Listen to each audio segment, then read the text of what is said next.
Chapter 7. The treasure which endures. The seventh saying.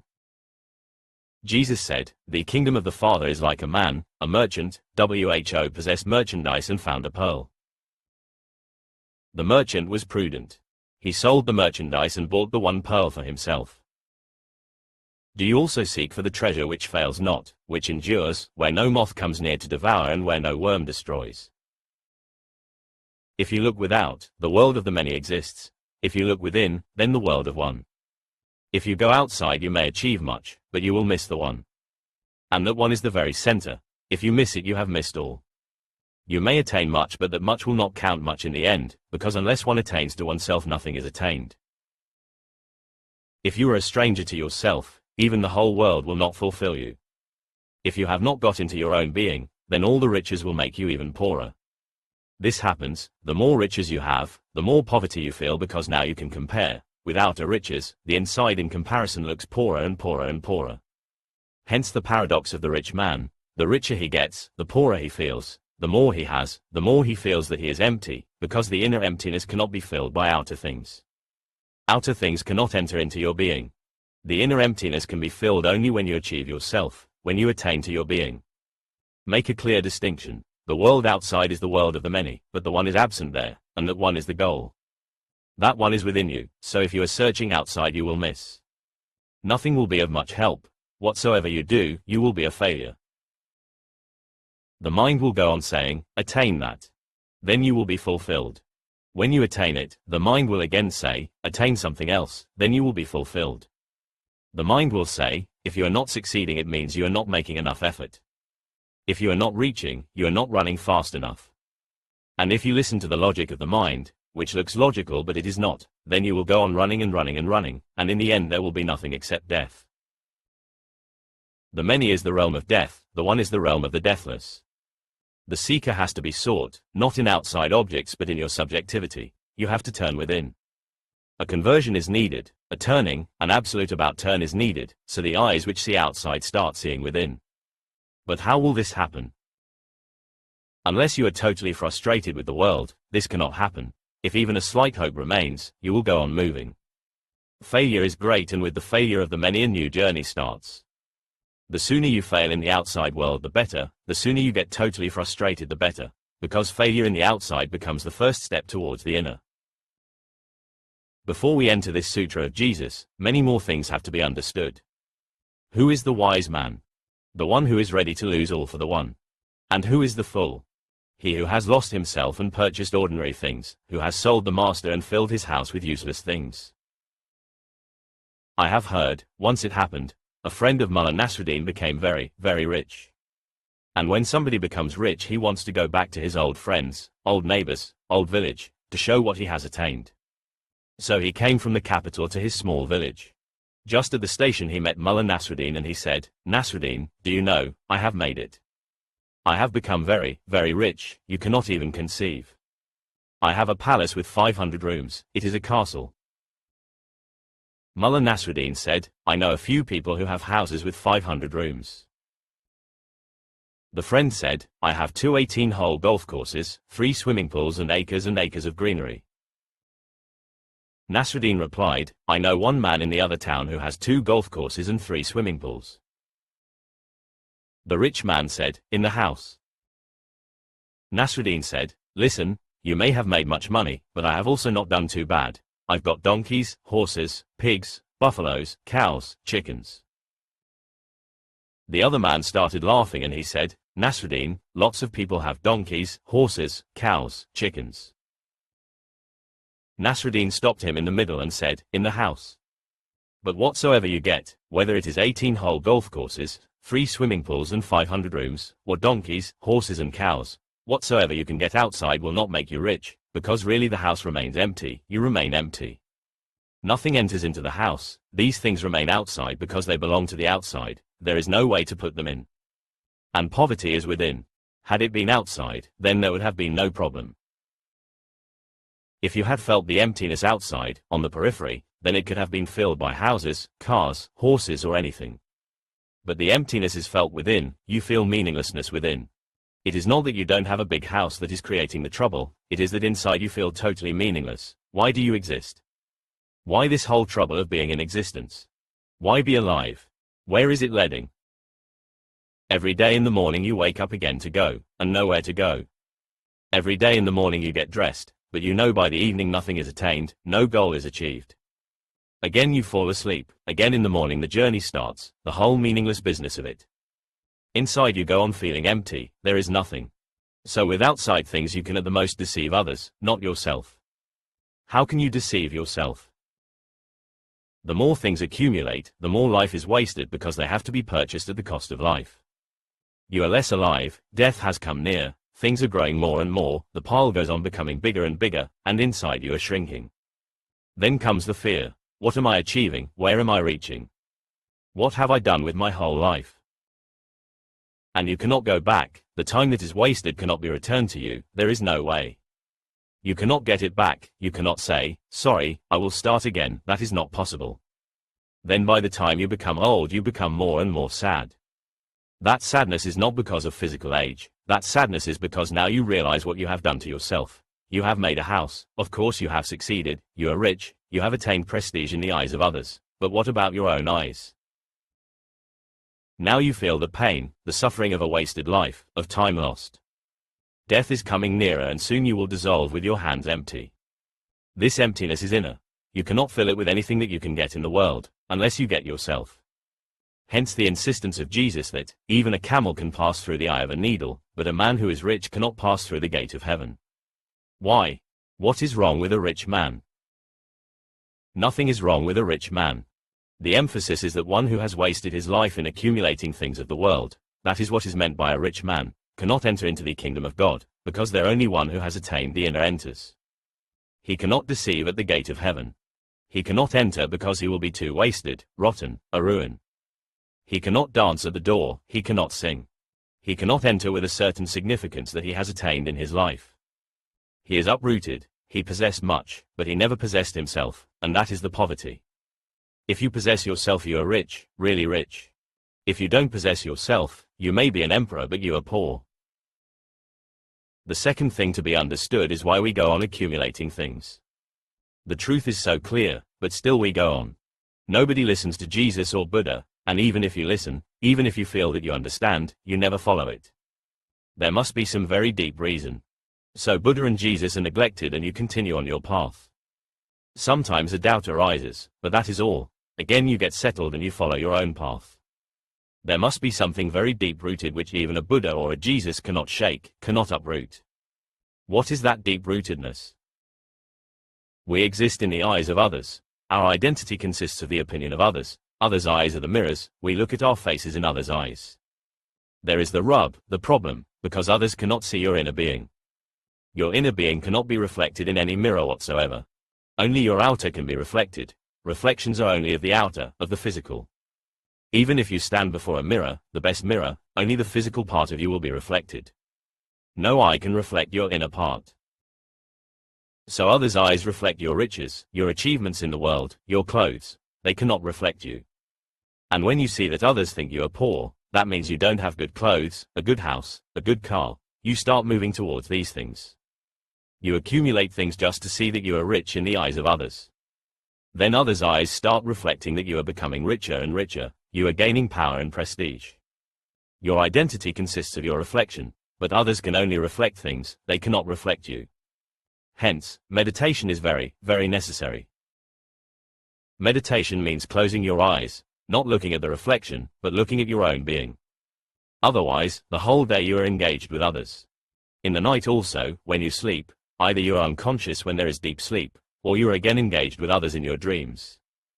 Continuously living with the other is the problem. You are born into a society, you live in a society, you die in a society, your whole existence consists of the social.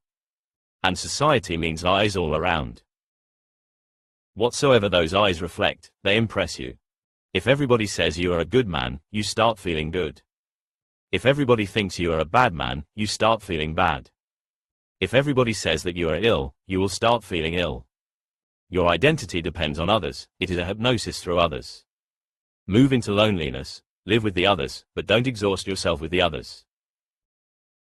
At least for 1 hour a day just close your eyes. Closing your eyes means you are closed to the society. No society exists, only you, so you can face yourself directly. Move once a year for a few days to the hills, to the desert, where there is nobody, only you, and see yourself as you are. Otherwise, continuously living with others will create a hypnosis in you. That hypnosis is the reason why you go on influencing others, impressing others. The real thing is not how to live a rich life, the real thing is how to impress others that you are rich, but these are totally different things. The others are impressed by whatsoever you possess, they are never impressed by you. If you meet Alexander in a beggar's garb you will not recognize him, but if you meet the beggar who has always been begging on your street sitting on a throne like Alexander, you will fall at his feet, you will recognize him. It happened once. A great Urdu poet, Ghalib, was invited to a dinner by the emperor. Many other people were invited, almost 500. Ghalib was a poor man. It is very difficult for a poet to be rich, rich in the eyes of others. Friends suggested, Ghalib, you can borrow clothes, shoes, a good umbrella. Because your umbrella is so rotten, your coat is faded, almost gone, and with these clothes and these shoes which have so many holes, it won't look good. But Ghalib said, if I borrow something I will feel very uncomfortable inside, because I have never borrowed from anybody, I have lived on my feet, I have lived in my own way. To break the habit of my whole life just for a dinner is not good. So he went to the emperor's court in his own clothes. When he presented his invitation card to the watchman, the man looked at him, laughed, and said, from where have you stolen this? Escape from here immediately, otherwise you will be caught. Ghalib could not believe it. He said, I have been invited, go and ask the emperor. The watchman said, every beggar thinks that he's been invited. And you are not the first, many others have knocked at the door before. Escape from here. Don't stand here because the guests will be arriving soon. So Ghalib went back. His friends knew that this was going to happen, so they had arranged a coat, some shoes, an umbrella for him, some borrowed things. Then he put on those borrowed things and went back. The watchman bowed down and said, come in. Ghalib was a very well-known poet and the emperor loved his poetry, so he was allowed to sit just by the side of the emperor. When the feast started, Ghalib did a very strange thing, and the emperor thought that he looked a little mad. He started feeding his coat and saying, my coat, eat it. Because really you have entered, not I. The emperor said, what are you doing, Ghalib? Have you gone mad? Ghalib said, no, I had come before but I was refused entry. Now this coat has come. I'm just with it because the coat couldn't come alone, otherwise I could not have come. But this is happening to everybody. Not you, but your coat is recognized by others, so you go on embroidering your coat, dressing yourself. Meditation is needed to give you a break from the others, the eyes of others, the mirror of others. Forget them. For a few minutes just look inside, then you will feel the inner pain and suffering, that you're empty there. Then a transformation starts. Then you start looking for the inner riches, the treasury that exists within you, not for the treasures that are spread all around. Many are the riches outside, only one is the treasure within. Many are the dimensions and directions outside. One pointed is the goal within. Jesus says, the kingdom of the Father is like a man, a merchant, who possessed merchandise and found a pearl. The merchant was prudent. He sold the merchandise and bought the one pearl for himself. The story is this: one man went to a faraway country to earn money. He earned much, he collected much merchandise, but at the last moment he came upon a pearl. He made an exchange, he sold all the merchandise and purchased the one pearl. When he was coming back, there was an accident and the ship sank. But with one pearl he could swim ashore and he reached his home with his entire treasure. This is the story to which Jesus refers. That man purchased one instead of many, so even when the ship sank nothing was lost.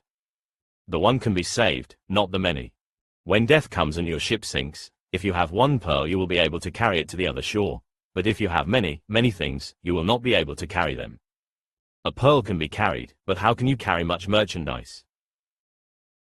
Jesus says, the kingdom of the Father is like a man, a merchant, who possessed merchandise and found a pearl. The merchant was prudent. He was wise, because it is foolishness to sell the one and to purchase the many. This is wisdom, to sell the many and to purchase the one. The pearl is symbolic of the one, the inner. The merchant was prudent. He sold the merchandise and bought the one pearl for himself. Do you also seek for the treasure which fails not, which endures, where no moth comes near to devour and where no worm destroys? Then be like that merchant, the prudent, the wise one. Whatsoever you can get in this world will be snatched away from you. Have you observed the fact that you cannot possess anything in the world, in reality? You simply feel you possess, but the thing was here when you were not, somebody else possessed it. Soon you will not be here, but the thing will be here and somebody else will possess it. Your possession is just like a dream. Sometimes it is there and sometimes it is gone. It happened, there was a king, Ibrahim. One night he heard a noise on his roof, somebody was walking there. So he asked, "Who is there?" The man said, "Don't be disturbed. My camel is lost and I am searching for it." On the roof of the palace his camel was lost. Ibrahim laughed and said, "You madman, get down. Camels are never lost on the roof of a palace. Go home." But then he couldn't sleep because he was a man of contemplation. He thought, maybe the man was not mad, maybe he was saying something symbolically, maybe he is a great mystic, because the voice was such that when he said, "Don't be disturbed," there was so much consolation and silence in it, the voice was so musical and harmonious, it cannot be that of a madman.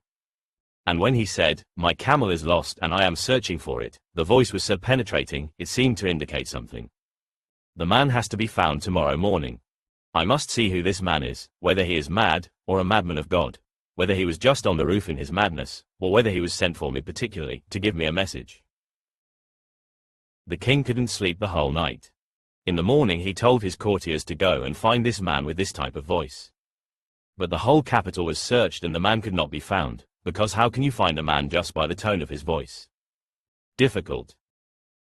Then just in the middle of the day, there was much hustle at the door.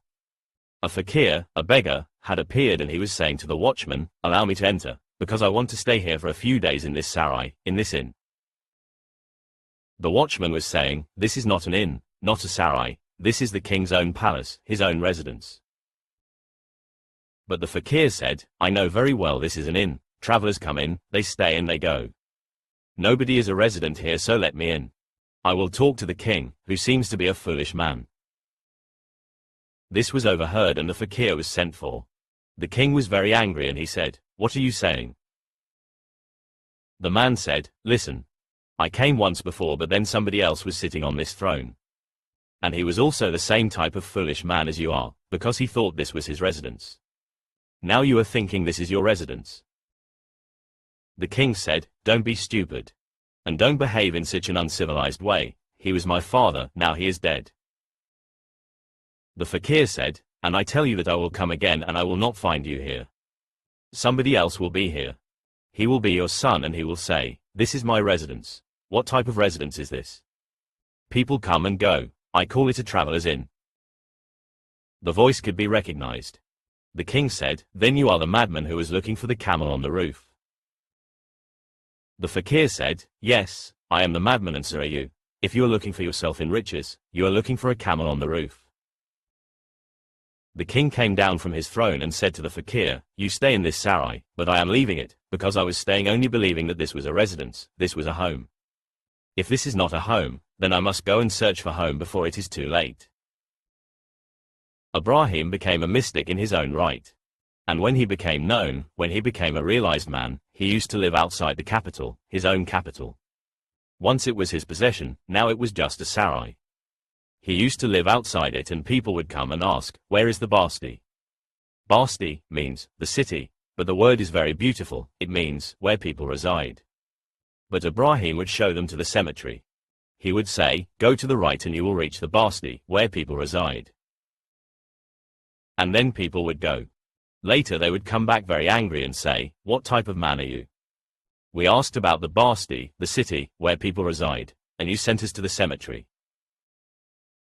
Ibrahim would laugh and say, "So, we use terms in a different way it seems, because they're in the cemetery, once you enter you are a resident forever. That is the real Basti, the permanent residence where your address never changes, because you are there forever and forever and forever. So you are not asking for the real Basti, then you are asking for this city which is a cemetery because people are standing in the queue just to die. Somebody's time has come today, somebody else's will be coming tomorrow, somebody else's the day after tomorrow, but everybody is waiting just to die. And you call it Basti. You call it the place where people reside. I call it Margate, the cemetery, where people are simply waiting to die, where nothing exists except death. If life exists, it is nothing but a waiting for death, and how can life be a waiting for death? How can life be momentary? How can life be just like a dream? It is there, and it is gone and not there. Life must be something eternal. But if you are looking for the eternal, then be like the prudent merchant, sell all that you have got. Sell it and purchase the one pearl of your inner being which cannot be drowned, which cannot be snatched away, because that pearl is you. You can possess only yourself, nothing else can be really possessed. You can live in an illusion, that's another thing. You can live in the illusion that you possess this house, this wife, this husband, these children, but this is an illusion. Sooner or later the dream will go away. You can possess only yourself because that will never go away. The being is permanent, eternal. It is timelessly yours. It cannot be taken away from you. This is the difference between a worldly search and a religious search. Religion means looking for the eternal, the worldly is looking for the temporal. The world exists in time and religion exists in timelessness. Observe a clear fact, that whenever you close your eyes and thoughts have dropped, there is no time. Whenever you close your eyes and thoughts are not there, time disappears. When thoughts are there, then there is time. When things are there, then there is time. Around you exists time, the ocean of time. Within you exists eternity, timelessness. That's why all the realized ones say that when you have transcended time, when you have gone beyond time, then you have reached yourself, you have come home. Once it happened, a man worked in a factory. The man was very poor, and he used to come to the factory on his donkey. But he was always late coming back home and his wife was always angry. One day he said to her, "Try to understand my problem. When the last whistle, the quitting whistle goes, this donkey has become so accustomed to it that even if I am 2 or 3 seconds late, he goes on his own, he leaves for home without me. And there is such a rush. Everybody wants to leave the factory immediately, so when I get outside many times I have missed him, the donkey has gone. He waits 2 or 3 seconds at the most. If in that time I have jumped on him, it is okay, otherwise he goes without me and then I have to walk back. So this is the trouble." So he thought this would help, and then he asked his wife, "Do you understand the moral of the story?" The wife said, "I understand it well.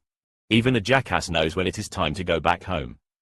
Even a jackass knows when it is time to go back home, but you have not yet become aware of where your home is and when to leave for home. You go on wandering, you go on knocking at others' houses, you have completely forgotten where your home is. So if you are uneasy it is not strange. If you never feel at ease anywhere, it is not strange. You go on traveling from one corner of the world to the other. Why is there this madness to go from one town to another? What are you seeking? Whenever anybody can afford it he goes traveling. People work, then they save money just to go around the world. Why? What are you going to gain? I have heard that once an American hunter was looking into a Greek volcano, right into the center of the volcano. Then he said to the guide, "Heavens! It looks like hell." The guide said, "You Americans, you have been everywhere. Once you can afford it you will even go to hell." But why does this uneasiness exist? Why is man a vagabond deep down? Because your home is missing and you are in search of it. Your direction may be wrong, but your uneasiness is indicative. Wherever you are it is not your home, this is the problem. So you go on searching for it, you can even go to hell in search of it, but you are not going to find it anywhere because your home exists within you. And even a jackass knows when it is time to go back. It is time, it is already time, you have waited enough. Don't search for it in things, don't search for it in others, don't search for it outside, there you will meet the many, the multiple, what Hindus call Maya. Maya means the many, the multiple, Maya means the endless. You go on searching and there is no end to it. It is a magical world, Maya means the magic of the many. The magic remains, you go on searching, but you never get anything because it is a magical world. Whenever you come closer to it, it disappears like a rainbow. From a distance it is beautiful. It catches you, you become obsessed with it, it enters in your dreams, in your desires. You would like to have the rainbow in your fist. And then you go on, and the rainbow goes on receding. Whenever you arrive you find there is nothing. The rainbow was a dream, an illusory reality. Hindus have called this world of the many, Maya, a magical world, as if a magician has created it. Nothing exists really, everything exists through desire and dreaming. You create it through your desire. You are a creator through your desire. You create the world of the many.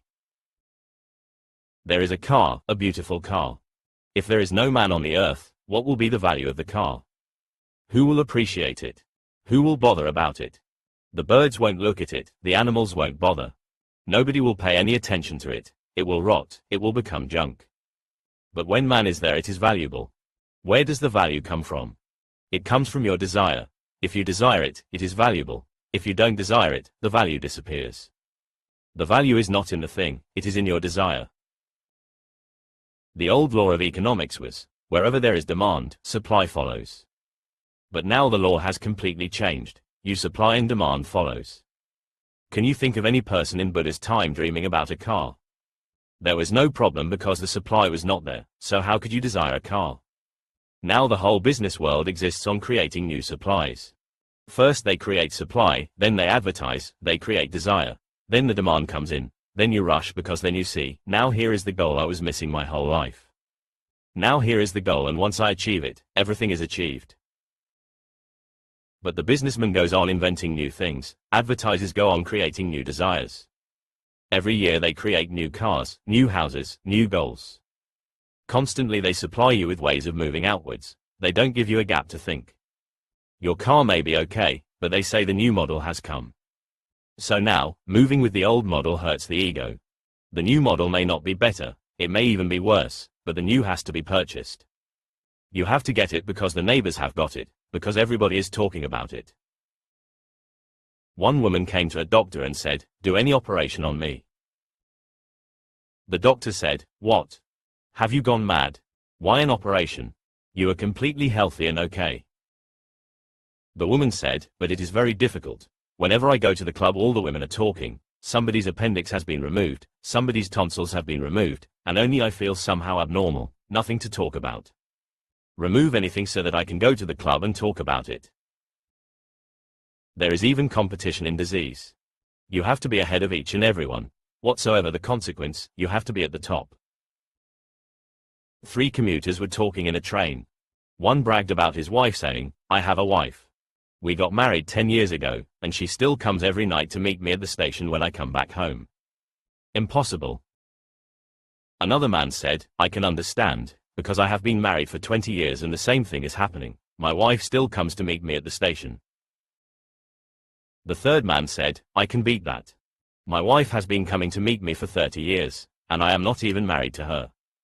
She still comes to meet me, I can beat you." Even if people are telling lies, you have to top them, you have to be the first, whatsoever people are doing. If the style of dress changes, the new dress may look neurotic, but you have to follow it. Nobody is at home because everybody is knocking at each other's door. Remember this well, nobody is a goal for you except your own self. You are the goal, and you have to achieve yourself, nothing else is worthwhile. This is what Jesus says. The kingdom of the Father is like a man, a merchant, who possessed merchandise and found a pearl. The merchant was prudent. He sold the merchandise and bought the one pearl for himself. Do you also seek for the treasure which fails not, which endures, where no moth comes near to devour and where no worm destroys? Look for the deathless and remain alert. Don't waste your time with that which is not going to endure. Don't waste your life for that which is going to change, which is part of the changing world. Then what can you think of which is going to endure? Have you come upon any fact in your life which gives you a feeling that it is going to endure? The visible world is all around you, nothing endures in it. Even the hills will not endure forever. They also become old, they also die, even continents have disappeared. The Himalayas were not there in the days of the Vedas, because the original Rig Veda never talks about them. It is impossible not to talk about the Himalayas if they're there, impossible. How can you neglect the Himalayas? And the Vedas go on talking about other things, but they never talk about the Himalayas. Because of this, Lokmanya Tilak decided that the Vedas were created at least 75,000 years ago. It looks meaningful, it may be so. They may not have been written so far back, but they must have existed in oral form for many thousands of years. That's why the Himalayas are not mentioned there. Now, scientists say that the Himalayas are the latest addition to the world, the youngest mountains. They are the highest, but the youngest. They are still growing, they are still young, Every year they go on growing higher and higher.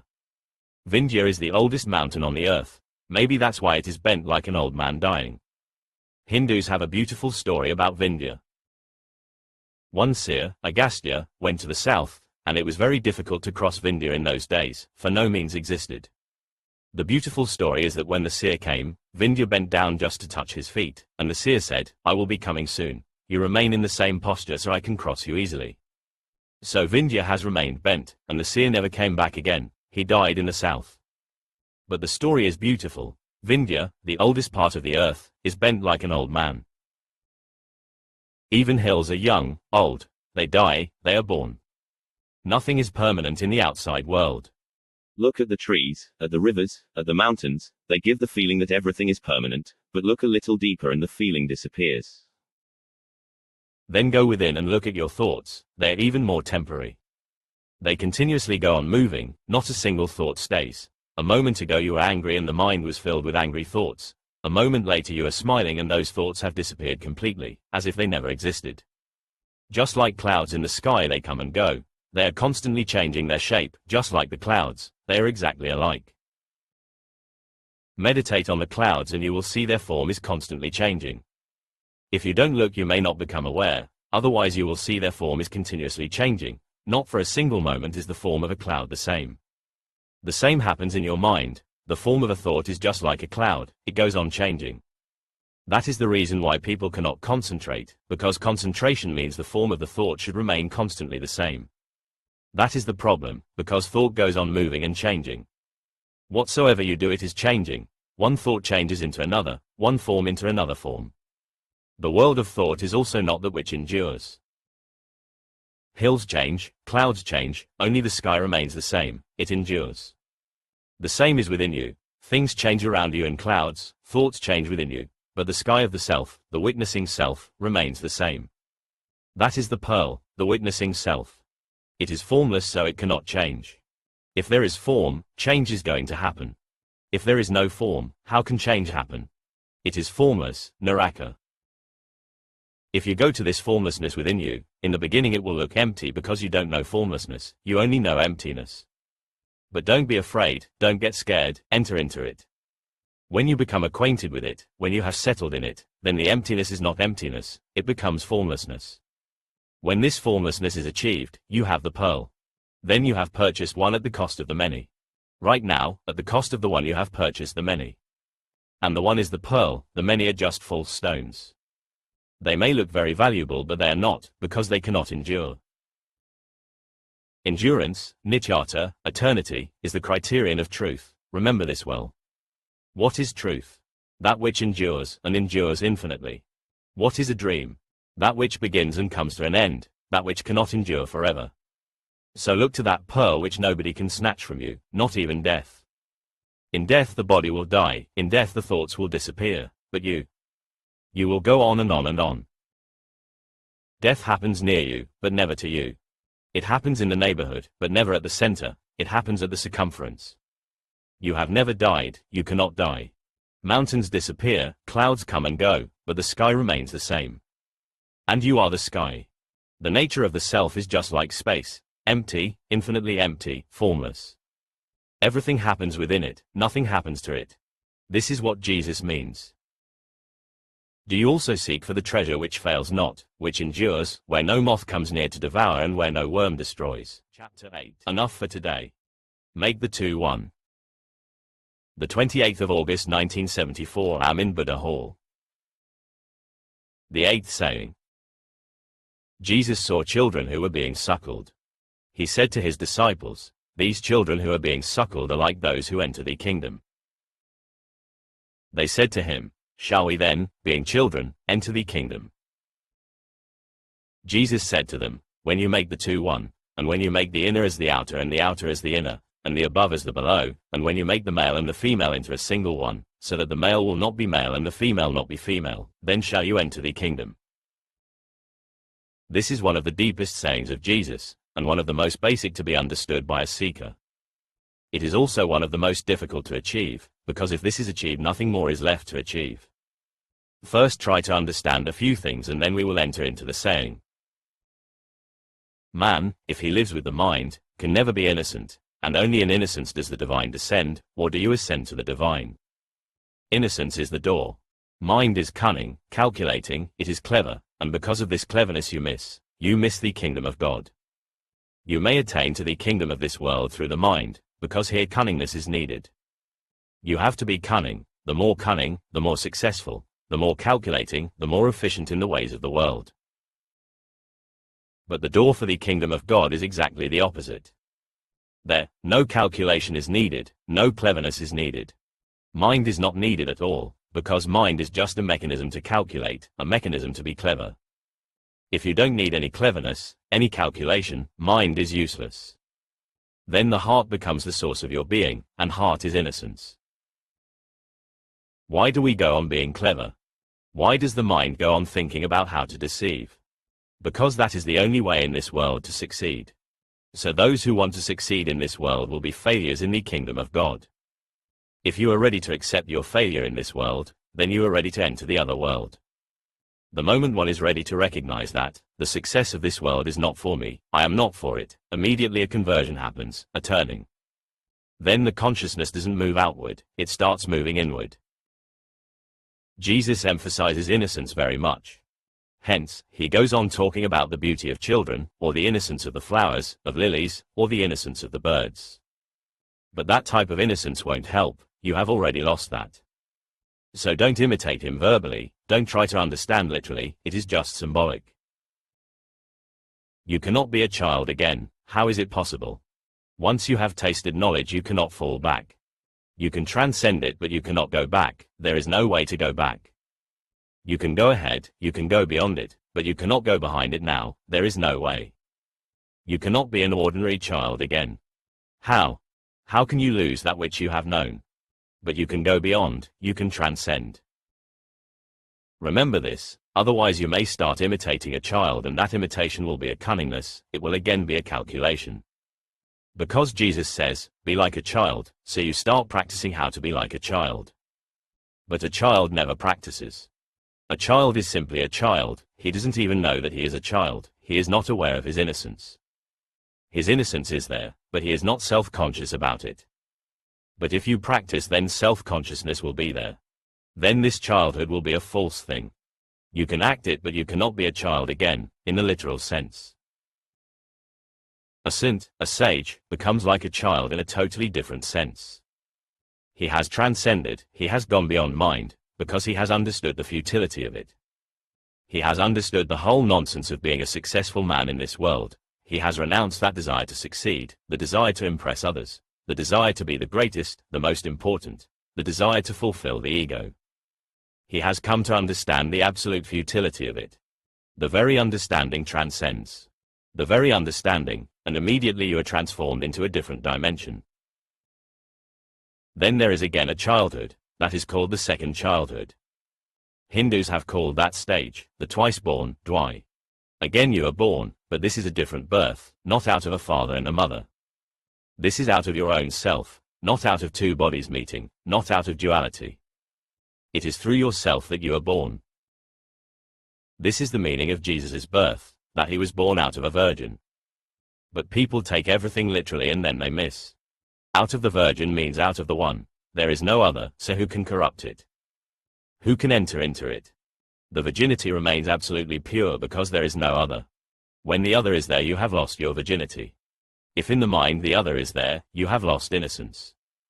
So the consciousness of the other, the desire for the other, is losing virginity. This second birth can be virgin. The first birth is bound to be out of sex. There is no other way, there cannot be. Jesus is born out of sex like anybody else, and it is right that it should be so. Jesus is just like you in the seed, but in the flowering he is absolutely different, because a second birth has happened, a new man is born. Jesus who was born out of Mary is no longer there, he has given birth to himself. In the old Essene sect it is said that when a man is transformed he becomes his own father. This is the meaning. When we say Jesus has no father, it means Jesus has become his own father now. This looks absurd but this is how it is. The second birth is a virgin birth, and then you are innocent again. And this innocence is higher than a child's, because the child will have to lose his innocence. It is a gift of nature, It is not earned by the child, so it has to be taken away. When the child grows, he will lose his innocence, and he has to grow. But a sage remains innocent. Now this innocence cannot be taken away because it is the climax, the crescendo of growth. There is no further growth. If there is growth, then things will change.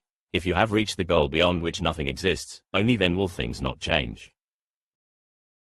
A child has to grow every day. He will lose innocence, he will become experienced, he will have to attain knowledge, he will have to become clever, calculating. But if you get too obsessed with your calculating mechanism, then you remain born out of sex, out of duality. And then there is always a continuous conflict inside, because you are two.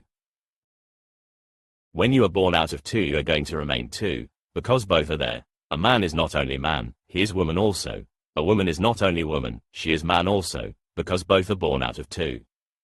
Your father goes on existing in you, your mother goes on existing in you, because they both participated, they both meet in your body and their streams go on flowing. You are two. And if you are two, how can you be at ease? If you are two, there is going to be a constant conflict. If you are two opposite polarities together, a tension is always going to remain. This tension cannot be lost, yet you go on trying to find out how to be silent, how to be peaceful, how to attain bliss. It is impossible, because you are two. To be silent, oneness is needed, so you have to be born again. That's what Jesus said to Nicodemus. Nicodemus asked him, "What should I do?" Jesus said, "First you have to be born again. Only then can anything happen.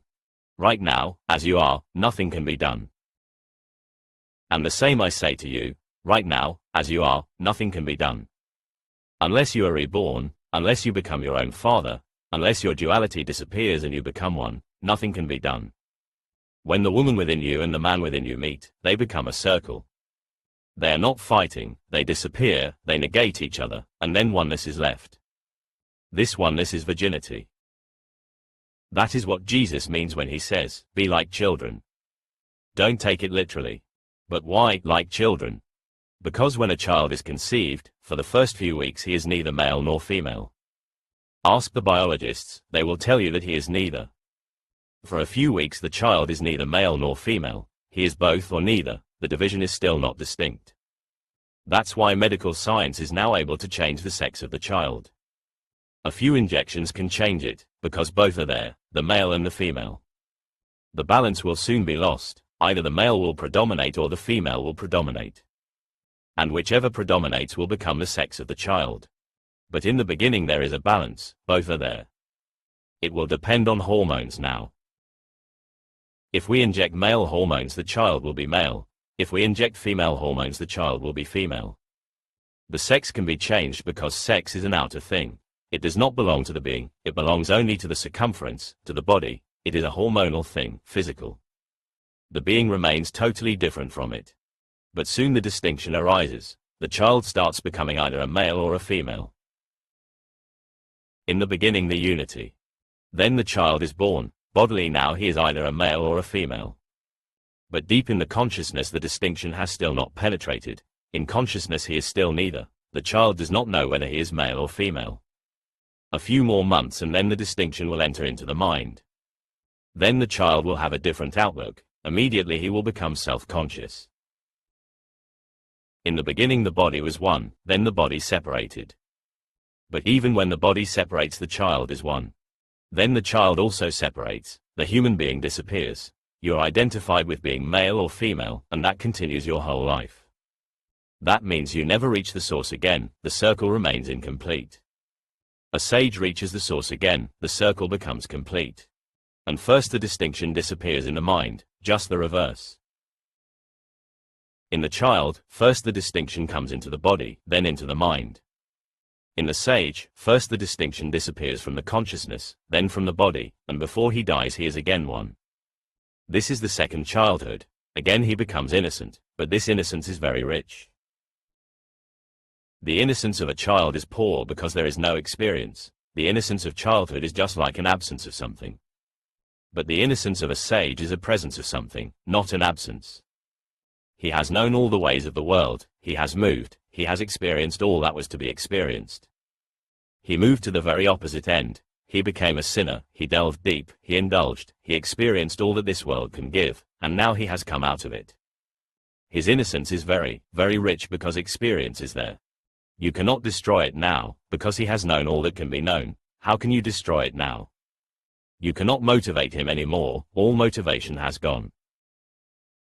If you reach this stage, in the beginning you were a child, in the end you can become a child. Your life has been a circle, complete. This is what perfection is. If you don't reach the source again, your life has been incomplete. Incompletion is suffering. That is what Buddha calls dukkha, misery.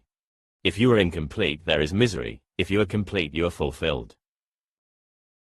A sage dies fulfilled, then there is no more birth, because then there is no need to come back to the world of experience. You die incomplete, and because of that incompleteness you have to be born again. Your being will persist, again and again, to be complete. And unless you are complete you will have to move again and again into birth, into death. That is what Hindus call the wheel of life and death. A sage jumps out of the wheel, because he himself has become a circle and now no wheel is needed. But what happens to the ordinary mind? The distinction remains to the very end, sex remains to the very end. Even if the body becomes weak, the mind goes on, and sex is the basic duality. So unless sex disappears, the oneness, the non-dual, the Brahma is not going to happen. Remember, the non-dual, the Advaita, the Brahma, the One, is not a hypothesis, it is not a theory, it is not a doctrine. It is not a philosophical thing you can argue about, it is not a belief. It is a transcendence of sex. It is a very deep biological phenomenon, it is alchemical, because your whole body needs a transformation. 3 old men were sitting in a garden on a bench discussing their miseries, because old men have nothing else to say. One old man, who was 73, said, "My hearing is going. People have to shout into my ears, and even then I cannot hear rightly." Another, who was 78, said, "My eyes are becoming weak, I cannot see rightly, and moreover, I cannot even make a distinction between a blonde and a redhead." Then they asked the third man, they said, "Mullah Nasruddin, and what is your trouble?" Nasruddin, who was 93, said, "My trouble is deeper than both of yours. Last night it happened. We had dinner, then some wine, then I rested on the sofa and I fell asleep. About half an hour later I became aware that the wife had gone to bed. So I went into the bedroom and I told the wife, 'Give me a little space, let me come into bed and we will have a little fun.' The wife said, 'What? We had a little fun just 20 minutes ago.'" And then Nasruddin tapped his head very sadly and said, "Gentlemen, my problem is that my memory is slipping." Sex goes on following you to the very end, to the last. And you may not have observed, you may not have thought about it, but if a man has not transcended mind, the last thing in the mind when he dies will be sex, because that was the first thing when he was born. It is bound to be the last thing, it is natural, try it. When you go to sleep at night, just watch the last thought, the last, the very last, after that fall into sleep. Remember it, and in the morning you will be surprised, that will be the first thought in the morning, if you observe. Or do it the other way, in the morning, observe the first thought and remember it. In the night that will be the last thought, because life is cyclic. Sex is the first thing in life and it is going to be the last. If you don't transcend it, you are just victims, you are not your own masters. Do you know what happens whenever a person is hanged? If a male is hanged, the semen is released immediately. This happens in every prison, wherever people are hanged. The last thing, when he is dying, semen is released. What is the meaning of it?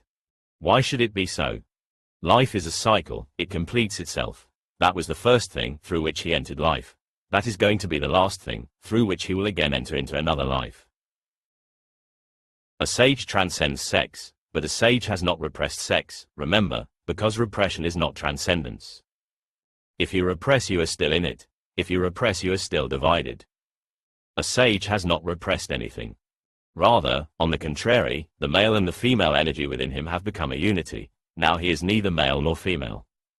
That is what Jesus has called eunuchs of God. That is what Hindus mean when they depict Shiva as Ardhanarishwar, half man, half woman. He has become one. And Hindus say Shiva is the most perfect God, the greatest, Mahadeva. Why do they call him Mahadeva, the greatest? Because he is half man and half woman, and when you are half man and half woman consciously, both become one circle and both disappear. The duality has disappeared, he has become one. Jesus is talking about this oneness, Arden Ereshwar, half male, half female. Then you are neither, then a new childhood has started, the second childhood. You are Dwai, twice born. A new world of innocence is discovered. Now we will enter this sutra. Jesus saw children who were being suckled. He said to his disciples, "These children who are being suckled are like those who enter the kingdom." They said to him, "Shall we then, being children, enter the kingdom?" This is how disciples always miss. They take things literally, they understand words too much, and the message is wordless. They cling to the symbols too much, they make them too concrete, while when a Jesus speaks his symbols are not concrete, they are liquid. They show something, they don't say anything. They are like indications, fingers pointing to the moon, not saying anything. Once Jesus says, "These children are like those who enter the kingdom," immediately we think that if we become like these children, then we will be capable, then we will be able, then we can enter into the kingdom of God. The disciples said, "Shall we then, being children, enter the kingdom?" Jesus said, "No. Just being children won't help." Jesus said to them, "When you make the two one, and when you make the inner as the outer and the outer as the inner, and the above as the below, and when you make the male and the female into a single one, so that the male will not be male and the female not be female, then shall you enter the kingdom." This is what he means by being children again. Try to understand every sentence, when you make the two one. This is the basic problem. Have you observed that if a sun ray enters a prism, immediately it becomes 7? Then all the colors of the rainbow appear. That is how a rainbow happens. In the rainy season, whenever the air is filled with vapor or tiny drops of water, those drops of water hanging in the air behave like a prism. A sun ray enters and it is immediately divided into 7. That's how a rainbow happens. In the rainy season, when the sun is out of the clouds, a rainbow will be there. The sun ray is white, pure white, but through a prism it becomes 7. The whiteness is lost, 7 colors appear. Your mind functions as a prism. The world is one, existence is pure white, and through your mind it is divided into many. Everything seen through the mind becomes many. If you are very alert, you will see 7 things in every mental concept. Mind divides just like a prism, into 7. That's why we have divided the week into 7. Mahavira, because of this attitude of the mind, divided his whole logic into 7 steps. They are called 7 aspects of logic, and if you ask Mahavira a question he would give 7 answers. You ask one question, he would immediately give you 7 answers. It was very confusing, because if you asked one question and he gave 7 answers, you left more confused than you had come. And because of those 7, Mahavira could not be understood. It was impossible to understand him. But he was absolutely correct, because he was saying, you ask through the mind, I have to answer through the mind, and mind divides everything into 7. And those 7 contradict each other, they are bound to, because the truth can only be 1, the truth cannot be 7. When you say a thing in 7 ways you have to make contradictions. If you ask Mahavira whether God exists, he would say, yes, God exists, and he would say, no, God doesn't exist. Then he would say, yes and no, both, God exists and doesn't exist, and then he would say, neither, and in this way he would go on, up to 7. Mind divides like a prism. Whenever you look through the mind everything becomes 7. If you look keenly, then 7. If you don't look keenly, then 2. If you ask an ordinary man he will say, only 2 answers are possible. If you ask about God, either God is or God is not, there are only 2 possibilities. But he is missing 5 because he is not very alert, otherwise, the possibilities are 7, not 2. So 2 is the beginning of the many, 7 is the end of the many. Jesus says, when you make the 2 one. He is talking to very ordinary people, while Mahavira was talking to the greatest scholars and logicians. That is the difference between the audiences. Jesus is talking to very poor, ordinary people, just the mass, but Mahavira was talking to a very select few. He could talk about the 7, Jesus talks about the 2, but they mean the same. Jesus says, when you make the 2 one. Mahavira says, When you make the 7 one, when the 7 disappear and 1 is left, you have attained. Jesus says, when the 2 disappear and 1 is left, you have attained. The difference is in the audience, but they mean the same thing. How can the 2 disappear? What should you do? Nothing can be done through the mind, because if the mind is there, the 2 will remain. How should the rainbow disappear? How can it disappear? You just throw the prism and there is no rainbow. Just take away the drop hanging in the air and the rainbow disappears. Don't look through the mind and the world of the many disappears. Look through the mind and it is there. Don't look through the mind, put it aside and see. Children look at the world without the mind, because the mind takes time to develop. The body comes first, then later on mind follows. It takes many years really. When the child is born, on the first day he looks at the world and the world is one. He cannot make any distinctions. How can he make any? He cannot say, this is green and that is red. He does not know red, he does not know green, he simply looks, the world is one. It is so, one, that he cannot make a distinction between his own body and the mother's body. Jean Piaget has worked very much on the developing mind of a child. He has been working on this his whole life, and he has come to reveal many truths. A child cannot make any distinction between his own body and things. That is why he will take his own toe and start eating it, because he cannot make distinctions. He cannot think that this is his own toe and it is useless sucking it. He catches hold of it as he will catch hold of anything. There is no distinction. He will defecate and start eating it. No bad, no good. We will say, what dirtiness. But for him there is no distinction, so what can he do? Because of this, for centuries in India many people have existed who have tried to imitate the child. So they will eat food in the same place where they defecate, and foolish people call them paramahansa, those who have attained. They are simply imitating the child, they don't make any distinction, but they do, otherwise, what need is there to do it? They make the distinction, but they force themselves not to make it. Buddha will not do it, Jesus will not do it, Krishna will not do it, but these so-called paramahansas, you can find them somewhere or other all over the country, they force themselves not to make distinctions. But whether you make distinctions or force yourself not to make distinctions, mind remains the focus. The distinction is there, but you are repressing the distinction. You are behaving in a juvenile way, but you are not innocent. When the 2 become one. Just like the child. When the child is born, he opens his eyes, he looks, but he cannot think. The look comes first, thinking will follow. It will take time, sometimes years before the child will become able to make distinctions.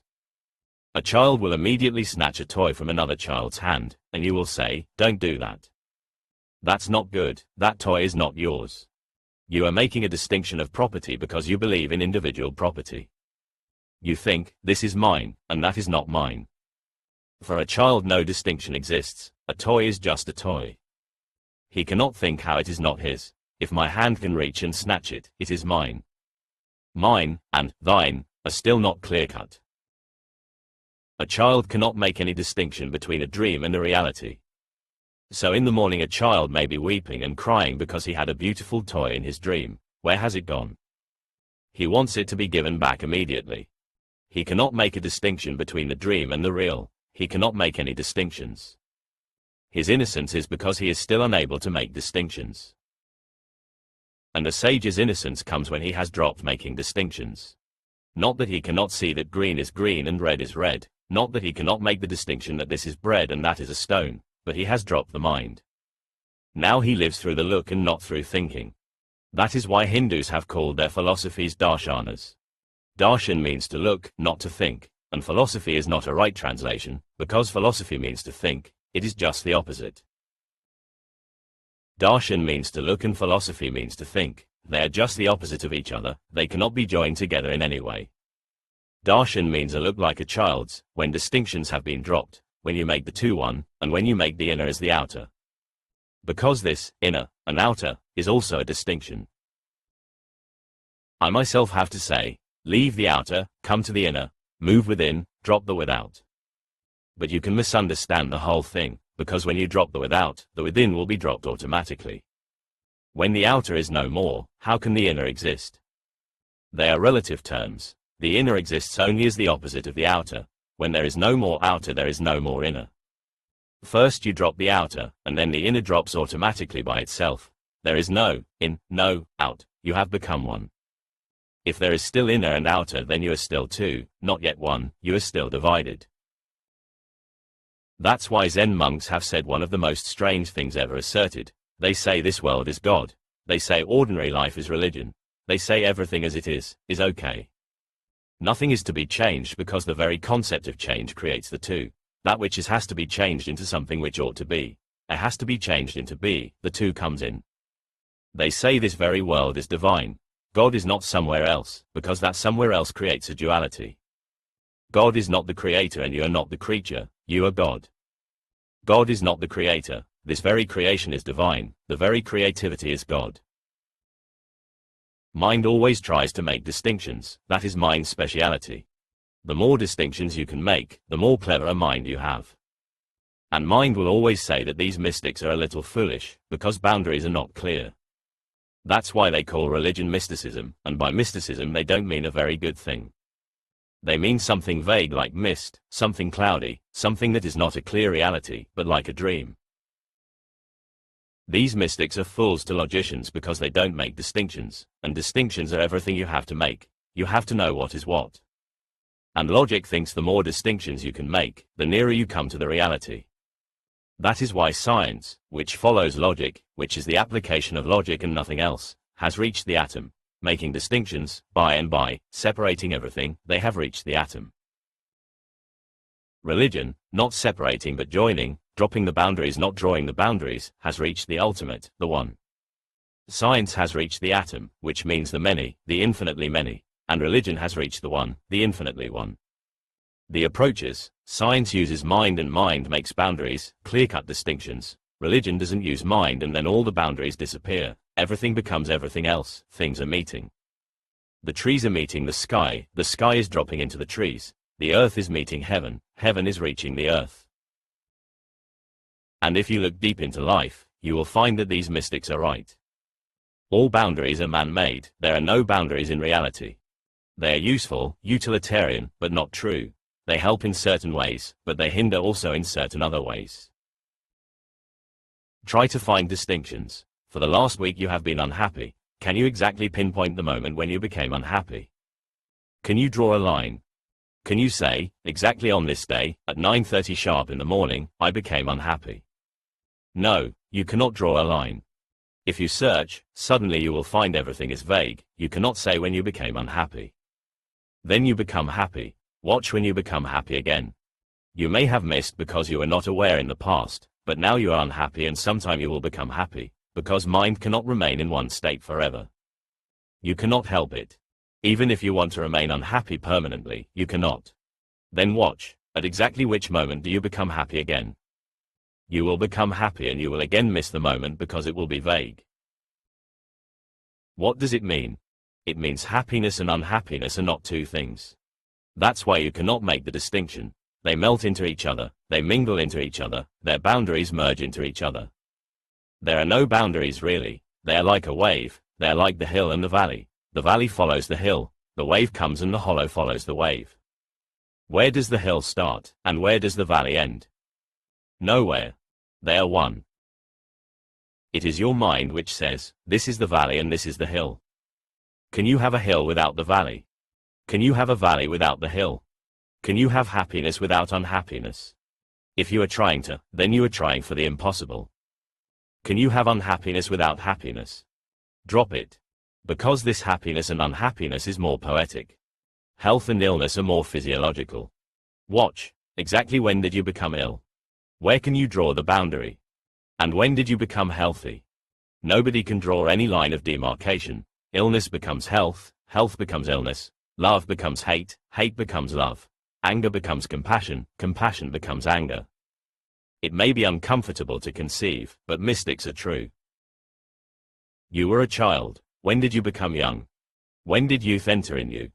You are young, someday you will become old. Watch, and mark it on the calendar, this day I have become old. And if you cannot distinguish when you become old, can you make the distinction between when you are alive and when you become dead? Even scientists are in much difficulty about when to declare that a man is dead. All that is known up to now is just utilitarian, not true. When to declare that a man is dead? When he is not breathing. But there have been yogis who have demonstrated in scientific laboratories that they can remain without breathing even for 10 minutes. So, the criterion of death cannot be that a man is dead whenever he is not breathing. He may not be able to breathe again, but this is not the criterion because people have demonstrated that they can remain without breathing for 10 minutes. This man may be a yogi. He may not want to come back, but you have no right to declare that he is dead. Still, we have to declare death because the dead have to be disposed of.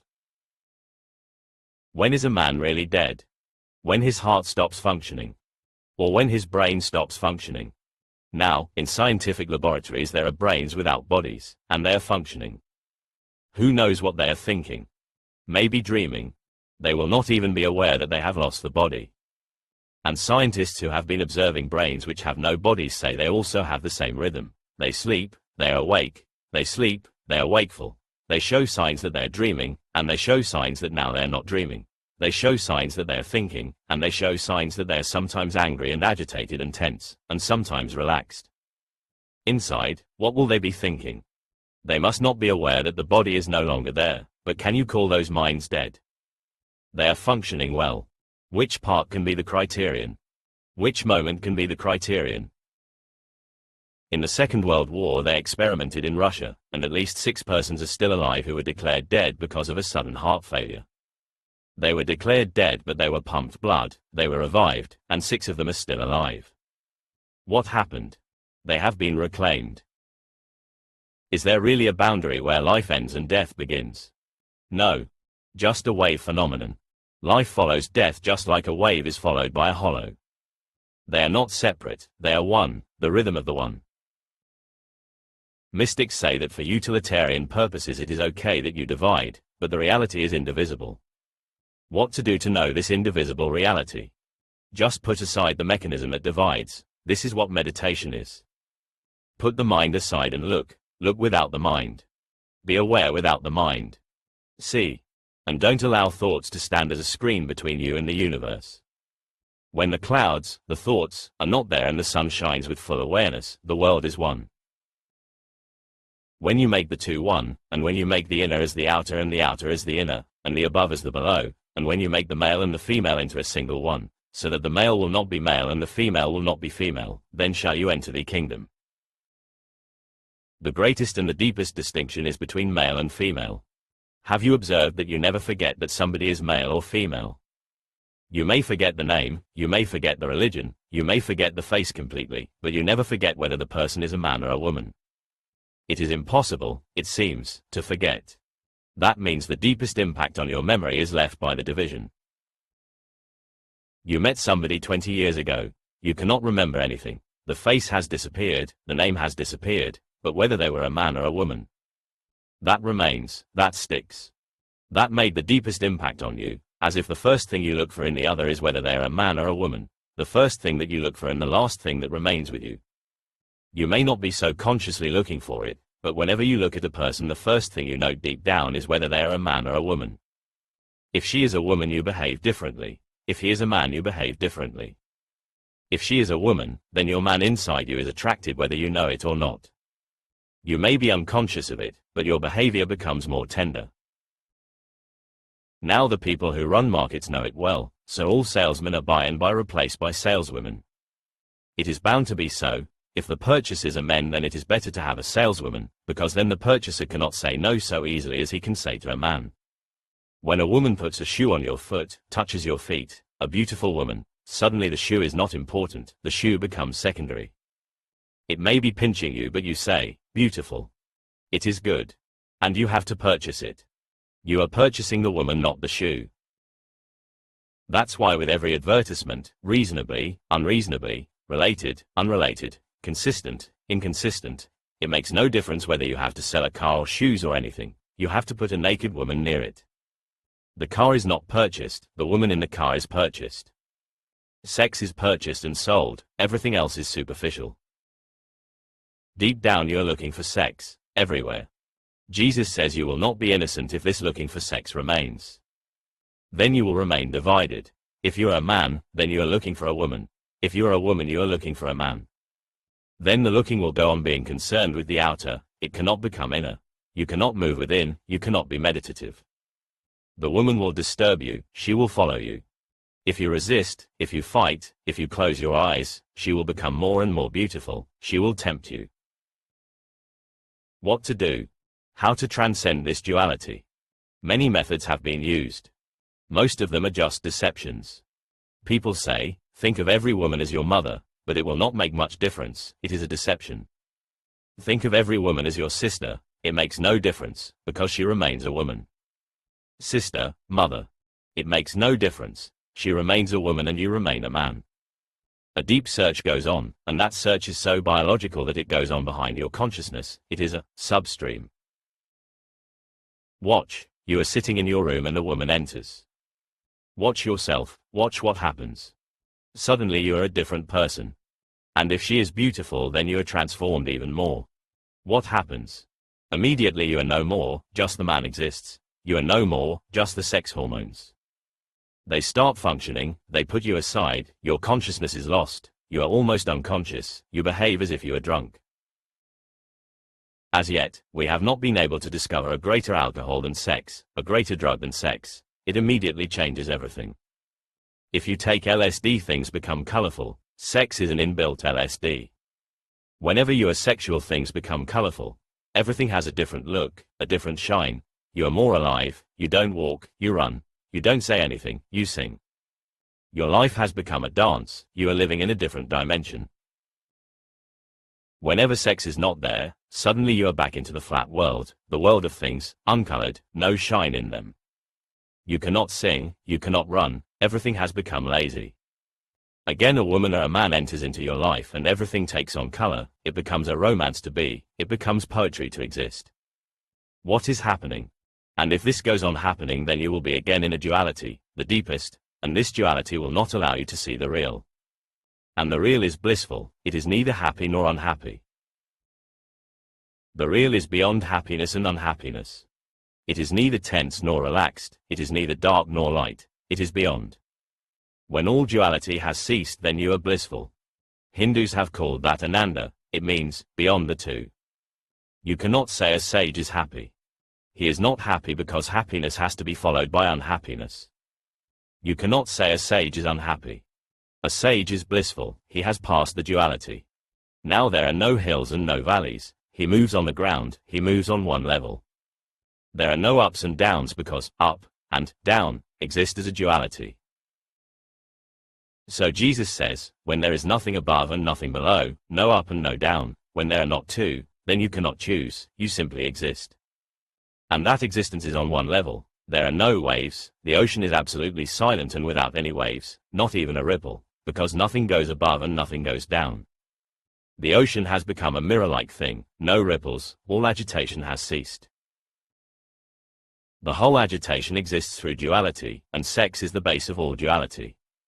You can leave all other things very easily, but the basic thing to leave is sex. And that is the most difficult because it is in every cell of your body. Every cell of your being. You are a sexual being, you are born as a sexual being. That's why Jesus said, unless you are born again, nothing will be of any help. As you are, you will remain tense. As you are, you will remain miserable. And when you make the male and the female into a single one, so that the male will not be male and the female will not be female, then shall you enter the kingdom. So what is to be done? Inside, a circle has to be made. Jesus has not said exactly what is to be done because those secrets cannot be given openly, those secrets can be given only to disciples. Jesus must have given them to his disciples, because just by saying, become one, no one is going to become one. Just by saying that the male should be female and the female should be male, no one is going to become one, because this is the goal. What is the method? Jesus must have kept that method secret. He must have given it to his disciples as a secret key. Because those greater secrets which can make you one are also very dangerous. If you miss, if you apply them in even a slightly wrong way, you will go mad. That is the problem, and that is the fear. Normally, as you are a divided being. Your male energy seeking female energy outside, your female energy seeking male energy outside. This is the normal human being. The whole thing has to be transformed, your male energy seeking female energy within. The man within you trying to meet the woman within you is very dangerous, because nature has not provided for it. Nature has given you an urge to meet the woman, to meet the man, and that urge is natural. But to try for this happening to occur within you alone, is not natural. The key has to be applied very, very delicately. It can be done only under a master, one who has traveled the path. That's why the deepest secrets of religion cannot be given through scripture, they can be given only through initiation. I will give you a few hints though, how it can be done. But remember well, if you want to do them, be careful not to move away from whatsoever I say, not to move astray, otherwise things can go wrong. It is better then to be normal, because many religious people become mad. This is the reason. You have the key but you don't know how to use it, you can use it wrongly. And if you once use a key wrongly, the lock is disturbed, then it will be very difficult to repair the lock. These methods are to be done only under a master, so that the master goes on continuously watching what is happening with you. I am giving you a few things because I am here, and if you want to work you can work. The first thing, whenever you make love to a woman or a man, that is the right moment to look for the inner woman or the inner man. Whenever you make love to a woman, do it with closed eyes, make it a meditation. The woman outside always helps the inner woman to become awake. And when you make love, your inner energies, both male and female, come to a peak. When the orgasm happens, it is not between you and the outer woman, it always happens between you and the inner woman. So if you are alert, you will become aware of the phenomenon that inside a meeting of energies is happening. And whenever this happens, the orgasm will be all over the body. It will not be local, it will not be confined to the sex center. If it is confined to the sex center, it is just masturbation, nothing else. Orgasm means the whole body, every fiber of the body throbs with a new life, with a new energy, because much energy is released by the meeting. The meeting is happening within, but if you go on looking outside you will miss. The outer woman or the outer man is just a representative of the inner. When you fall in love with a woman or a man, you fall in love only because that woman or man corresponds somehow with the inner. That's why you cannot give any reasons why you are in love with this woman, because it is not a rational thing at all. You carry a woman within. Whenever any woman fits with that inner woman, suddenly you are in love. That love is not manipulated by you, it is not your mind that is falling in love, it is something very unconscious. In this woman you have a glimpse, suddenly you feel that this is the right person. What makes this woman the right person? Because for others she is not the right person. There are people who will hate her, there are people who will be repulsed. There are people who will never look at this woman again, there are people who will not recognize that she has anything. And there are people who will laugh about you. How have you fallen in love with this woman? Are you mad? But this woman or this man somehow fits with the inner. That's why love is an irrational thing. Whenever it happens, it happens. You cannot do anything about it. If it is not happening, you cannot do anything about it. When you make love to a woman, the inner energy comes to a peak, it comes to a crescendo. At that crescendo, don't go on looking outside, otherwise you will miss something beautiful that is happening, something very mysterious that is happening inside. You are becoming a circle. Your two, male and female, are meeting, you are becoming Ardhanarishwar. In this moment, your whole body will vibrate from the toes to the head. Every nerve of the body will vibrate with life, because this circle spreads all over the body.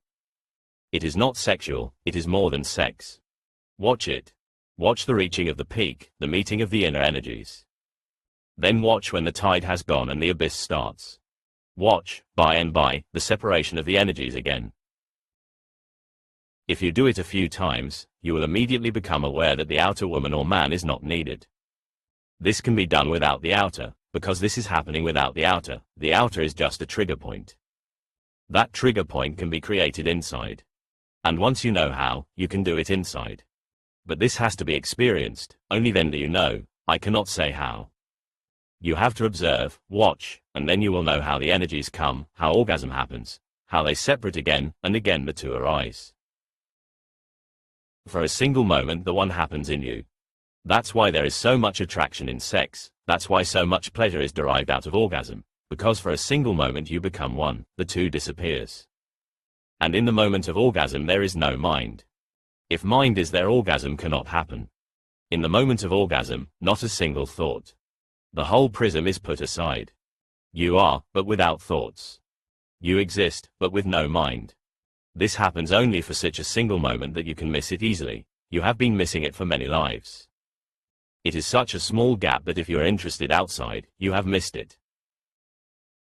So close your eyes and watch what is happening inside. Don't try to make anything happen, just watch whatsoever is happening. By and by it happens, just like when you come inside a room after walking outside in the sun. You come inside the room and everything is dark, you cannot see anything because your eyes are still not accustomed to this dark room. Wait. Sit down and go on silently looking. By and by the darkness will disappear and you will become aware of things now that your eyes are accustomed to it. Coming from the outer to the inner is a great problem only because your eyes are accustomed to the outside. The inside looks dark and by the time you are ready the moment has gone. So meditate more and more with closed eyes, and look inside so you can become attuned to the inner darkness. It is not dark, it just appears dark to you because you are accustomed to the outside light. By and by a diffused light comes, things becomes clear. A moment comes when things become so clear that when you open your eyes you will find the outside is darkness. Arvind is reported to have said, "When for the first time I came to know what is inside, the light that is outside became like darkness. The life that is outside became like death, because now something higher, something greater, something of the source was happening." Watch how the inner circle comes, how the two energies become one. In that oneness there is no mind and no thought. Look. By and by you will be able to see what is happening. And once you know what is happening, the outer can be dropped. No need to drop it, but it can be dropped. A woman is beautiful, a man is beautiful.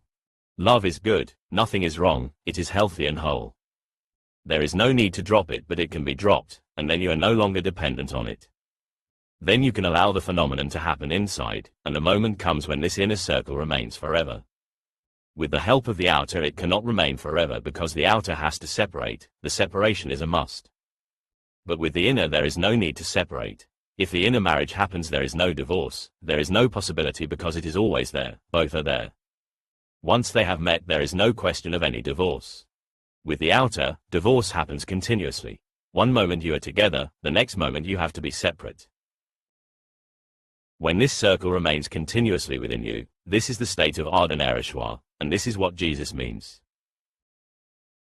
And when you make the male and the female into a single one, so that the male will not be male and the female not be female, then shall you enter the kingdom of God.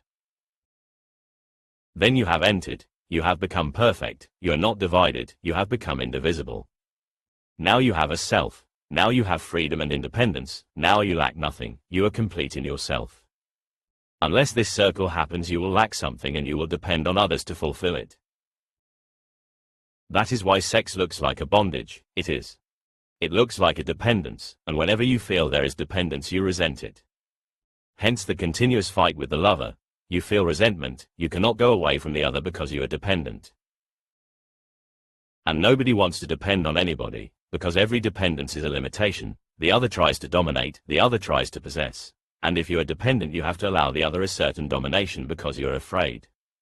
This is a mutual agreement. I will be dependent on you, you will be dependent on me, so we both can possess each other in certain ways, and we both can dominate each other in certain ways. But nobody likes domination and possession. That's why love is such a misery. And if you love a person and also resent them, how can you be happy? Even the most beautiful person becomes ugly. Mullah Nasruddin was sitting with a friend. His wife came and the friend said, "I suppose this is your most charming wife." Mullah Nasruddin looked sad and said, "This is my only wife." That sadness is always present with lovers, because no woman can fulfill a man. Even if you get all the women of the world it will not be a fulfillment, because the inner is greater than the all.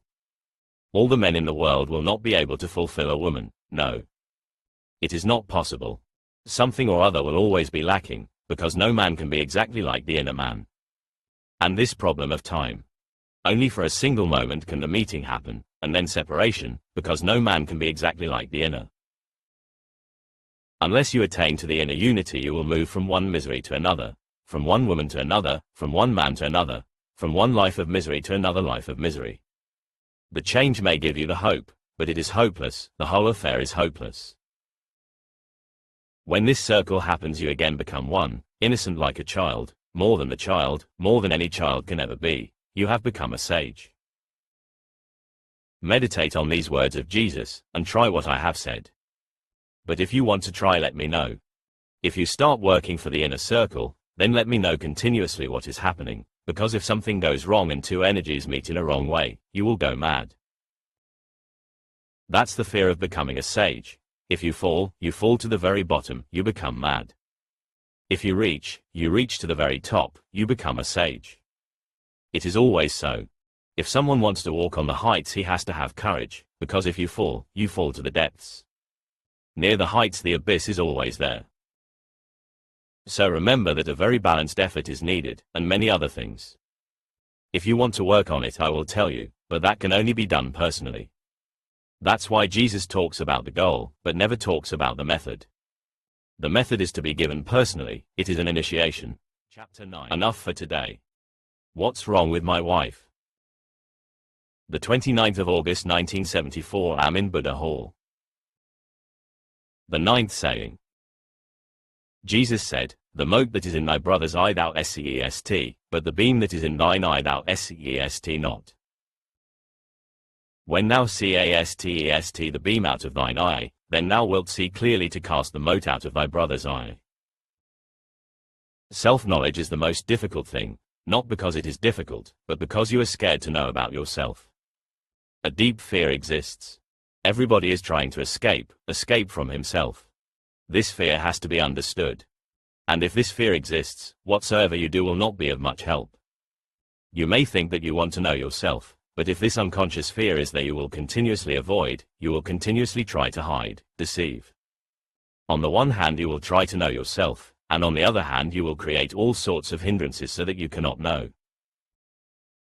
Consciously you may think, I would like to know myself, but in the unconscious, which is bigger, stronger, more powerful than the conscious, you will avoid self-knowledge.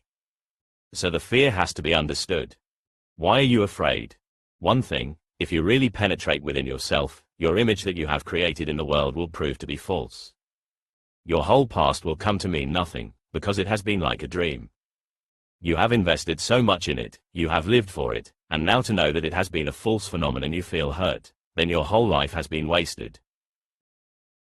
If whatsoever you have been living has been a pseudo-life, not authentic, if you have never loved but just pretended to love, how can you encounter yourself? Because then you will come to know that the whole thing has been a pretense. Not only have you pretended that you love, you have also pretended that you are happy when you love. You have deceived nobody else but yourself. And now to look back, to look within, fear grips you.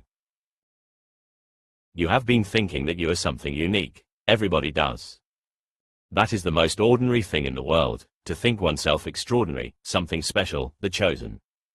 But if you look at yourself, you will come to know that there is nothing to be egoistic about. Then where will the ego stand? It will tumble down, fall down to the dust. Fear is there, so you do not look at yourself. In not looking, you can go on creating dreams about yourself, images about yourself. And it is very easy and cheap to create an image, but it is very difficult and hard to really be something. One always chooses the cheapest, and you have chosen the cheapest. Now, to look at it is difficult. In one house, the phone rang in the middle of the night. It was 4 a.m. The man got up, he was furious, and he shouted into the instrument, "What do you want?" The man at the other end said, "Nothing." Then the first man was more furious. He said, "Then why have you phoned me in the middle of the night?" The other man said, "Because the rate is cheaper." If the rate is cheaper, you can even buy nothing. And that's what you have done. To create an image that you are unique is cheap, but to be unique is arduous, very hard. Many lives of struggle, striving, many lives of effort culminate into something when you become unique. But to believe that you are unique is just cheap. You can do it right now, there is no need to even move. And you have been believing in cheap things. That's why fear exists. You cannot look at yourself. All that you have been thinking yourself to be you will not find there, and you know it well. Who else will know it as well as you know? If you think you are beautiful, then you cannot look in the mirror if this beauty is just an idea. And you know well. Rather than looking in the mirror, you will break all mirrors. Whenever an ugly man or an ugly woman looks into the mirror, he or she thinks that something is wrong with the mirror, because it is so painful to realize that you are nobody. You are somebody in your eyes. Everybody else may know that you are nobody, but not you. Even a madman thinks that the whole world is mad. The whole world says to him, "You are mad." But he will not listen because this is too painful. He will create all sorts of arguments, rationalizations to say, "I am not mad." It happened. Mullah Nasruddin came running into a farm one evening and asked the farmer, "Have you seen a lunatic woman passing through here?" The farmer said, "What did she look like?" Nasruddin described her. He said, "She is 6 feet 4 inches tall, very fat, and weighs 45 pounds. The farmer looked a little puzzled and said, "If she is 6 feet 4 inches tall and is very fat, how can she weigh only 45 pounds? Nasruddin laughed and said, "Don't be silly, didn't I tell you that she is a little crazy?" It is always the other who is wrong, who is crazy. That's how you protect your own so-called sanity. This is a protection. And the person who cannot look at himself, basically cannot look, because he is not only afraid of looking at himself, basically he is afraid of looking.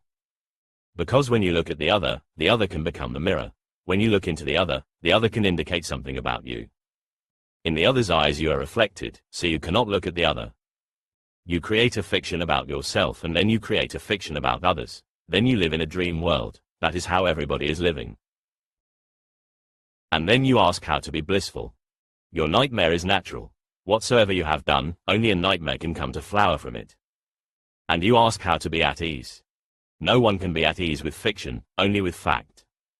Howsoever hard it may be to accept, only fact can make you non-tense, only fact can lead you towards truth. If you deny the factuality, then there is no truth for you, and then you go on moving around and never hit the center.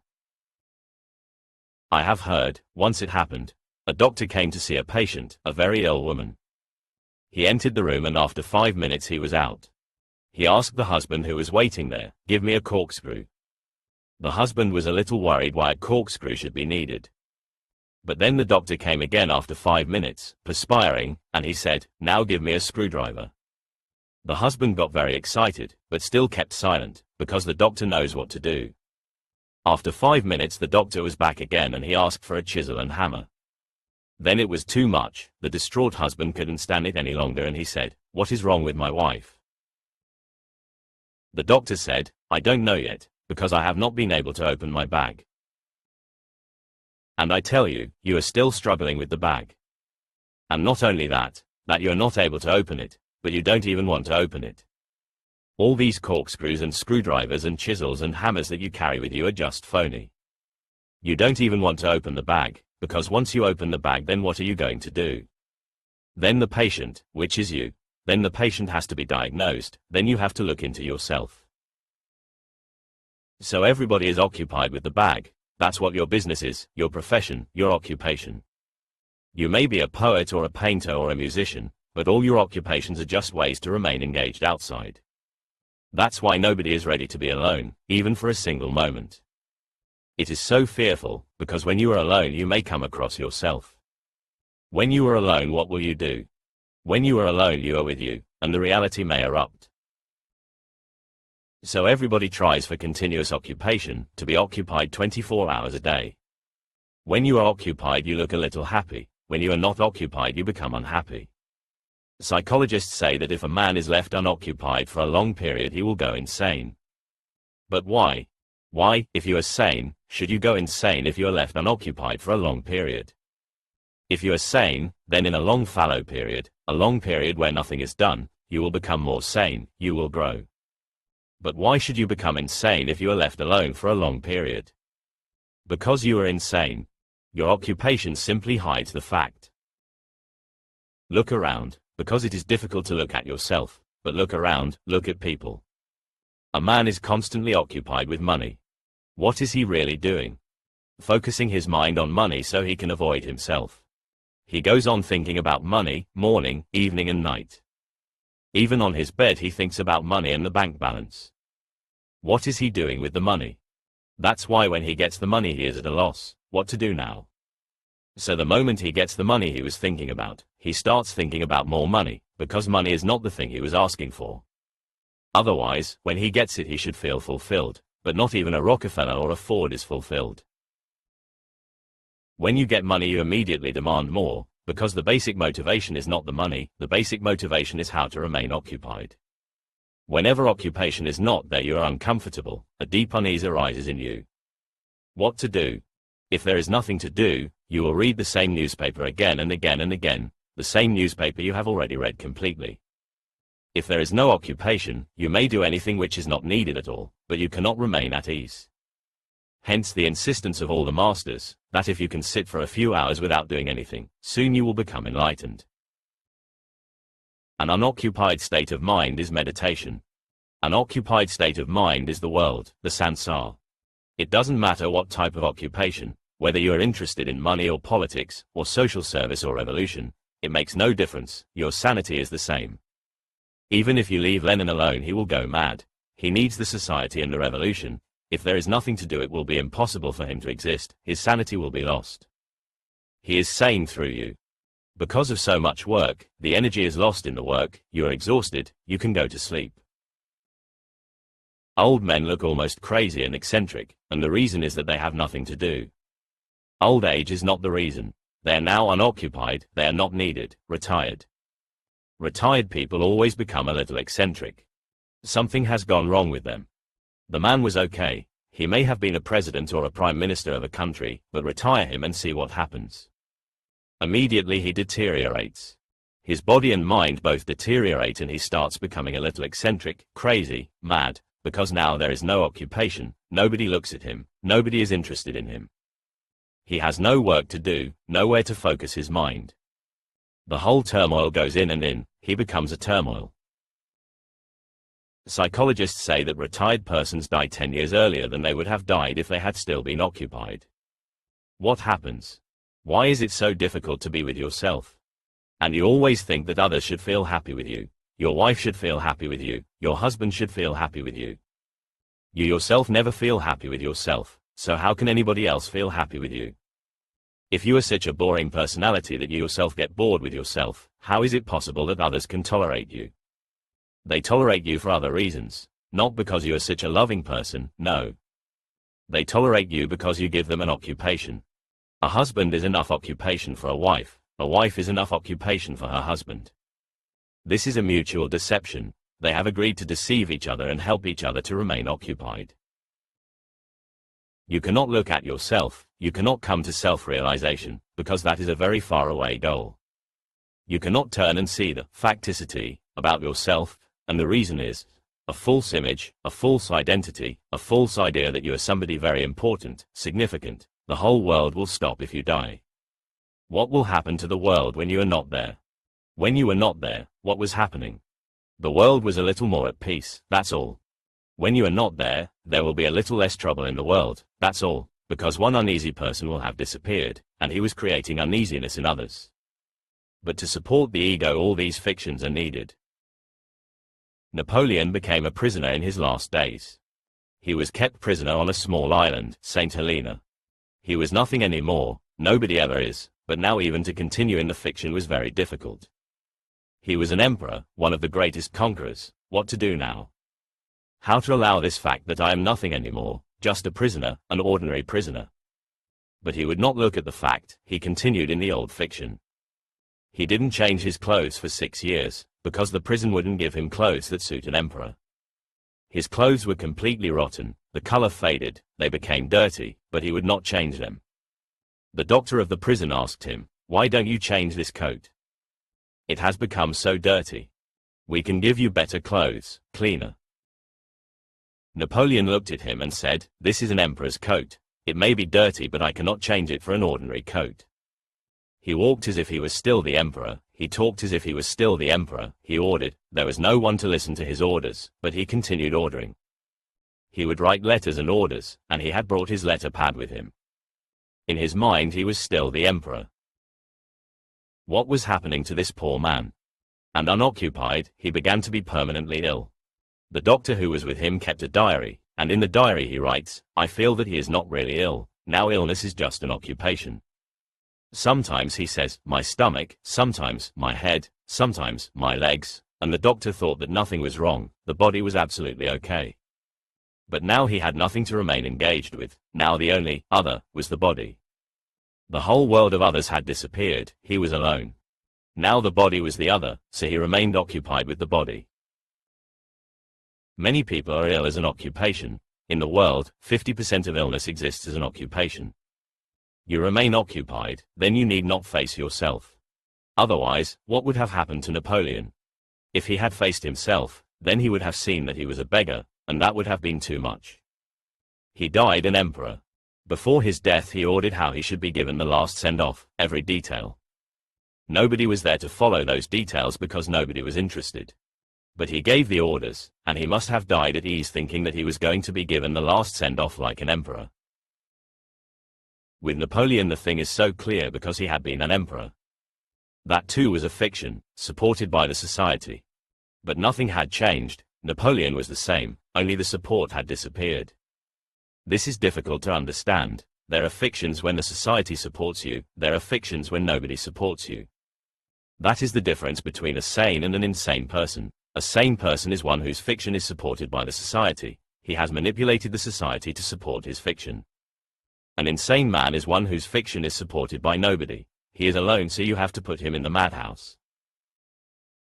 But your support doesn't make anything real. If it is a fiction, it is a fiction. If you look at yourself, immediately you will feel you are nobody, nothing important. But then the whole earth, the base under your feet is withdrawn, you are in an abyss. Better not to look at it, just continue in your dreams. They may be dreams, but they help you to live in a sane way. Not only can't you look at yourself, you cannot look at the other either, because the other is also representative.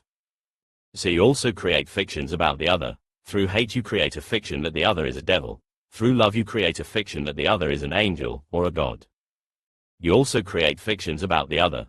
You cannot look directly, you cannot see through them, your perception is not immediate. You live in a maya, in an illusion created by yourself. So whatsoever you see it is exaggerated. If you hate a person, he immediately becomes the devil. If you love a person, he immediately becomes a god. You exaggerate. If you see bad, then you exaggerate and transform it into the ultimate badness. If you see good, it becomes the ultimate good, a god. But it is difficult to maintain these fictions, so you have to change again and again. Why are you so exaggerated in your perceptions? Why don't you see clearly what is there? Because you are afraid to see clearly. You want clouds around so everything remains in a mist. You want not to know yourself. And all those who have known, they insist, know thyself. Buddha, Jesus, Socrates, they go on insisting, know thyself. The whole insistence of religion is to know thyself. And you insist not to know yourself.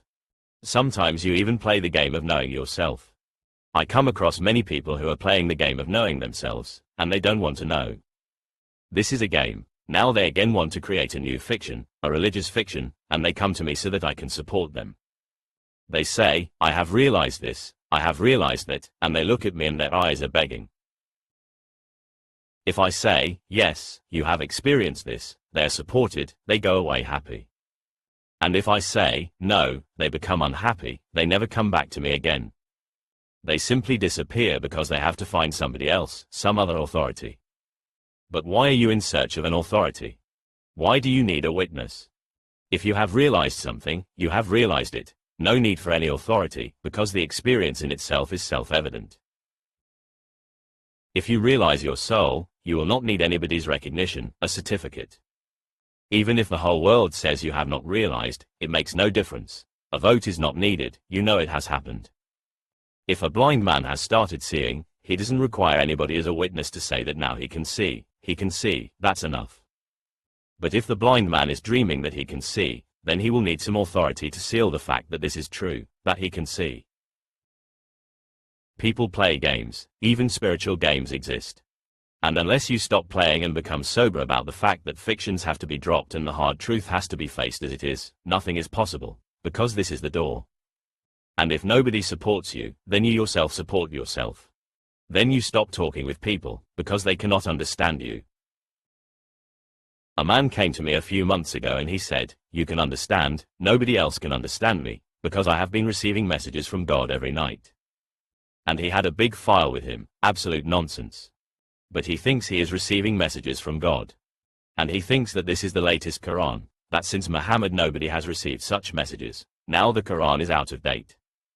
If Mohammedans come to hear of it they will kill him, because they believe in another fiction and he is trying to destroy their fiction.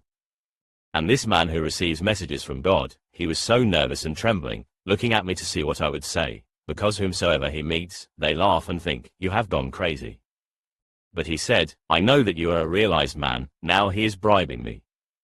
And continuously begging, just say, yes, this is right. But I said, if God is giving you messages you need not come to me, God is enough. Then he became a little doubtful, puzzled, and he said, but who knows, it may be just my mind playing tricks. That he knew well. Whenever you are playing tricks, deep down you know it, and nobody is needed to show it to you, but you want to hide the fact. I told him, this is madness. Then he never came back to me again, now I am not a realized man. He wanted a mutual thing. If I had said, yes, you are receiving messages, he would have gone and said, this man has become realized. If I accept your fiction, then you can help my fiction. This is the mutual game that is going on. And this game is so satisfying that you don't want to break it. But a deep discontent also follows like a shadow. It is bound to be so because the whole thing is a fiction. A beggar, thinking that he is an emperor, knows that he is a beggar. This is the problem. He thinks he is an emperor, pretends he is an emperor, and knows deep down that he is a beggar. He feels very satisfied about the emperorhood, but a deep discontent follows like a shadow. I am just a beggar. This is your problem. You think something about yourself, and you know it is not true. You have never loved, you have pretended. You have never been honest, you have pretended. You have never been true, you have pretended. Your whole life is a long series of pretenses. And now, because you have wasted so much life in it, just to recognize that the whole thing has been only a fiction is too much. Now you think, somehow I'll carry it to the very end. But if you don't finish it, even if you carry it up to the very end, it is not going to give you anything. It is simply a wastage. It is a simple wastage, and in the end the whole frustration will erupt. That's why death is so difficult. Death has nothing dangerous in it. It is one of the most beautiful phenomena in the world. You simply go to sleep. And everything goes to sleep. A seed sprouts and then there is a tree. Then again, seeds come and they fall down and go to sleep. Then again they will arise. After every activity a rest is needed. Life is an activity, death is a rest. It has to be there so new life may arise out of it. Nothing is wrong in death, nothing is dangerous in death. But why is everybody so afraid of dying? Because at the moment of death all your fictions will disappear. At the moment of death you will see that your whole life has been a wastage.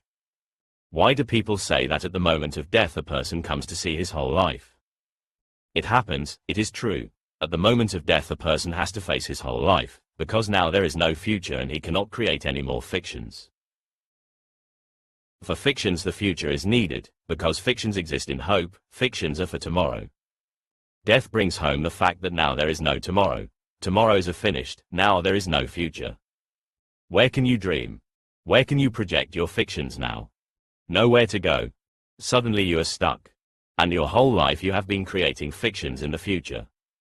Now you are stuck, there is no future, where will you look? You have to look at the past, and at the moment of death the society is disappearing. You have to look at yourself, there is nothing left. Then you come to realize the pain, the anguish of a whole life wasted. If it can happen to you before death, you become a religious man. A religious man is one who has realized before death that which everybody realizes in death. A religious man is one who has looked while still alive, looked into the past, seen through the whole game, realized the fictitiousness of his life, looked into himself. If you look into yourself the change is certain, absolutely certain, because once the fiction is realized as a fiction it starts dropping. To be retained, a fiction has to be retained as a fact. If it is to be carried, even an untruth has to be thought of as true. The moment you realize that this is untrue and the thing penetrates, it starts dropping. It is already out of your hands, you cannot catch it. To continue the dream one has to believe that this is not a dream, this is reality. The moment you become aware that this is a dream, the dream is already disappearing. But not to know is your whole effort. You avoid it, that's why you are never at ease when you are alone. Even if you go to the Himalayas, you take your radio with you, and the radio carries the whole world. Even if you go to the Himalayas, your wife, your friends, your children are with you. You go for a holiday but you never go. You carry the whole atmosphere there to the beach, to the hills, and again you are surrounded by the whole nonsense. It happened once. A shipwrecked sailor reached a deserted island. For 5 years he had to live there because no ship passed.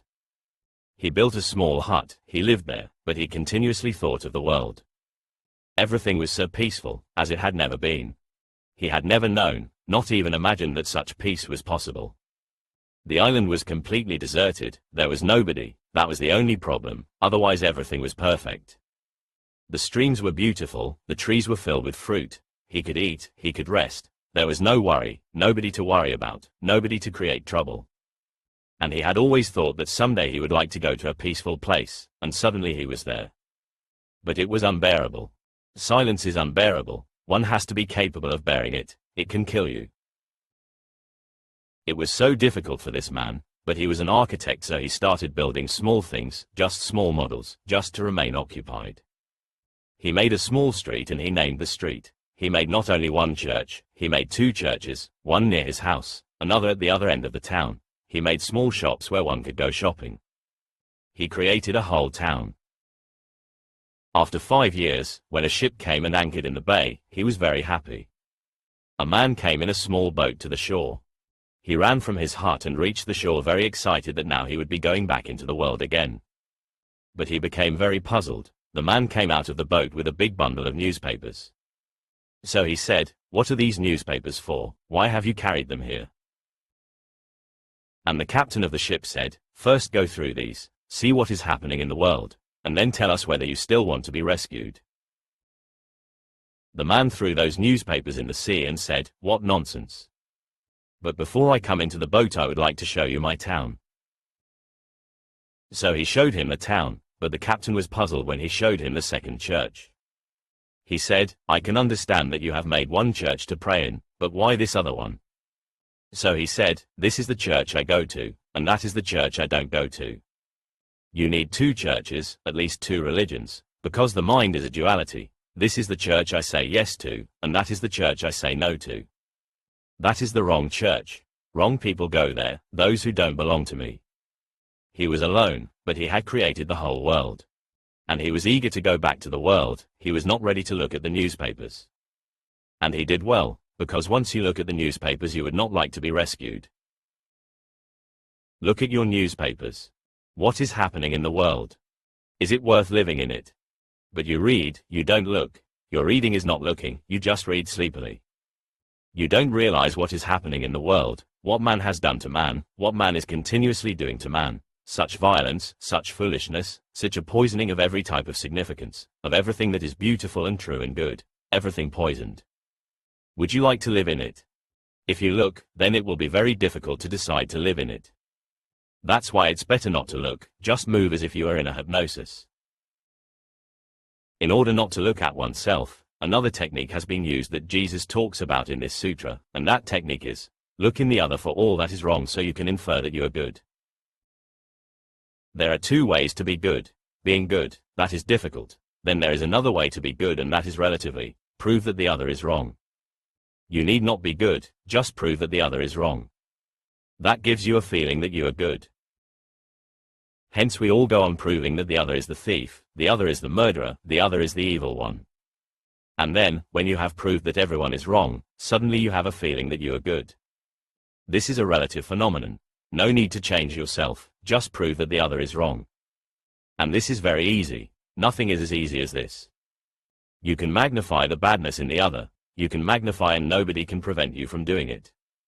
And before that magnified, projected badness, evil, you look simply innocent.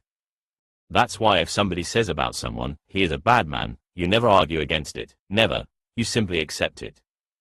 Rather, on the contrary, you say, I always knew that that was the case.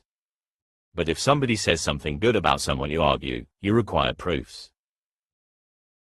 Have you observed the fact that there have been millions of people who have said, We will believe in God, but first give us proofs. But nobody has yet written a book requiring proofs for the devil. Nobody. Nobody requires any proof for the devil. Nobody says, I will believe in the devil only when he is proved. No, you already know the devil is there all around. Only God is missing, he is not there. Why does good need proof and bad need no proof? Observe the tendency and you will come upon a beautiful phenomenon, one of the mysteries of the human mind. Deep down everybody seeks to be good. But it is difficult, so what to do? Prove that the other is bad. You are worse than me, so then I am at least a little good. Jesus said, the mote that is in thy brother's eye thou seest, but the beam that is in thine eye thou seest not. When thou seest the beam out of thine eye, then thou wilt see clearly to cast the mote out of thy brother's eye. You go on looking on the other as darkness. This may give you an illusory feeling that you are light, but this cannot give you light. And if you try to make the other enlightened because you think he is in darkness, that is going to make things worse. That is adding insult to injury. In the first place, darkness is projected by you, and in the second place you are not like yourself, so you cannot enlighten the other. So people who try to transform the society are the mischief makers. People who try to change the other are always dangerous. They are murderers in a very subtle way, but their murder is so subtle that you cannot catch it. They don't kill you directly, but they cripple you, they cut you, and, for your own good, so you cannot say anything against them. Your so-called saints are just trying to destroy the darkness which is not in you or may not be in you, but which they see to be there. They see a hell in you because that is the only way they can see and feel themselves as heavenly. Mullah Nasruddin died. He knocked at the doors of heaven. Saint Peter opened the door, looked at Nasruddin and said, but I am not expecting anybody today, because in my reservation list there is no name. Nobody is to come today. So how? You surprise me. How did you get here? Say your name loudly. Spell it, so I can check. So Nasruddin spelled his name loudly, Mullanasruddin. Saint Peter went in and looked at his list, but there was nobody to come on that day. He came back and he said, say, you are not expected to come here today, you are not due for 10 years yet. So tell me, who is your doctor? Doctors can kill you before your time. Do-gooders can kill you before you are due, and do-gooders are always dangerous. But you are all do-gooders in your own ways, small or big. Everybody wants to change the other because everybody thinks the other is wrong. Everybody wants to change the world. And this is the difference between a political mind and religious mind. A political mind always wants to change the world because he cannot think that he is wrong. The whole world is wrong. If he is wrong, it is because the whole world is wrong and the whole situation is so wrong. It has to be wrong, otherwise he would be a saint. A religious person looks from precisely the other end. He thinks, I am wrong, that is why the world is wrong, because I contribute to the evil in it. Through me the world is wrong. Unless I change myself, there can be no change. The politician starts from the world, but he never reaches any goal because the world is so big, and the world is not the problem. He creates more problems. Through his medicine, many more diseases arise which were not there. Through his efforts he creates more misery. A religious man changes himself. He only changes himself because that is the only thing that is possible. You can only change yourself, and the moment you are changed the world starts changing, because you are a vital part in it. And when you are enlightened, changed, totally changed, you become more vital. You now have the supreme energy in you. A Buddha simply sits under his Bodhi tree and the world is transformed. And the world will never again be the same as it was before Buddha. A Jesus is crucified, but that becomes a mark. History is divided from that day. History will never again be the same as it was. So it is good that we acknowledge and divide the years in the name of Jesus. We say, before Christ, after Christ. It is good, because before Christ a totally different humanity existed. After Christ a different humanity came into being. The phenomenon is so vital that whenever there is a Christ, whenever a consciousness rises as high as the consciousness of Jesus, all other consciousnesses are simultaneously affected. They also rise, they also have a glimpse, and they cannot be the same again, the same old level cannot be achieved. A religious man simply transforms himself, but the transformation is possible only if you look. The transformation is possible only if you drop the fictions. If you come to realize your nobodiness, if you come to realize your nothingness, if you come to realize your inauthentic life, immediately it starts dropping. Knowledge is revolution, not knowledge that you gather through the mind, but knowledge that you come to possess when you encounter yourself. Self-knowledge is a transforming force, nothing else is to be done. This has to be understood. People think, first we will know, and then we will change. No. The moment you know, change occurs. Knowledge itself is transforming. It is not that first you know and then you do something to change. Knowledge is not a method, it is not a means. Knowledge is the end in itself.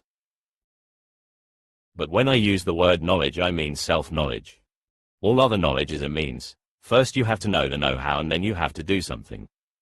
But with self-knowledge the quality is absolutely different. You know, and the very knowing changes you. Drop the fictions. Gather courage to know yourself. Drop the fear and don't try to escape from yourself. And Jesus says, when thou seest the beam out of thine eye, then thou wilt see clearly. Only when the fictions are dropped. They are the beam in your eye, they have become a mist, a smoke, a cloud in your eye. You cannot see clearly, you cannot see anything clearly, everything is blurred. When the beam is cast out from thine eye, you will see clearly. Clarity must be the goal, just clarity of the eye so that you can look directly and penetrate to the fact without creating any projection around it. But this is very difficult because you have become so automatic in it, so mechanized. You look at a flower and immediately your mind starts talking, a beautiful flower, never seen before. Some poetry, borrowed of course, arises. The flower is missed, the clarity is not there. Words blur, can't you see a flower without naming it? Is naming a must? Is your naming the flower going to help in any way? Will the flower be more beautiful if you have the botanical knowledge about it? That is the difference between a botanist and a poet. A botanist knows about the flower, the poet knows the flower. The botanist is simply ignorant. He knows much but it is about and about. The poet sees. In Sanskrit there is only one word for rishi and kavi, for the seer and the poet. There are not two words, because they say whenever there is a real poet he is a seer, whenever there is a seer he is a poet. Clarity, then life becomes poetry. But then you have to look at the flower without naming it. Is it a rose or something else? Why are words needed? Why do you say, it is beautiful? Can't you see the beauty without speaking? Is it necessary to repeat that it is beautiful? What do you mean by repeating it? It means the flower is not enough. You need a suggestion that it is beautiful, then you can create beauty around it. You don't see the flower is just a screen, you have to project beauty on it. Look at the flower and don't say anything. It will be difficult, the mind will feel uneasy because it has become habitual. It constantly goes on chattering. Look at the flower and make it a meditation. Look at the tree and don't name it, don't say anything. There is no need, the tree is there, why say anything? I have heard it happened. Lao Tzu, one of the greatest Chinese mystics, used to go for a walk in the morning every day. A neighbor used to follow him, but the neighbor knew that Lao Tzu was a man of silence, so for years he followed him on the morning walk but he never said anything. One day there was a visitor at the neighbor's house, a guest, and he also wanted to come. The neighbor said, don't say anything, because Lao Tzu wants to live directly. Don't say anything. They went out, and the morning was so beautiful, so silent, the birds were singing, and just out of habit the guest said, how beautiful. Just this much, nothing much. For a 1-hour walk, this is not very much, how beautiful. But Lao Tzu looked at him as if he had committed a sin.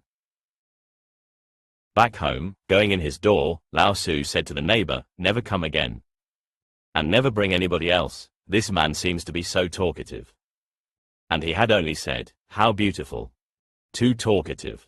And Lao Tzu said, the morning was beautiful, it was so silent. This man disturbed the whole thing. How beautiful. It fell like a stone in a silent pool. How beautiful. Fell like a stone in a silent pool and the whole thing became rippled.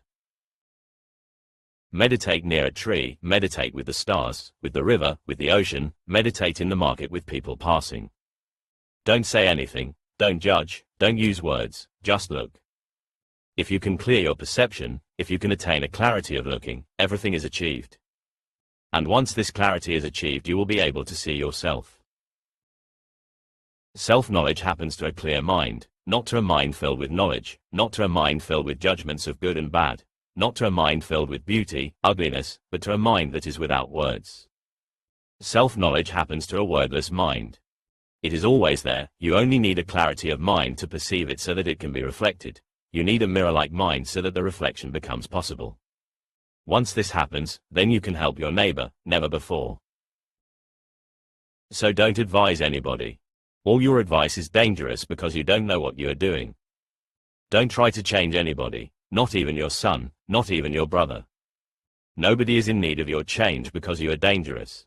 You can cripple, you can kill, you can maim, but you cannot help transformation. Unless you are transformed, don't move into another's life. When you are filled with light, you can help. Really, then there is no need to make any effort to help. Help flows from you just as light flows from a lamp, or fragrance comes out of a flower, or the moon shines in the night. No effort on the part of the moon, it just flows naturally. Somebody asked Basho, a Zen master, say something about your lectures. You go on talking and still you talk against words. You go on talking, and in those talks you go on talking against words and against talking. So say something about it. What did Basho say? Basho said, others talk, I bloom. When there is no effort, then it is a blooming.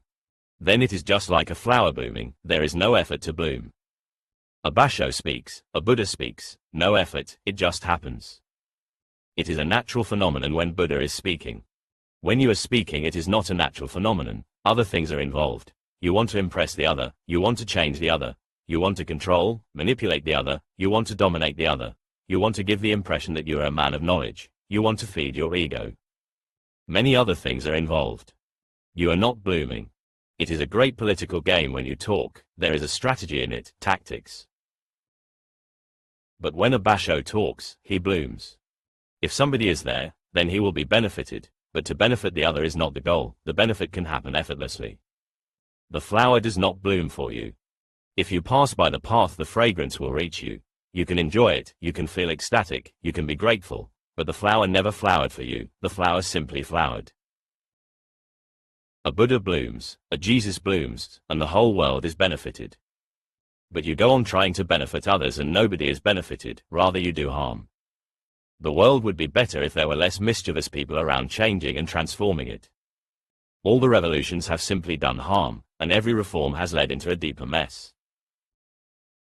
D.H. Lawrence once suggested that for 100 years we should stop all revolutions, we should stop all universities, we should stop all reforms and all talk about them, and for 100 years we should live like primitives. The suggestion is beautiful. Then humanity could come to be alive again, the energy could arise and people could attain to clarity. Words have dimmed, they have become too burdensome, and you carry so much knowledge that you cannot fly in the sky. You are burdened so much that you are not weightless, your wings are not free. And you cling to the things that have become your prisons and bondages because you think they are very valuable. They are valueless things, and not only valueless but also dangerous to you. Words, scriptures, knowledge, theories, ISMS, they all cripple you. Clarity cannot be attained through them. Put aside all scriptures, put aside all judgment. Look at life like a child not knowing what he is looking at, just looking, and that looking will give you a new perception. That new perception is what Jesus is talking about. I will repeat the words. The mote that is in thy brother's eye thou seest, but the beam that is in thine eye thou seest not. When thou seest the beam out of thine eye, then thou wilt see clearly to cast the mote out of thy brother's eye. Only that can be helpful. If you become a light unto yourself, you become a light unto others. But that is a blooming, and everybody is benefited, knowingly, unknowingly, everybody is benefited. You become a blessing. Chapter 10. Enough for today. Just enjoy yourself. The 30th of August 1974, I'm in Buddha Hall. The 10th saying. Jesus said, it is impossible for a man to mount 2 horses and to stretch 2 bows, and it is impossible for a servant to serve 2 masters, otherwise he will honor the one and offend the other. Everybody is already mounted on 2 horses, everybody is stretching 2 bows, not only 2 but many. That's how anguish is created, that's why you are constantly in anxiety. Anxiety shows that somehow you are mounted on two horses. How can you be at ease? Impossible, because the two horses are moving in two directions, and you cannot move anywhere. With one horse movement is possible, you can reach somewhere. With two horses movement is impossible, they will negate each other and you will not reach anywhere. And this is the anxiety, that you are not reaching anywhere. Deep down this is the anguish, that life is slipping out of your hands, time is becoming less and less, death is coming near and you are not reaching anywhere. It is as if you have become a stagnant pool, just getting drier and drier and dying. There is no goal, no fulfillment. But why is it happening? Because you have been trying to do the impossible. Try to understand the mind as it functions in you, then you will be able to understand what Jesus means. You want to be as free as a poor man because only a poor man can be free. He has no burden, he has nothing to protect, you cannot rob him. He is unafraid. You cannot snatch anything from him because he has nothing. With nothing, he is at ease. With nothing as his possession, nothing can be stolen from him. Nobody is his enemy because he is not a competitor at all, he is not competing with anybody. You want to be as free as a poor man, as a beggar, but you also want to be as secure as a rich man, as safe as an emperor. The rich man is safe, the rich man is secure, he feels more rooted. Outwardly, he has made all the arrangements, he is not vulnerable. He has protections against death, you cannot murder him so easily, he has an armor. And you would like to be free like the beggar and to be secure like an emperor, then you are mounted on two horses and it is impossible to reach anywhere. You love a person, but you want the person to behave like a thing, completely in your hands. But you cannot love a thing, because a thing is dead and cannot respond to you. So if the other is really a person he cannot be possessed, he is like Mercury, the more you try to keep him in your fist, the more he goes out, because to be a person means to be free. If he is a person, you cannot possess him. If you can possess him, he is no longer a person and you will not be able to love him. Then he is just a dead thing. Who can love a dead thing? You are mounted on two horses. You want a person like a thing, which is impossible. A person has to be free and alive, and only then can you love him. But then you feel difficult, you start possessing, and then you start killing him. You are poisoning. If he allows you this poisoning, sooner or later he will be just a thing. So wives become decorative pieces in the houses, husbands become just watchmen, but love disappears. And this is happening in all directions.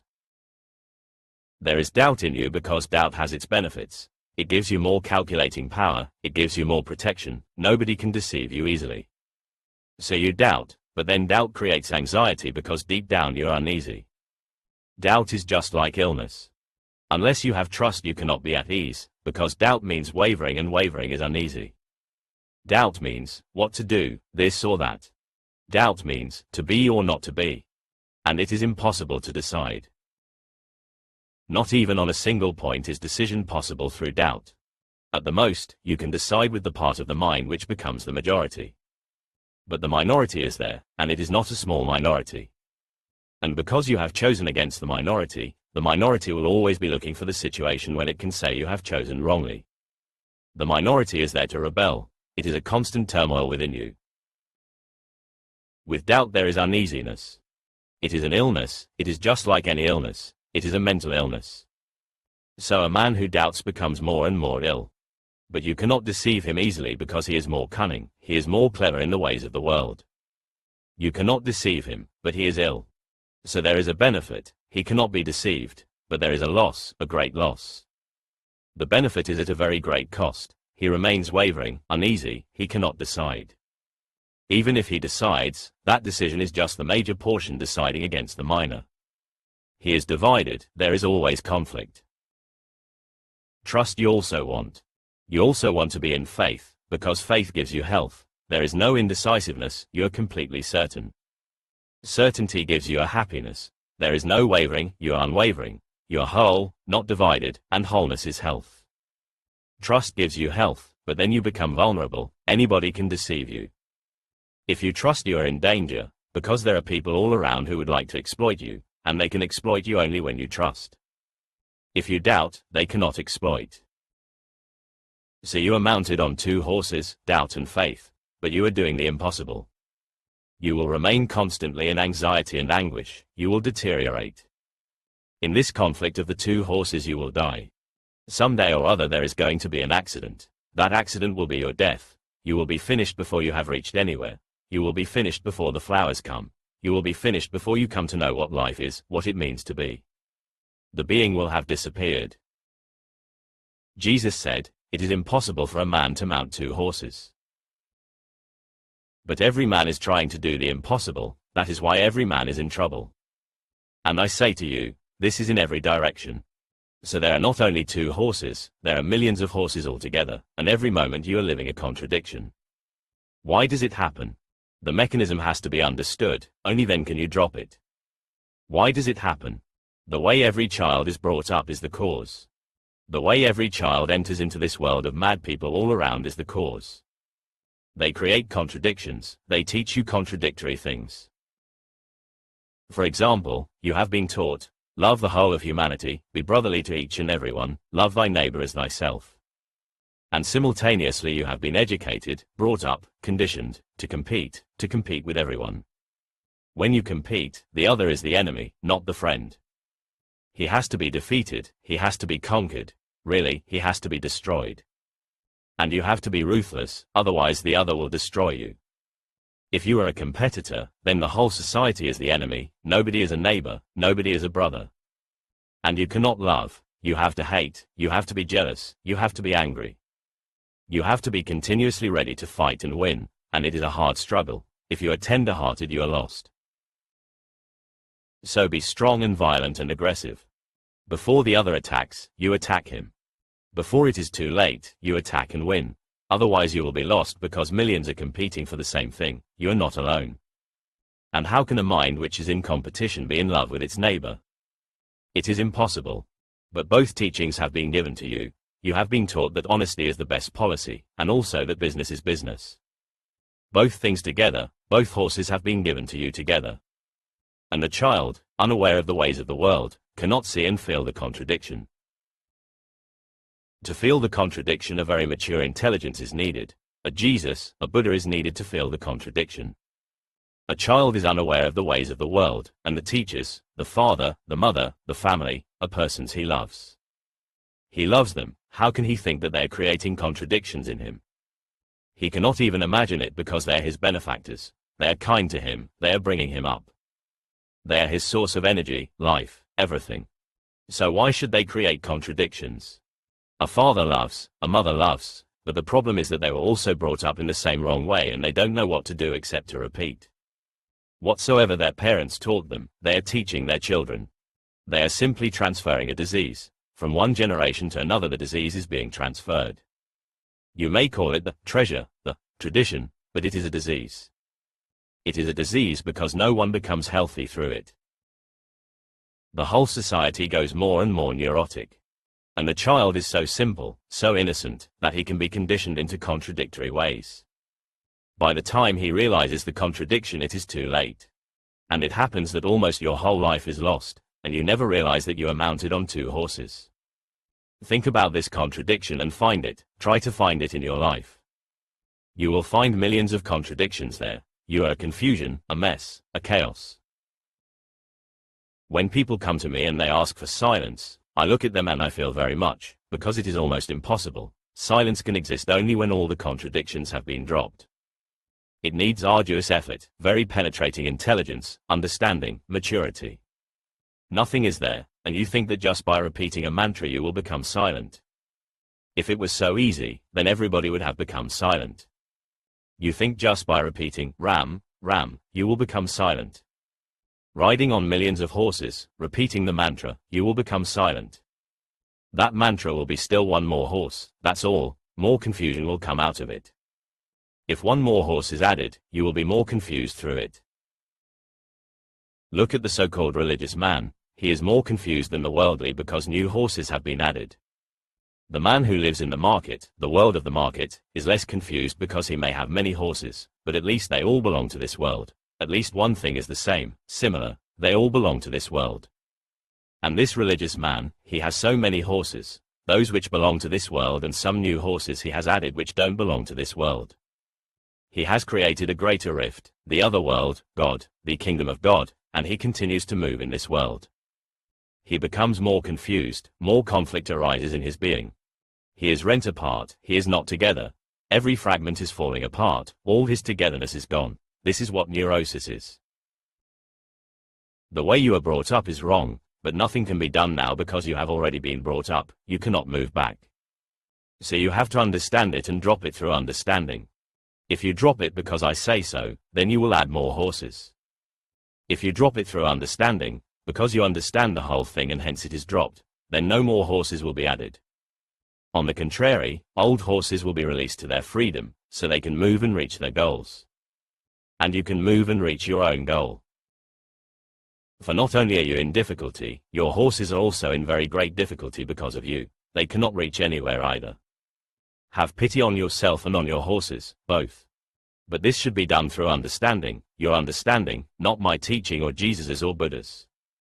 They can show the path, but if you follow without understanding you will never reach the goal. Now try to understand. Jesus said, "It is impossible for a man to mount 2 horses and stretch 2 bows, and it is impossible for a servant to serve 2 masters, otherwise he will honor the one and offend the other."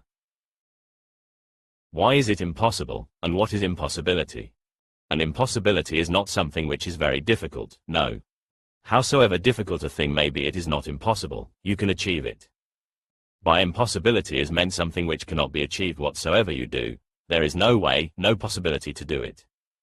When Jesus says impossible, he means impossible, he doesn't mean very difficult, and you are trying to do the impossible. What will happen? It cannot be done, but you will be undone through it. It cannot be done, but what will happen to you who have been making an effort to do the impossible? You will fall apart. It is not possible to do it, but doing it, you are undoing your own life. This will happen, this has happened. Look at people who doubt. Have you seen a man who has doubt and who does not have faith? If you see a man who only has doubt, you will see he cannot live, it is impossible to live. Go to the madhouses, there you will find people who have doubts about everything. Then they cannot even move, because they doubt even a simple action. I knew a man who was so full of doubt that he could not go to the market, and the market was just a few yards away. He would come back again and again to check the lock. And when we were children we used to play tricks on that poor man. He would be going out and we would ask him, "Have you checked the lock?" He would be angry, but he would go back to check it. And he was alone, there was nobody else, and so afraid. He would be taking his bath in the river and somebody would say, "Have you checked the lock?" He would be very angry, but halfway through his bath, immediately he would come out and run to the house to check. This is the perfect skeptic. If doubt goes too far you will enter into a madhouse, because then you doubt everything. This is one type of man who is completely broken into fragments. If you choose faith against this, you will become absolutely blind. Then anybody can take you anywhere, then you have no intelligence of your own, no alertness of your own. Around Hitlers you will find this type of person, they have trusted and through trust they have lost. Because of this you are trying the impossible. To make a compromise, not to go to this extreme, because their neurosis comes. Not to go to the other extreme, because their blindness happens. Then what to do? Then simple reasoning says, just compromise both, half and half, a little doubt, a little faith. But then you mount on 2 horses. Is it not possible to live without doubt and without faith? It is possible. In fact, that is the only possible way to grow. To live without doubt and without faith. Just to live simply, spontaneously, with awareness. And this is really what trust is, not trusting somebody else. This is trusting life. Wheresoever it leads, without doubt, without faith, you simply move, you move innocently. A man who doubts cannot move innocently. Before he moves he will think, and sometimes he will think so much that the opportunity is lost. That's why thinkers never do much. They cannot act, they become simply cerebral. Because before action they must decide, they must come to a conclusion, and they cannot come to a conclusion, so how can they act? Then it is better not to act, and wait. But life will not wait for you. Or you become faithful, believing, a blind man. Then anybody, any politician, any madman, any pope, any priest can lead you anywhere. They themselves are blind, And when the blind lead the blind, there is bound to be catastrophe. What to do? Reasoning says, ordinary reasoning says, make a compromise. One scientist, B.F. Skinner, did an experiment worth remembering. A white mouse was the object of experiment. The white mouse was starved for 2 or 3 days, so it was very hungry. Really, it was just hunger, ready to jump and eat anything available. Then it was put on a platform. Just below the platform there were 2 similar boxes, the same color, same size, and both boxes contained food.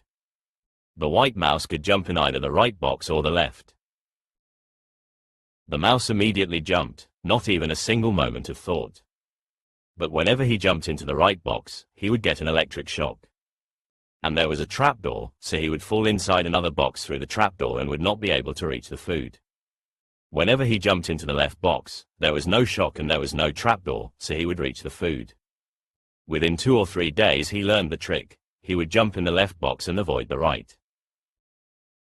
Then Skinner made a change. He changed the places of the boxes. The mouse jumped into the left box and found that there was an electric shock. Now it was disturbed, confused as to what to do and what not to do. So before jumping it would tremble and waver, doubtful. This is how a philosopher is, a white mouse, trembling, doubtful what to do, left or right, and how to choose. And who knows? But then it got accustomed again. Then Skinner again made a change. The mouse became so confused that although it was hungry it would wait, trembling, looking at this box and that, and how to decide.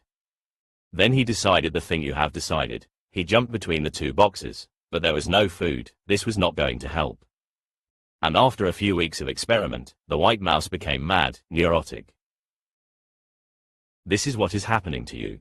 You have become confused, what to do, what not to do. And the only thing that comes to the mind is that if it is difficult to choose this, difficult to choose that, then it is better to make a compromise, just jump in the middle. But there is no food. Of course, there is no electric shock, but there is no food either. You miss life if you jump in the middle. If it were possible for the white mouse to mount both boxes, he would have done that. These are the 2 possibilities which open for reasoning: mount both horses or just jump in the middle. Intelligence, a very penetrating and keen intelligence, is needed to understand the problem. There is no other solution. I am not going to give you any solution. No, Jesus has given any solution to anybody. Just the understanding of the problem is the solution. You understand the problem and the problem disappears. Is it not possible to live without faith and without doubt, not making a compromise? Because the compromise is going to be a poison. They are such contraries that your whole life will become a contradiction. And if contradiction is there, you will be divided, split. Schizophrenia will be the final result. Or, if you choose one and deny the other, then the benefits that were possible from the other are denied you. Doubt gives you protection against exploitation, faith gives you certainty. Drop one and the benefit of it is also dropped. If you choose both, you mount on 2 horses. If you make a compromise, you create a division within your being. You are 2, you become a crowd. Then what to do? Just understand the problem and get down from both horses. Don't make any compromise. Then a totally different sort of being, a totally different quality to your consciousness happens. But why are you not doing that? Because that quality needs alertness, that quality needs awareness. Then you need not doubt anybody, you simply have to be fully alert. Your alertness will be the protection against exploitation. If a fully alert man looks at you, you cannot deceive him. His very look will disarm you. And if he allows exploitation, it is not because you are cunning and cheating him, but because he is kind and allows you. You cannot cheat a fully alert man. It is impossible because he looks through you, you are transparent, he has such consciousness that you are transparent. If he allows you to cheat him, it is because of his compassion. You cannot cheat him. This consciousness seems to be difficult, that's why you have chosen the impossible. But the impossible is impossible. You only make believe that it can happen. It has never happened, it will never happen. You have chosen the impossible because it looks easier. Compromise always looks easier. Whenever you are in difficulty, you compromise. But compromise never helps anybody, because compromise means 2 contraries will exist within you. They will always be in tension and they will divide you. And a divided man can never be happy. This is what Jesus means, but Christians have misunderstood him. Christians have completely missed Jesus, because the mind goes on interpreting. What have they interpreted? They think Jesus is saying, choose one horse. Either this world or that, choose one. Don't mount 2 horses, because you will be in difficulty and it is impossible. So choose one horse. That's what they have come to conclude and interpret. I have heard it happened. One night Mullah Nasruddin's wife was feeling hungry, so she went in search of a midnight snack. But she couldn't find anything, just a dog biscuit. So tentatively she tasted it, found it good, it tasted good, so she ate it. And she liked it so much that in the morning she told Nasruddin to get a big supply. Nasruddin went and purchased a lot of dog biscuits. The local grocer said, "What are you doing? Because I know your dog is very small, you don't need such a large supply." Nasruddin said, "It is not for the dog, it is for my wife." The grocer said, "I must remind you that these biscuits are strictly for dogs, and if your wife eats them she will die, they are poisonous." And after 6 months the wife died. One day Nasruddin admitted to the grocer, "My wife is dead." The grocer said, "I told you before that those biscuits would kill your wife." Nasruddin said, "Those biscuits didn't kill her, it was chasing behind the cars that killed her, not the biscuits." Your mind sticks to its own conclusions, because if one conclusion is lost, your confidence is lost. So whatsoever the situation, you stick to your conclusions. That gives you ground for your ego and your mind to stand on. One day, Mullah Nasruddin was walking with a very big stick which was too long for him. One friend suggested, "Nasruddin, why don't you cut a few inches off from the bottom?" Nasruddin said, "That would not help, because it is this end that is long." Your reasoning can be suicidal. It is. You think it is reasoning, but it is not reasoning, it is just deceiving yourself.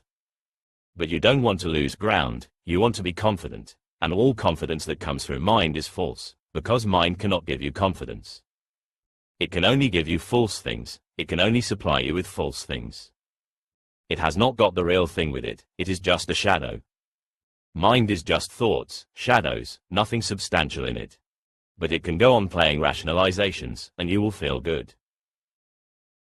Christians miss the whole point. They think Jesus is saying, choose. Jesus can never say, choose. Jesus means choicelessness. Because if you choose, the choosing mind is strengthened, not destroyed. The mind which is choosing becomes stronger through the choice. No, it is not a question of choice. And through choice you can never be total, because you have to deny something. If you choose faith, you will have to deny doubt. Where will this doubt go? It is not something outward that you can throw, it is deep in you. Where will it go? You can simply close your eyes, that's all. You can simply repress it in the unconscious, that's all. But it is there, like a worm, eating your consciousness. It will be there, and someday or other it will come to the surface. What can you do? How can you drop it? If you choose doubt, where will your faith go? It is part of you. So compromise will happen. You will become an amalgam of many things somehow put together, not a synthesis but a compromise. Jesus means quite the contrary. He means, don't choose. It is impossible for a man to mount 2 horses and stretch 2 bows, and it is impossible for a servant to serve 2 masters, otherwise he will honor the one and offend the other. Look at the last phrase. Otherwise he will honor the one and offend the other. If you choose one, you honor the one and offend the other, and the offended part of you will take revenge, it will become rebellious.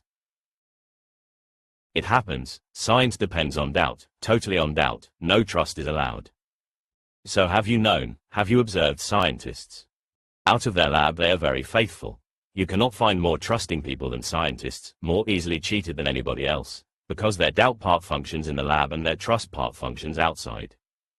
They are simple people as far as the outside world is concerned, but in their lab they are very cunning and clever. You can cheat a scientist very easily. It is not so easy to cheat so-called religious men. In the temple they are in deep trust, outside the temple they are very cunning. Look at the so-called religious people. Outside the temple you cannot cheat them, there is no possibility to cheat or exploit them, but inside the temple they are very simple. They use their trust part there, their doubt part in the world. They are good businessmen, they accumulate wealth, they exploit the whole world. A scientist can never be a good businessman, he cannot be a good politician. That is not possible, because the doubt part is finished in the laboratory. Outside, the trust part functions.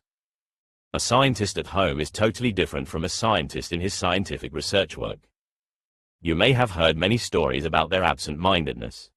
They happen, really happen, they are not stories. Because he uses his attention in the lab, then outside the lab he becomes inattentive. He has used one part, it is finished. So he has a double life. In the lab he is very mindful, outside the lab he becomes absent-minded. There is a story about Albert Einstein. He was visiting a friend and they took their dinner, they gossiped about this and that. There was not much said because Einstein was not a man of gossip, and he was not very talkative either. So the friend started feeling bored. And it became darker and darker, until it was 11 o'clock at night, and now he wanted Einstein to leave. But it was impolite to say so to such a great man, so he waited and waited. Sometimes he even gave hints. He said, "The night is very dark, and it seems it is now about 11:30. But Einstein would just look and yawn. He wanted to sleep. Then it was almost 12 and the friend said, "I think you are feeling sleepy, because you are yawning." That was the final hint. Einstein said, "Yes, I am feeling very sleepy, but I am waiting for when you go, then I can go to sleep." The man said, "What are you saying? You are at my home." Einstein stood up and said, "Sorry. I was continuously thinking, when will this man go, so I can go to sleep." In the lab, this man is perfect as far as attention is concerned, presence is concerned. But that part is used up there. Outside the lab he is a totally different man, just the opposite. That's why it happens that you find a contradiction in the life of so-called religious people. It is natural. See them praying in the temples, and look at their faces. They look so innocent, their eyes filled with such deep emotion, tears flowing down. You cannot imagine the same man outside, how he will look, how he will be at his shop, how he will behave when you go to the shop. The emotional part, the trusting part, is finished in the temple, in the mosque, in the church. When he comes out he is free of that part. Then he is as doubting as any scientist can be, as skeptical as possible. This is how we live a double life. This is a compromise. Jesus is not saying, choose one against the other. If you choose one against the other part will be offended, and the offended part of your being will take revenge. And it makes it very difficult. It makes life almost impossible to live. The more you try to live with one part, the more the other part disturbs all your planning, all your scheming. It comes up again and again. Then what to do? The way, the thing to be done, is not to choose. The thing is to understand the whole contradiction of your being. Not choosing, but becoming choiceless. Not dropping one against the other, because you cannot drop one aspect of a thing. You have a rupee coin, it has two aspects. You cannot drop one aspect, you cannot drop one side of it. You may not like the other side, but you have to carry both. If you want to carry one you have to carry two, then the whole rupee will be with you. The only thing that you can manage is that you can hide the aspect you don't like, and the aspect you like you can put on the surface, that's all. That's how the conscious and the unconscious are created. The conscious is that part, that horse that you like, and the unconscious is that horse, that part that you don't like. The conscious is that which you have chosen, the unconscious is that against which you have chosen. These are the two churches, the one you go to and the one you don't go to. Otherwise, in a man like Buddha, the conscious and the unconscious both disappear, because he has not chosen for, he has not chosen against. The whole coin drops. And only the whole coin can drop, half can never be dropped. Doubt and trust are two aspects of the same coin, just like cold and hot. They look like contraries but they belong together. They are polarities in one whole, just like negative and positive electricity, just like man and woman. They look like opposites, but they are polarities of one phenomenon. You cannot drop negative electricity without dropping positive electricity. You cannot retain one and drop the other. If you do that, your being will be divided. The dropped, the repressed, the denied part will become the unconscious. The accepted, the welcomed part will become the conscious. And then there will be a continuous struggle between the conscious and the unconscious. But you are still mounted on two horses. The only way is to drop the whole thing, and the secret is not in dropping, because dropping can also become a choice. This is the most complex and subtle thing. You can drop, and choose dropping against not dropping. Then again there are two horses. No, this is to be done through understanding. Dropping is not the thing, understanding is the thing. Understand the whole madness. What you have done to yourself, what you have allowed to happen to yourself, what type of contradictions you have been accumulating. Just see through the whole thing. Don't be for and against, don't condemn, don't judge. Just look through the whole thing that you are. Don't hide, don't offend, don't judge. This is good and that is bad. Don't evaluate. Don't be a judge but just an onlooker, detached, a witness. Just see the whole thing that you are, whatsoever mess you are in, just see it as it is. Suddenly, an understanding arises which becomes the dropping. It is just as if you have been trying to enter a wall, and suddenly you become aware that this is a wall and there is no door. Do you need to drop the effort now? You simply move. That movement is simple, it is not for and against. You simply understand that this is absolutely useless, impossible. That is the meaning of Jesus. You simply look, it is impossible, you move. There is no choice on the part of the mind, you don't make any effort. Whenever there is understanding, it is effortless. And whenever something is effortless, it is beautiful because it is whole. Whenever there is effort, there is ugliness, because it is always the part, never the whole. Effort means deep down you are fighting against something. But why are you fighting? Because that which you are fighting still retains meaning for you. The enemy also has meaning, just like the friend, the opposite meaning, but he carries meaning. And have you ever thought that whenever your enemy dies, something in you dies immediately? You not only suffer from the death of your friends, you also suffer from the death of your enemies. You cannot remain the same. In India it happened. Muhammad Ali Jinnah and Mahatma Gandhi were constant fighters against each other. Then Gandhi was murdered, and Jinnah is reported to have said, "I feel very sad. Something in me has died. Who can Jinnah fight against now? Against whom can he be the fighter? Against whom can he accept the challenge? The ego drops if the enemy is not there. You are constituted of your friends and of your enemies. You are a contradiction. Only he is whole who has no enemies and no friends, who has not chosen, who has no leanings for this or for that, who simply moves moment to moment with a choiceless awareness, and whatsoever life brings, he allows.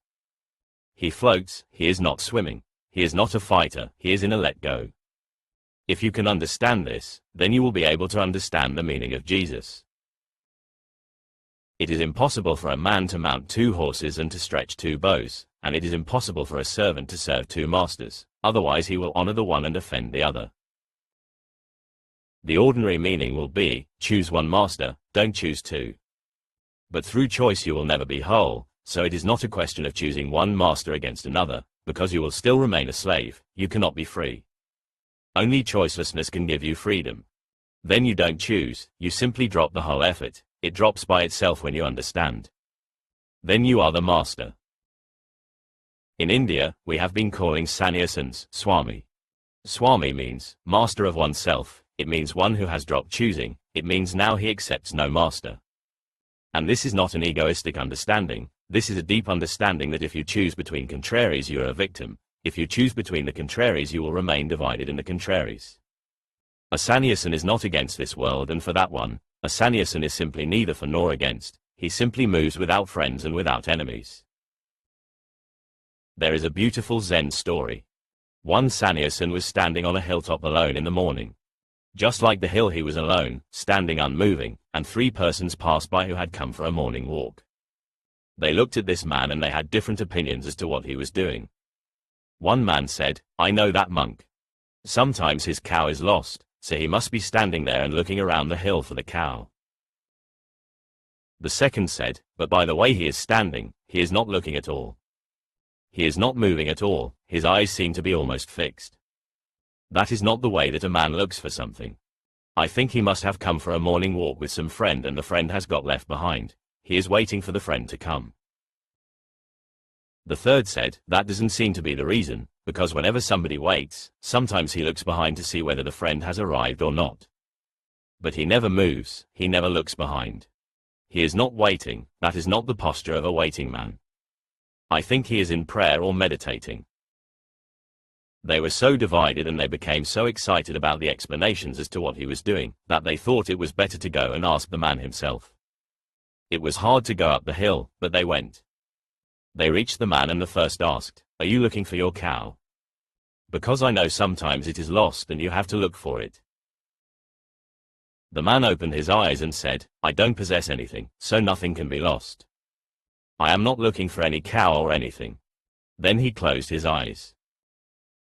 The second man said, "Then I must be right.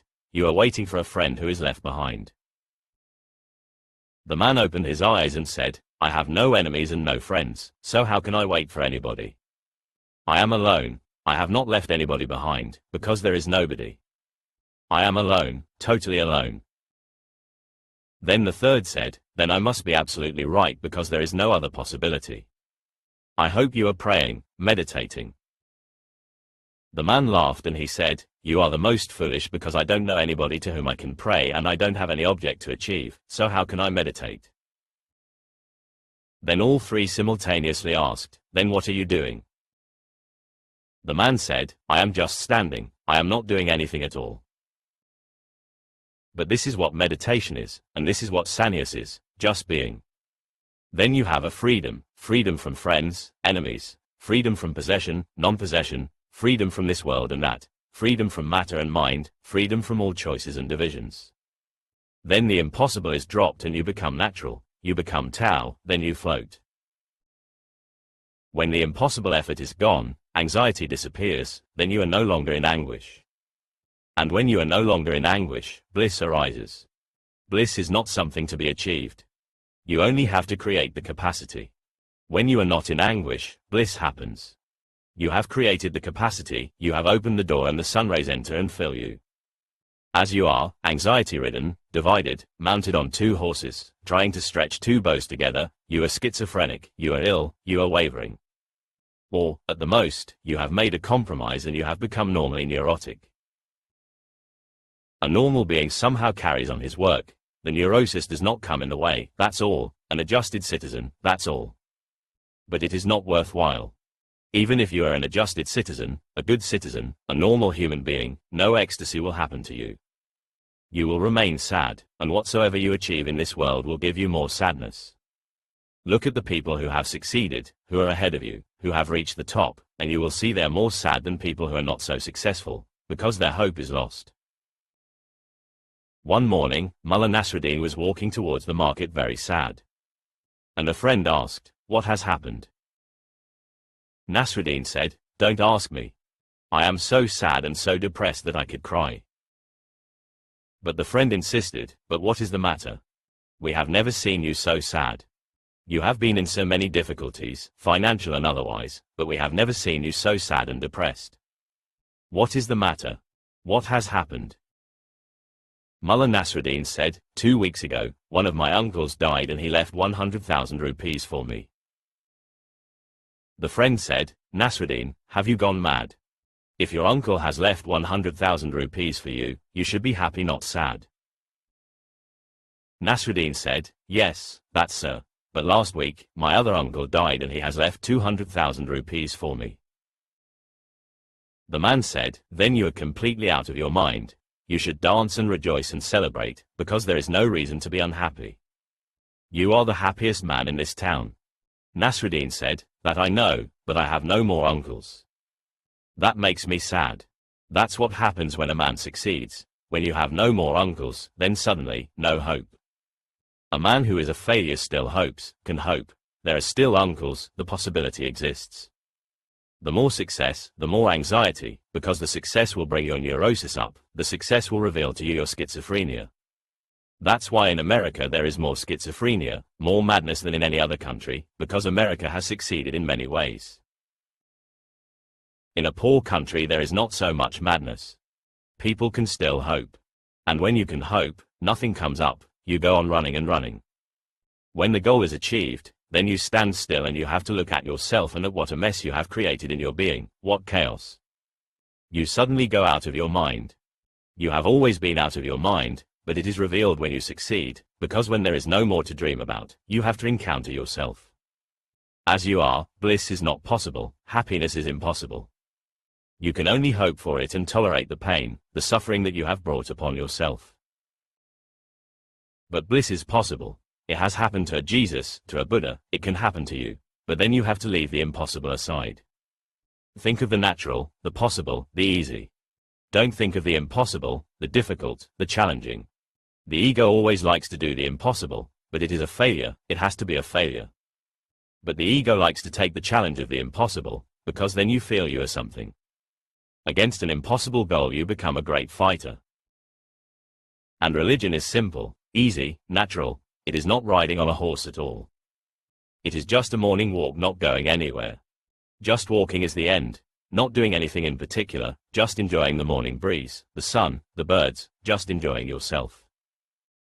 Chapter 11. Enough for today. Choose the eternal.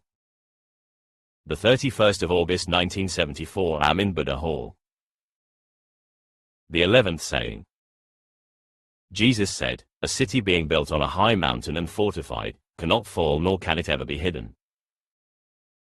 Jesus said, what thou shalt hear in thine ear and in the other ear, that preach from your housetops. For no one lights a lamp and puts it under a bushel, nor does he put it in a hidden place, but he sets it on the lampstand so that all who come in and go out may see its light. Jesus said, if a blind man leads a blind man, both of them fall into a pit. The whole human problem consists of choosing between the momentary and the eternal. If you choose the momentary, you are building your house on sands, it is going to fall. If you choose the eternal, then something is achieved which is going to be forever and forever. And nothing less can satisfy you, only the eternal can satisfy you. The momentary cannot satisfy you, rather, on the contrary, it will make you more hungry and more thirsty. It is like someone throwing butter in the fire to put it out. It will become food for the fire and the fire will increase. The momentary is just like butter in the fire of your mind's desire. It helps it, it is a food. Only the eternal can quench the thirst, there is no other way. But when I say, if you choose the eternal, only then do you build your house on a mountain top, on something rock-like which will endure and your effort will not be wasted. What do I mean when I say, if you choose the eternal? Because the eternal cannot be chosen. If you choose, you will always choose the momentary, because choice is of the momentary. Then what do I mean when I say, choose the eternal? I mean, if you can understand that the momentary is useless, by the next moment you will be thirsty again, and this water is not going to destroy your thirst. If you understand this, then the momentary drops. It becomes useless, you simply come to understand its meaninglessness. It simply drops and the eternal is chosen, you never choose it. When the momentary drops, the eternal enters into your life. But the momentary must become absolutely fruitless, meaningless. With the momentary your failure must be total. Blessed are those who fail in this world. This beatitude must be added to Jesus' other beatitudes. Be a failure in this world. You are trying to do just the opposite, to succeed in it. If you succeed, that will be the real failure because then you will remain with the momentary. But no one ever succeeds. We are fortunate because no one ever succeeds. At the most, you can go on postponing the failure, that's all. You may postpone it to a further life, you can postpone it for millions of lives. But no one ever succeeds in this world, because how can you succeed with the momentary, that which is fleeting? How can you make a house on it? That which is passing moment to moment, going out of existence, how can you make a house, an abode on it? By the time the house is ready, the moment is gone. That's why every moment you feel frustrated, but again you start doing the same thing. It seems you are not aware, it seems you are not alert to what you are doing, it seems you have not learned anything from life. You have remained ignorant of life, you have not attained to any experience. You may have much knowledge, you may know how to build the house, you may be an engineer, an architect, but you have not learned through experience that on the momentary the house cannot be built. This is the first thing Jesus says. Jesus said, a city being built on a high mountain and fortified, cannot fall nor can it ever be hidden. Many things. First, a city being built on a high mountain. You always make something in the valley. These are symbols. Valley means the dark night. High mountain means more conscious, more aware. The more aware you are, the higher you go. When you become perfectly aware, you are on Everest. That is why Hindus have been saying that Shiva lives on Gauri Shankar, the highest mountain top. Shiva is the highest consciousness. Shiva is not a person. Shiva means the perfect consciousness. Perfect consciousness lives on Gauri Shankar. When you are unconscious, you fall down into the dark valley. Your night is a valley, your sleep is a valley. When you are aware, you start moving towards the height. When you are completely unconscious, that is the lowest point of existence. Rocks exist there, at the lowest rung of the ladder, because rocks are perfectly unconscious. They are not dead, they are alive, they grow, they are young, they become old, they die. They pass through all the phases you pass through, but they are not conscious, the lowest rung of the ladder. Sometimes you are like a rock. When you are fast asleep, what is the difference between you and a rock? When there is not even a single ray of consciousness, then what is the difference between you and the earth? You have fallen back. In sleep, you go towards the valley. The sinner means one who lives constantly in sleep. The saint means one who is not asleep even in his sleep. Krishna has said to Arjuna, when everybody is asleep, the yogi is still awake. When everybody is in slumber, the yogi is still alert. The totality of the yogi never goes to sleep. A point of witnessing always remains there. He witnesses his own sleep. In sleep you fall down, in awareness you rise high. When nothing is asleep in you, when your whole consciousness has become a light, when not a single fragment is unconscious, when your complete being is filled with light, that is what we mean by a Buddha, a Christ. No unconsciousness exists. This is the highest peak. Hence the symbolic meaning of a city built on a high mountain. You are building your cities, your houses, in a valley, and ordinary sleep alone is not enough for you. You also seek drugs to fall more asleep. You seek methods of hypnosis to become more sleepy, more unconscious, because consciousness is pain, it is anguish. Why is it anguish? And Buddha and Jesus say it is the greatest bliss that is possible. But for you, why is consciousness painful? And why do you want to forget everything? Why is consciousness painful? It is painful if only 1% of you becomes conscious and 99% of you remains unconscious, then that 1% suffers seeing the mess all around. Seeing that 99% in a state of madness, that 1% of consciousness suffers, that 1% of consciousness seeks alcohol, drugs, LSD, marijuana or something else, sex or music or a mantra, to create an auto-hypnosis. So that 1% also falls back and becomes part of the whole. Then you are not worried because there is nobody to know, then there is nobody to be alert and conscious, then there is no problem. This is what they call the logic of the ostrich. Whenever an ostrich finds that some enemy is coming, he will hide his head in the sand. For the moment he cannot see, and his logic is, when I cannot see the enemy, how can the enemy be there? The ostrich seems to be a perfect atheist, for that is what atheists have been saying.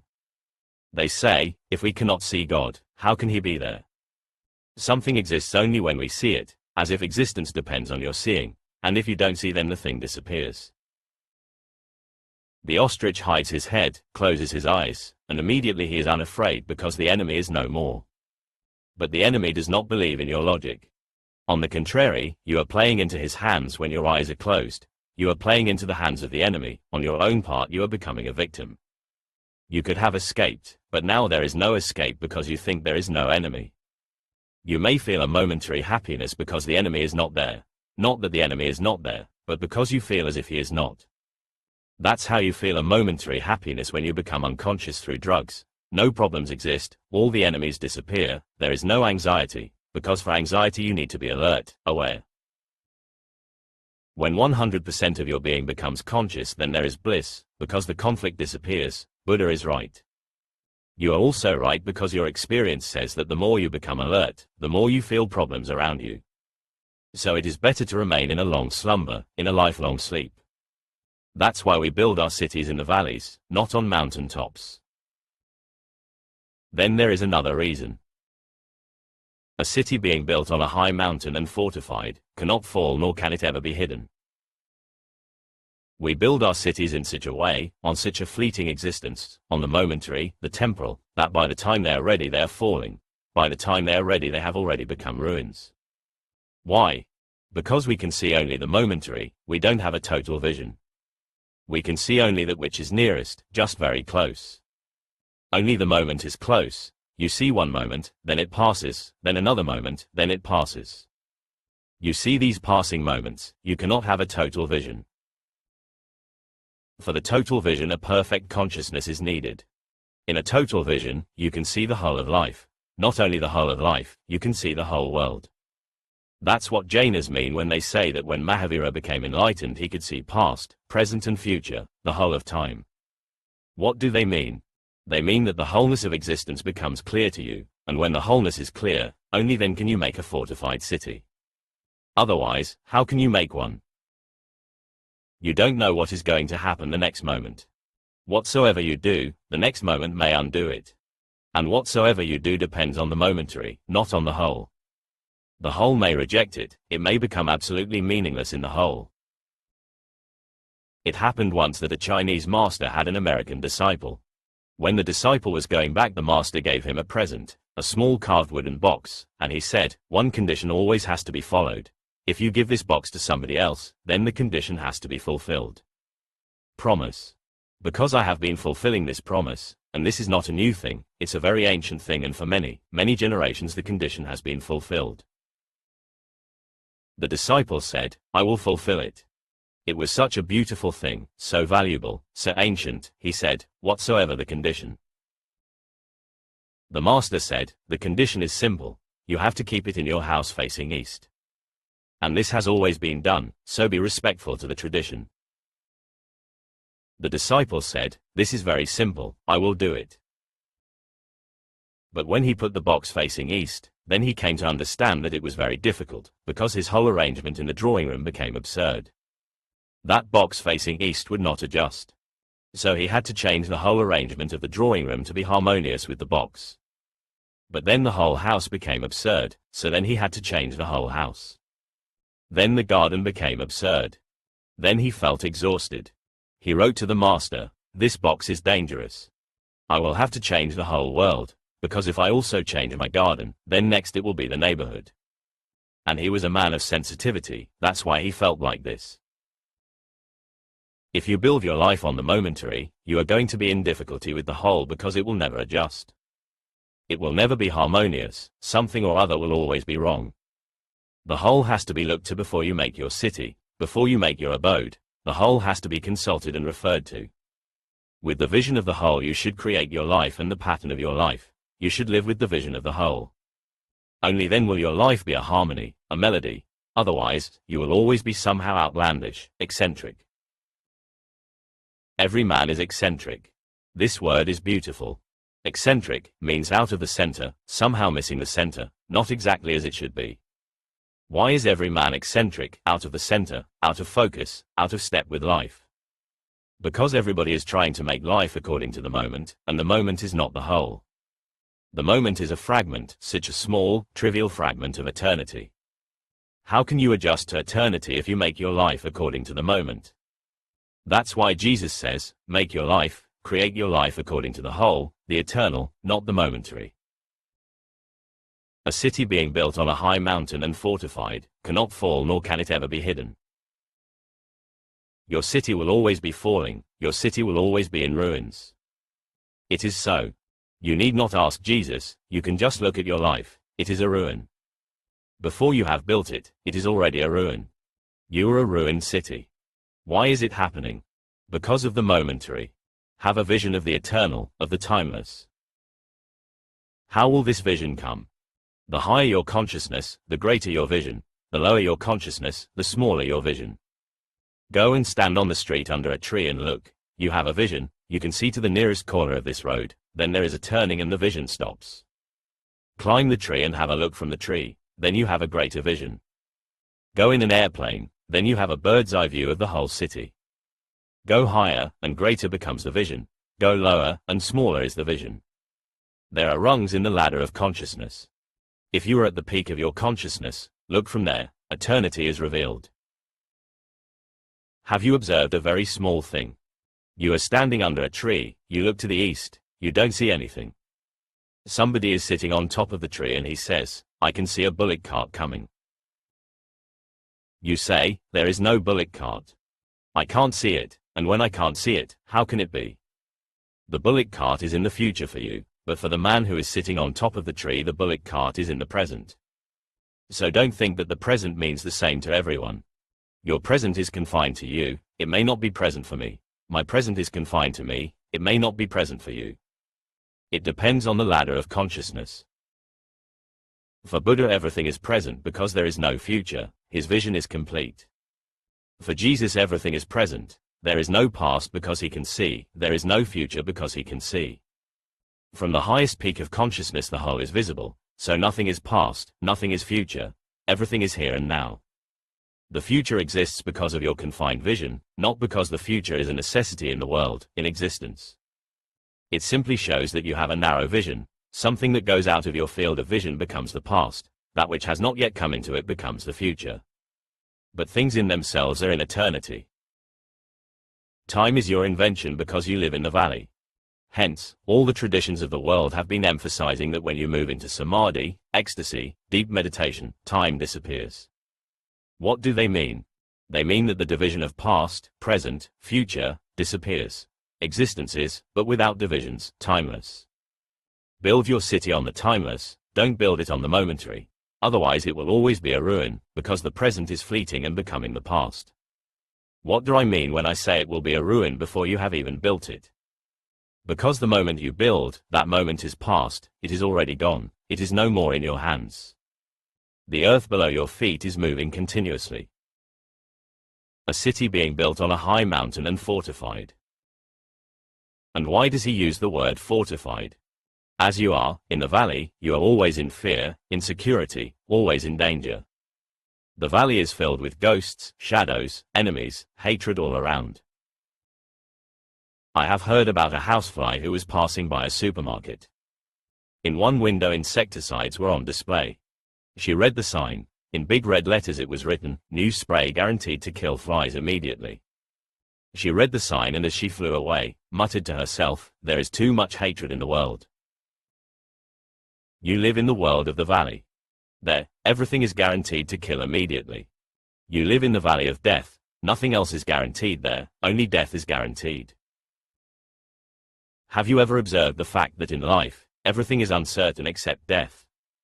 It should be otherwise, but the only certainty that you have is a guarantee to die, that's all. This much can be said in the valley. You will die, that much is certain. Everything else is uncertain and accidental. It may happen, it may not happen. What type of life is this where only death is guaranteed? But it is so, because in darkness only death can exist. In unconsciousness only death can exist. Unconsciousness is the path towards death. Whenever you want to be unconscious, you want to die. A deep urge to die is in you, otherwise you would start moving towards the height. Freud, in the last phase of his life, stumbled upon a very deep fact. He called it thanatos, the wish towards death. His whole life he was thinking around libido, a theory which says that man exists as a will to live, but the more he penetrated into the will to live, the more uncertain he became. The more he started to understand the will to live, he found that deep down there is a will to die. It was very difficult for Freud because he was a linear thinker, one-dimensional, and he was an Aristotelian, a logician. This was very contradictory that behind the libido, the lust to live, the will to live, there is a will to die, thanatos. He became very much disturbed. But that's what Buddha has always been saying, and that's what Jesus has been saying. That is, you are so useless, your whole life is so futile, just full of frustrations, that you would like to die. When you take something to become unconscious, the wish to die is there, because unconsciousness is a temporary death.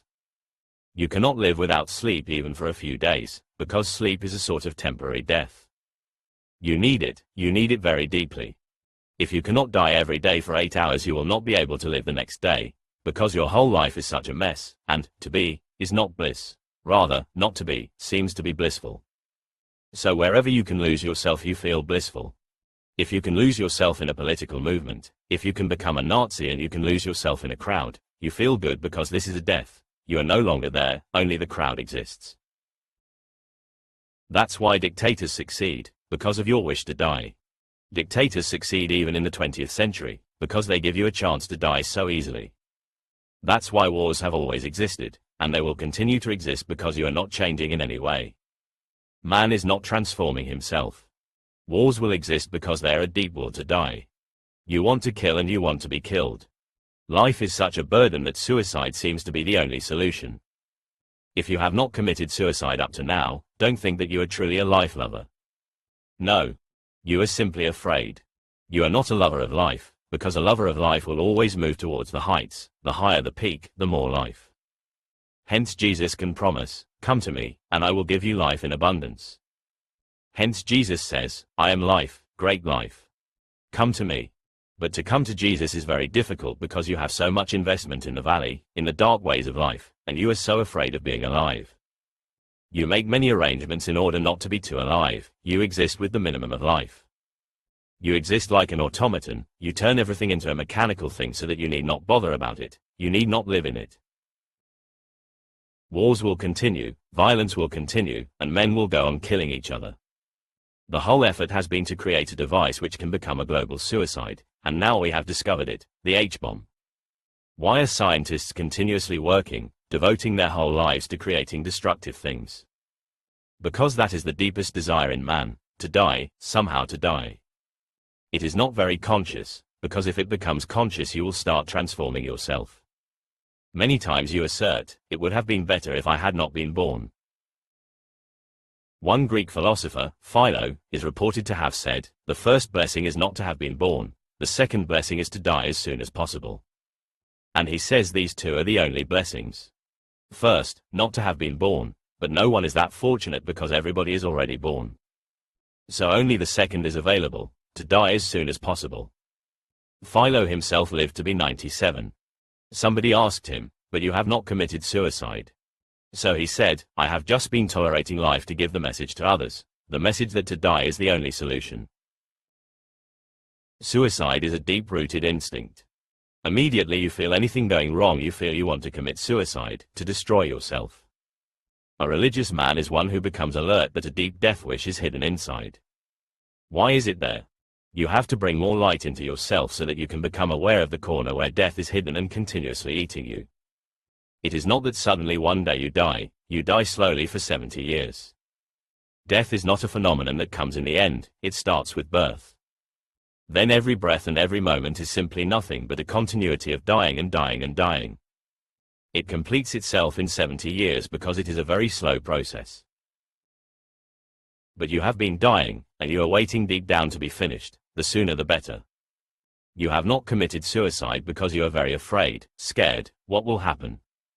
So you tolerate life, you are not enjoying it as a gift of God. You are simply tolerating it, you are simply carrying it somehow, waiting for the moment when you can get out of the train. Once it happened, Thomas Edison was invited for a dinner at which a few friends had gathered. He was a man of few words and he was always disturbed whenever there was a crowd. He was a lonely worker in his laboratory, he was a researcher, a contemplative man, the presence of the other was always a disturbance for him. And at the dinner there were many people and they were so engaged in eating, gossiping and discussing that he felt, now, this is the moment I can escape. So he just started to look for the door through which he could escape, and then he was caught. The host caught him and asked, "Mr. Edison, what are you working on now?" He said, "The exit." Everybody is working for the exit. Become alert to it. Why can't you enjoy life, which is a gift? You have not earned it, that's why I say it is a grace. Existence has given it to you, you can call it God. It is a simple gift, a pure gift. You have not done anything to achieve it, to gain it. Why can't you be blissful and thankful and enjoy it? It should be enjoyed dancing. But what is the problem? It is because greater awareness is needed to enjoy bliss. To suffer anguish there is no need to be aware. To suffer anguish, more darkness is needed, less consciousness is needed, night is needed, not day. But to enjoy bliss, more alertness is needed.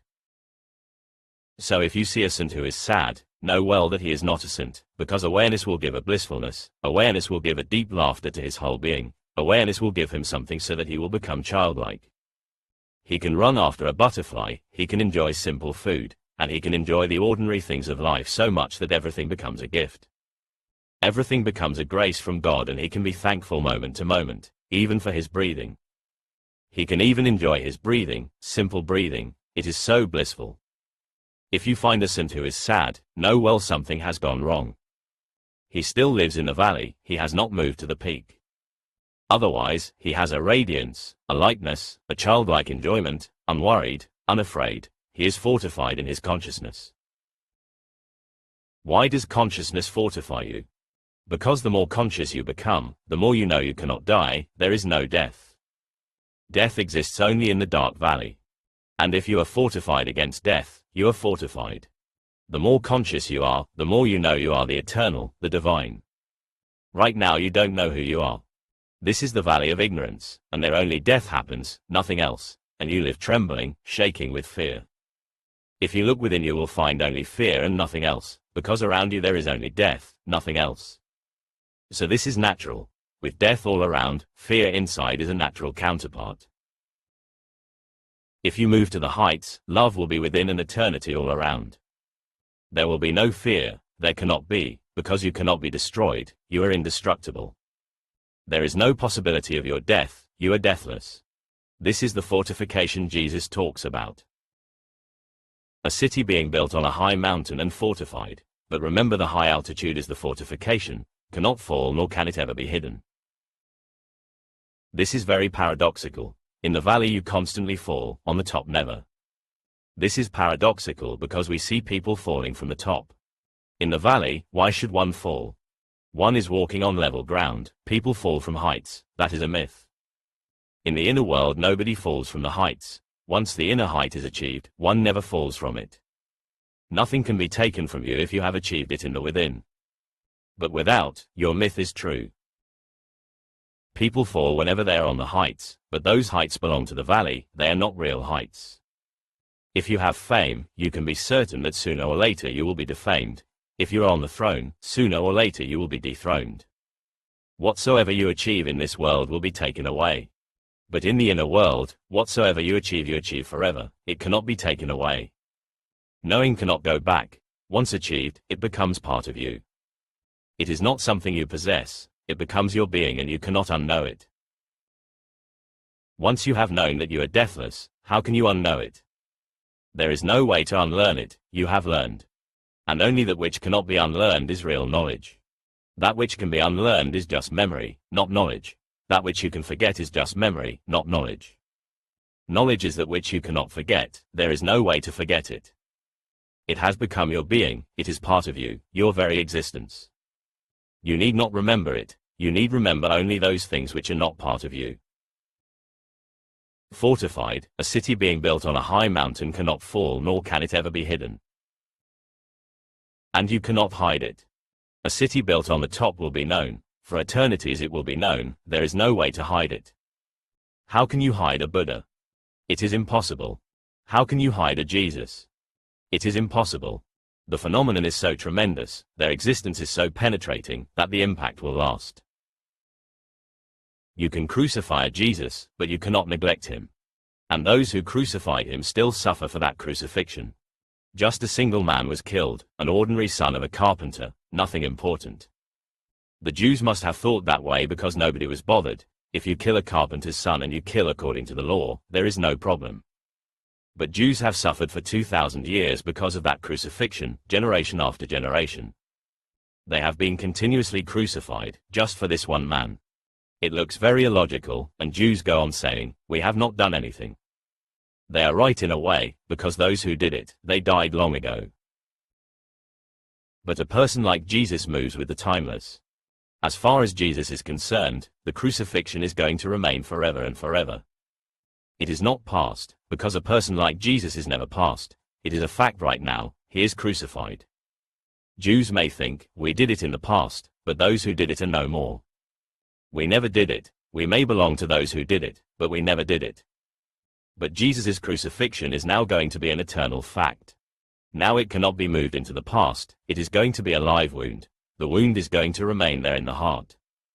And Jews have suffered, they have suffered too much it seems, because just for one man millions of Jews have been killed these 20 centuries. Just for one man, millions of Jews. It seems unjust. But you don't know this man, that's why it seems unjust. This man is worth more than millions of men. The day they crucified this son of a carpenter they played with a tremendous fire. They tried to hide it, but it cannot be hidden. They tried to hide it. There exists no Jewish record in which Jesus is crucified. Christian records exist, but Jews have not even recorded the fact that he was crucified. But you cannot hide it, and Jews started to disappear. They suffered because they tried to close their eyes against the sun. And this is the misery of the whole thing, that they gave birth to Jesus. Jesus was a Jew and he remained a Jew up to the very last moment. He was never a Christian. And the Jews had been waiting for this man for many thousands of years. Their prophets in the past had told them, a man will come who will deliver you. Soon a man will be there who will become your salvation. From the housetops, for thousands of years, prophets had been telling this to the Jews, and the Jews had been waiting. They prayed and they waited, and this is the irony, when the man came, they refused him. When the man came and knocked at their door, they said, no. You are not that promised one. Why? It is easy for the mind to wait, because the mind can go on hoping, desiring, dreaming. But when God knocks at your door, remember, you will also refuse, even though you may have been praying. But when God knocks at the door, what is the problem? Why do you refuse? Because only one can exist in the house. When God knocks at the door, you have to disappear, that's the problem. Waiting, you exist, your ego exists. The Jews were very egoistic about the promised man to be born in their race.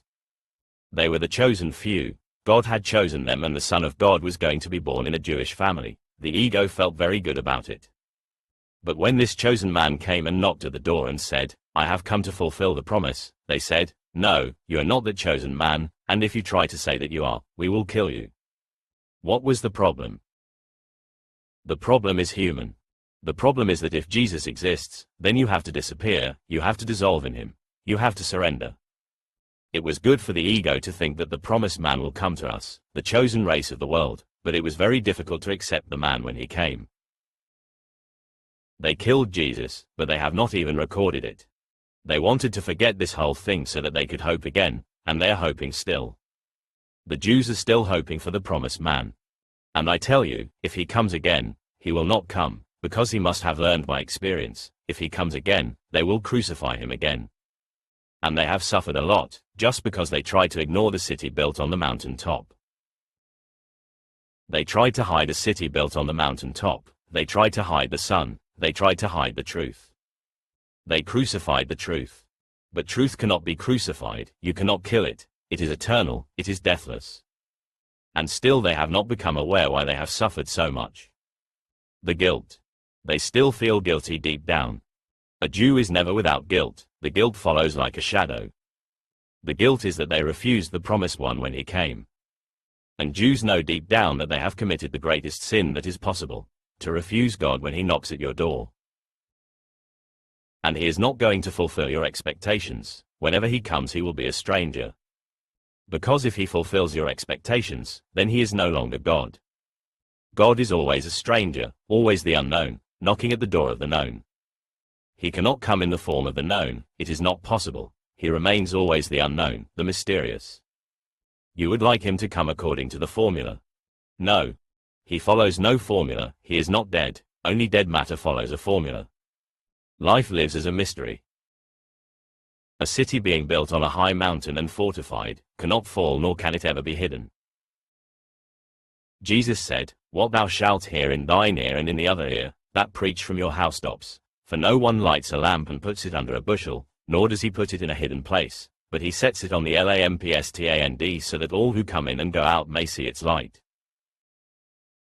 Jesus said to his disciples, whatsoever you have heard, go and shout it from the housetops so that others can hear it. For no one lights a lamp and puts it under a bushel, nor does he put it in a hidden place. Jesus says, go and tell the good news. Go and tell that the unknown has entered into the known. Go and tell that in your routine world the mysterious has entered.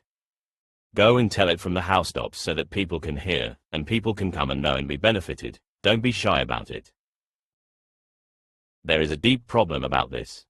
It is very difficult. It must have been very difficult for Jesus' disciples, it is always so, to tell others that the Son of God has come.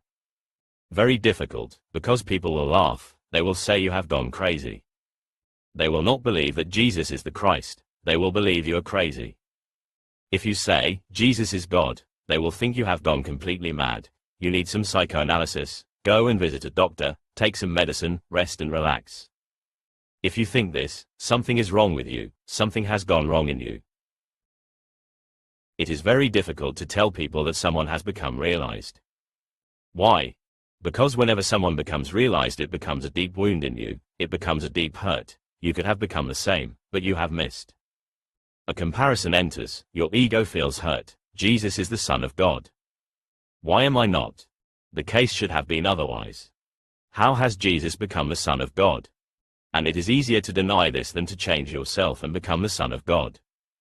It is easier because, no, is always the easiest thing in the world. Nothing is to be done, you say no and it's finished. If you say yes, everything starts, nothing is finished. No is always the end, yes is always the beginning. If you say, yes, Jesus is the Son of God, then you have to transform yourself. Then you cannot remain with this yes, you have to move, you have to do something. If you say no, the problem is solved. Then whatsoever you are, wherever you are, in the valley, in darkness, in death, you are at ease. Jesus creates an unease in you. Buddha moves amidst you and he creates an unease, and we take revenge, because if one man can reach such a height, how is it that you have missed? It is better to say that there is no height, nobody has ever reached it. Then you are at ease in your darkness, then you can be comfortable. Jesuses and Buddhas, they are very great tensions, because they uproot you from the valley, they shake you from your sleep and they say, move on, this is no place to stay. There is a saying of Jesus, this world is just a bridge. Move on. This is no place to make a home. Cross it, but don't stop on it. Nobody makes a house on the bridge. This world is just a bridge and you have made a house on it. You would not like to know the fact that this is a bridge, because then what will happen to all your effort and labor and all your investment and your whole life devoted to making this house? And now somebody comes, a vagabond, who says, what are you doing? This is a bridge. So it is better not to look down into the river. Why is it a bridge? Because Jesus, or people like Jesus, never use a single word without deep meaning. It is a bridge because it is on a river, and the river is of the momentary. Time is just a momentary river, it goes on flowing and flowing. Heraclitus has said, you cannot step in the same river twice, because if you come to step twice, the river has gone. It is some other water that is flowing now, the same water is not there. The river gives you the appearance that it is the same river, but there is no fixed river-like thing. A river means change, it is going, flowing. Why does Jesus call this world a bridge? Because you have made it on the temporary. Time, the river of time, everything moving. Move from this bridge. This is no place to make a house. But if somebody comes and tells you this, when for 50 years you have been making the house and now it is almost ready. And remember, it is always almost ready, never ready. It cannot be, that is not the nature of it. When it is almost ready and you are just going to rest from the whole effort and tension of building the house, if this man comes and he says, this is on the river, rather than believing in this man and looking down, you would like to say, go away, you are a fool. Or if this man insists, as Jesus goes on insisting and hammering, you will become angry. Hence he was crucified, it was too much trouble. Socrates was poisoned, because the whole of Athens was in discomfort because of this man. He would catch hold of you anywhere in the marketplace and ask uncomfortable questions, destroying your comfortable lies. He became such a nuisance. In the valley, a Buddha is always a nuisance. Socrates created so much anguish and anxiety. People could not sleep, they could not do their work well because he created doubt. He said, what are you doing? This is a river and this is a bridge, and you are building your house here, in this market. Seek the eternal, the truth. Socrates became such a nuisance that they had to poison him. In the valley, that has always been happening. If a man with eyes comes to a town of blind men, they will kill him, or if they're kind, they will operate on his eyes. But they will do something, because simply coming there that man makes them blind. They think they have never been blind, they never knew it, and this man comes and he says, you are blind, you are mad. He makes them aware of things they don't want to be aware of. Those things create anxiety. Jesus says to his disciples, go, and cry from the housetops. Why from the housetops? Because people are almost deaf, they don't hear, they don't want to hear. Even when they listen they are not hearing, they are somewhere else. Even when they nod they are simply bored. They may tolerate it but they never enjoy the truth, because truth will always make you uncomfortable, bound to do so, because you live in the valley of lies. Your whole life is such a lie. You have been lying to others, to yourself, and you have made everything around lies. Now somebody comes and speaks the truth. If somebody comes to a man who believes that he is healthy when he has all sorts of diseases and says, "What nonsense you are talking, you are ill." That man thinks, this man is a bad omen, he is making me ill. I was absolutely okay. Making you alert, making you aware of the truth, destroys your palaces, dream palaces you have made out of cards, out of playing cards. Jesus says, "Go, and whatsoever you have heard me telling you. Preach from your housetops, for no one lights a lamp and puts it under a bushel." Don't be shy, and don't be afraid. The light is there, now don't hide it. Nor does he put it in a hidden place, but he sets it on the lampstand so that all who come in and go out may see its light.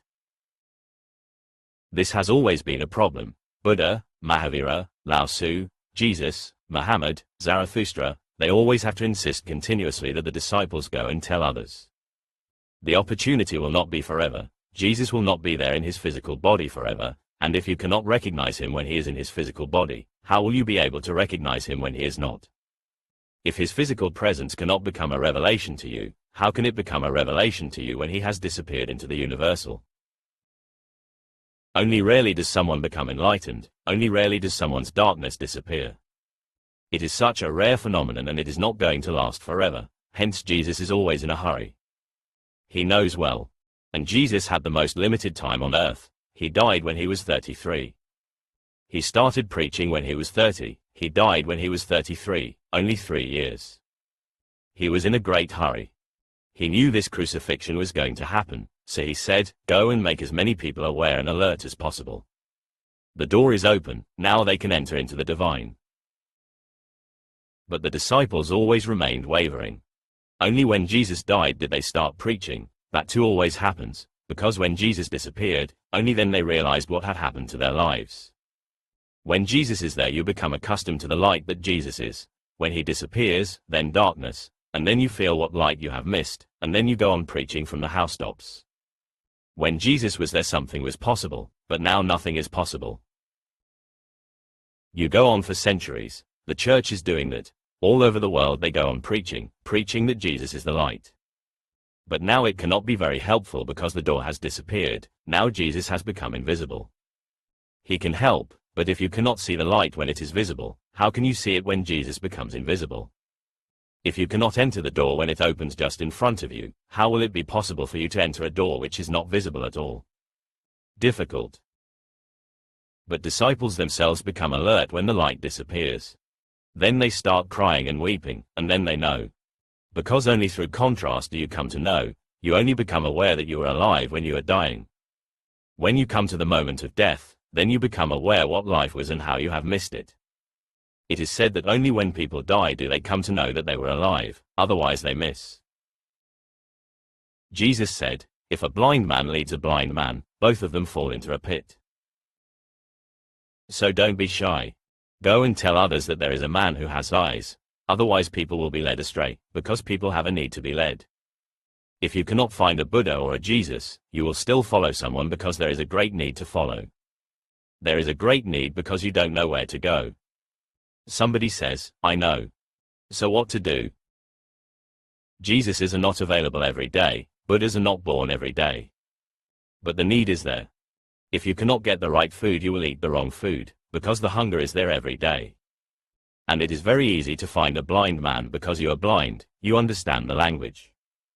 It is very easy to follow a blind man because you both belong to the same world of darkness, the same valley.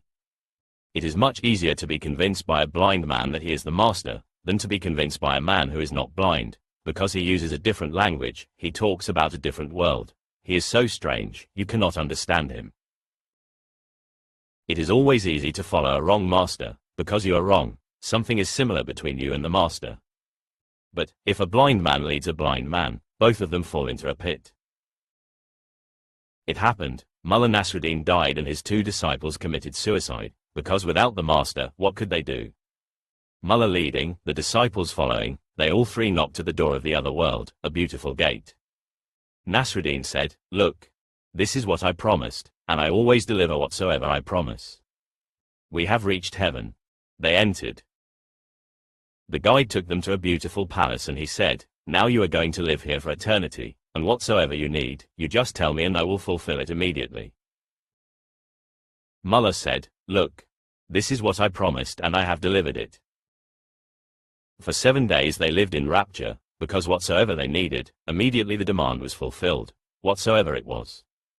All their desires of millions of lives were fulfilled within 7 days, because there was no effort to be made, no time to be wasted. But by the 7th day they became very frustrated, because when you get something too easily, you cannot enjoy it. And when you get it so immediately that there is no gap between the desire and the fulfillment, you become fed up. That's why rich men are so fed up. A poor man can have a little dance in his life, but not a rich man. Look at kings. They are dead, fed up with everything, because everything is available. Availability is such a great problem, greater than poverty, greater than scarcity. By the 7th day they were fed up, because they enjoyed the most beautiful women, the most costly wine, the best food, the costliest clothes. They lived like emperors. But then what to do? By the 7th day Mullah asked the guide, we would like to have a look down on the world. We would like to open a window so we can look at the earth. But the guide said, why? Mullah said, just to regain our interest, it will be helpful to regain our desire. So the guide opened a door, they looked down at people on the earth, they looked at us, people struggling their whole lives and not achieving much, and they regained their hunger by contrast. They enjoyed 7 days again, but again they became fed up. Now the same medicine wouldn't do, just looking at the world would not be of much help, they had become immune. So Mullah said, now I have another ridiculous demand. We would like you to open a door into hell, so we can look at hell and regain our taste. But we have become afraid, because what will we do after it? The guide started laughing and he said, where do you think you are? They were in hell. If all your desires are fulfilled you will be in hell, because you don't know the bliss of desirelessness, you know only the struggle. That's why poets say that the pleasure is in the waiting, not in the meeting. The pleasure is in desiring, not in fulfillment. And they are right about you. Whenever everything is fulfilled, what will you do? Then you will come to know that you have been in hell. But this happens if you follow a blind man. Even if you reach heaven, it will turn out to be a hell, because blindness can never reach heaven. Heaven is not really a place to reach, it is a state of consciousness. It is not somewhere in geography, it is not geographical, it is something in you. Hell and heaven both exist in you. But if you follow a blind man, how can a blind man lead you towards the heights? He will lead you into the valley. But there is a need to be led, be aware of that need. You want to be led, because then the responsibility goes to the other. It is better to have a blind leader than none, this is your state of mind. Hence Jesus says, go and tell people from the housetops that the Master is here. Jesus has appeared, and the chance is rare, and there is every possibility you may miss the opportunity. Run and catch hold of this man, because few are the moments when the door of heaven opens. Those are the moments when a man becomes enlightened. Then he is a door, then you can look through him and you can realize the whole truth. A master is not a man who teaches you, a master is a man who awakens you. A master is not a man who has some information to give to you, a master is a man who is going to give you a glimpse into your own being. But this became a problem. If Jesus had remained silent, nobody would have crucified him. But he was in a hurry, and he started moving around the country and telling people. That created a problem because nobody understood him, everybody misunderstood him. This is going to be so, because between two different dimensions communication is impossible. He talked about the kingdom of God and people thought he was talking about some kingdom here. He said, I am the king, and people thought that he was going to dethrone the king here. He taught, those who are meek shall inherit the earth. He was talking about something else, but people thought he was promising his disciples, you will inherit the earth. Then the politicians became afraid, because, kingdom, king, inheritance of the earth, all these terms are political. Priests also became afraid because whatsoever he said was beyond law. Love is always beyond law. Love cannot follow any law because it is a superior law, the highest. When you love, everything is okay because love cannot do anything wrong. There are no regulations and rules for it. Rules and regulations exist because you can't love, because you are incapable of love. That's why there are so many rules, so that you cannot harm the other, so that you are prevented from harming the other. But when you love, why should you harm the other? Rules disappear. And Jesus talked about the ultimate law, love. Then priests became afraid, then the judges, magistrates, the legal system became afraid that he would make a chaos, he would create anarchy. He was crucified because he became a troublemaker. This need not happen. It has happened in the past, but this need not happen now, because now, after thousands of years experiencing Buddhas, Mahaviras, Zarathustra's, Jesus's, Muhammad's, we must become more alert. But no, it is still the case, as if man never learns. His stupidity seems to be ultimate, final, and he goes on rationalizing his stupidity. He fortifies his stupidity, his ignorance, and whosoever comes to take it away looks as if he is the enemy. Friends look like enemies, enemies look like friends. Those who can lead seem to be leading you astray, those who are blind are your leaders. First understand your need to be led. It is beautiful, because that shows a search, but don't be in a hurry to follow anybody. How will you decide? What is the criterion? For the seeker this is one of the most puzzling things, how to decide who is Jesus and who is a blind man. Certainty seems to be impossible, but glimpses of certainty are possible. You cannot be absolutely certain from the very beginning, because the very nature of the thing is such. How can a blind man decide that the other has eyes? The only decision, the only certainty possible is when he starts seeing. Then he will be able to decide, but then there will be no need. When you become a Buddha, there is no need to recognize a Buddha. When you are like Jesus, there is no need to know Jesus or follow Jesus. This is the paradox. You are blind and you have to choose. How will you decide? By the words. Then you will be deceived, because scholars, pundits, priests, they are very clever with words. Nobody can defeat them, because they have been in the business for a long time. Jesus will look poor in his words. The high priest of the Jews could have defeated him easily. That would not have been a big problem. Kabir or Buddha can be defeated easily through argument, through logic. You cannot judge through words, you will be deceived. Don't use that criterion. A Jesus can be judged only by his being. Be near him. Don't try to listen to what he is saying, try to listen to what he is. That is the key, just be near him. Hindus have called it satsang, just being near the truth. Just be near, don't listen to what he is saying, don't get engaged intellectually, just listen to what he is. Being vibrates, being blooms, being has a fragrance about it. If you can be silent near a Jesus, you will start listening to his silence. And that silence will make you so blissful, and that silence will make you so fulfilled, so overflowing with love and compassion. That is the criterion. If you do that with a pundit, with a man of knowledge, then you will simply be filled with misery, because he is as miserable as you are. If you listen to the words, he will look very great. If you listen to his being, to his vibrations, to the throbbing of his life, he is as miserable as you are, maybe more. That's why he has become a man of words, to hide his misery. That's why he talks theories, philosophies, systems. That's why he argues, because he does not know. A man who knows does not really argue, he simply states, he simply says. Look at these sayings of Jesus. He is not arguing, he is not giving any reasons, he is simply making statements, simple statements. A city being built on a high mountain and fortified, cannot fall nor can it ever be hidden. No argument, just a simple statement of fact. What thou shalt hear in thine ear and in the other ear, that preach from your housetops, for no one lights a lamp and puts it under a bushel, nor does he put it in a hidden place, but he sets it on the lampstand so that all who come in and go out may see its light. No argument, not trying to prove anything, simply making a statement. Jesus said, if a blind man leads a blind man, both of them fall into a pit, simple statements of fact. These words can be used more beautifully by a man of knowledge, but there you will be deceived. Whenever you are in search of a master, listen to his being. Learn the art of listening to his being, just be near him, feel him, through the heart. Suddenly you will feel you are changing, because he is a magnetic force.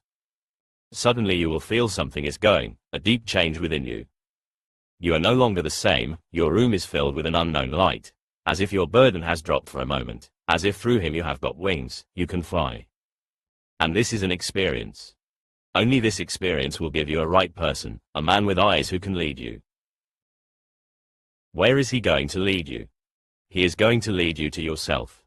A man of knowledge will always lead you to somewhere else, to a heaven somewhere in the sky, to a goal somewhere in the future. But a man of being, a Jesus, a Buddha, leads you nowhere else, just to yourself, because there is the goal. You are the target, you are the goal. And listen through the heart. Satsang, that is the criterion. Otherwise, blind men have been leading you for many lives, and again the blind leader and you have both fallen in the pit. The last thing about the pit, whenever Jesus says, they fall into the pit is the womb. Whenever a blind man leads, both fall into the womb again, that is the pit. They are born again into the same miserable life, the same anguish starts in new forms. Nothing substantial changes, the story remains the same. The whole thing remains the same, just outer forms change. You are again in hell, again in misery, the womb is the pit. When a man of being leads you, you never fall into the pit. Then you are born in another dimension, and it is no longer worth being born again into this world. You disappear from here, you appear somewhere else. That somewhere else is God, that somewhere else is Nirvana. Chapter 13. Enough for today. Faye is an open secret. The 2nd of September 1974 M in Buddha Hall. The 13th saying. Jesus said, if those who lead you say to you, see, the kingdom is in heaven, then the birds of heaven will precede you.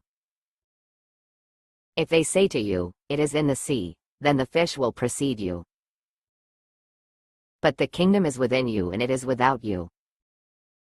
If you will know yourselves, then you will be known and you will know that you are the sons of the living Father. But if you do not know yourselves, then you are in poverty and you are poverty. The kingdom of God has been preached as if it is always somewhere else. In time, in space, but always somewhere else, not here and now. Why has this happened? Why is the kingdom of God not here and now? Why in the future, or why somewhere else? It is because of the human mind. The human mind disappears in the present. It lives in the future, in the hope, in the promise of the future. It moves through desire. Desire needs time. Desire cannot exist if there is no time. If suddenly you come to a moment where you realize that time has disappeared, that now there is no time, no tomorrow, what will happen to your desire? It cannot move, it disappears with time. Basically, time is not a physical phenomenon, it is psychological. Time is not there outside you, it is the very functioning of your mind that creates time. A Jesus lives without time, you live in time. Hence, all the Buddhas, Jesus is a Buddha, an enlightened person, have been emphasizing, be desireless. Then suddenly the gates of heaven are open for you. But to be desireless you have to be here and now, because then there is no bridge to move into the future, to move anywhere, then there is no bridge. Desire is the bridge. Mind needs time, mind cannot exist without time. The more time you have, the more ground mind has to play, to fool around. Then it can make many, many desires and dreams, and live in those desires and dreams. Priests have always been talking as if heaven is in the future, because only the future can be understood by the mind, and only because of that future can you be exploited, and you also feel at ease. I have heard that in one church the minister was praising the kingdom of God and he said, there are streets of gold and fields of emeralds. And he praised as much as he could and then he asked, invited, who would like to go there? All the hands were raised except one old man's. The minister couldn't believe it. Why has this old man not raised his hand? He should be the first, because he is just nearing death. Then he condemned and painted a picture of hell, with all its ugliness, torture, pain, suffering, fire. Again he challenged, now, who would like to go to the kingdom of God, to heaven? All hands were raised, but that old man was still sitting without raising his hand. The minister was puzzled. He asked that old man, don't you hear me? Are you deaf? Would you not like to go to the kingdom of God, to heaven? The man said, eventually, yes. But the way you are carrying on, it seems you want to carry a load off right now. Eventually yes, but right now, no. If you are told, the kingdom of God is here and now, you are not ready. Many are the desires to be fulfilled before you can leave. Many things have to be done before you would think of entering the kingdom of God. You are still dreaming and not ready to be awake, you need time. The priest appeals to you, but not a Buddha, not a Jesus, because Jesus talks in terms of no time. He makes an uneasy friend. To live with Jesus is to live in constant discomfort. He doesn't allow you the convenience of dreaming, he doesn't allow you time, future. He says that there is no tomorrow. Tomorrow helps in another way. As you are right now, you don't accept yourself. You know you are not worthy. You know that, as you are, even you yourself cannot accept yourself. How is God going to accept you? No, it is impossible. You cannot conceive of it. You have condemned yourself so much, you are so guilty, that how will God accept you? It is impossible.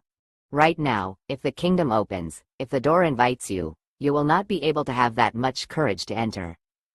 You need a little time to transform yourself. You need a little time to be good. You need a little time to be a saintly man.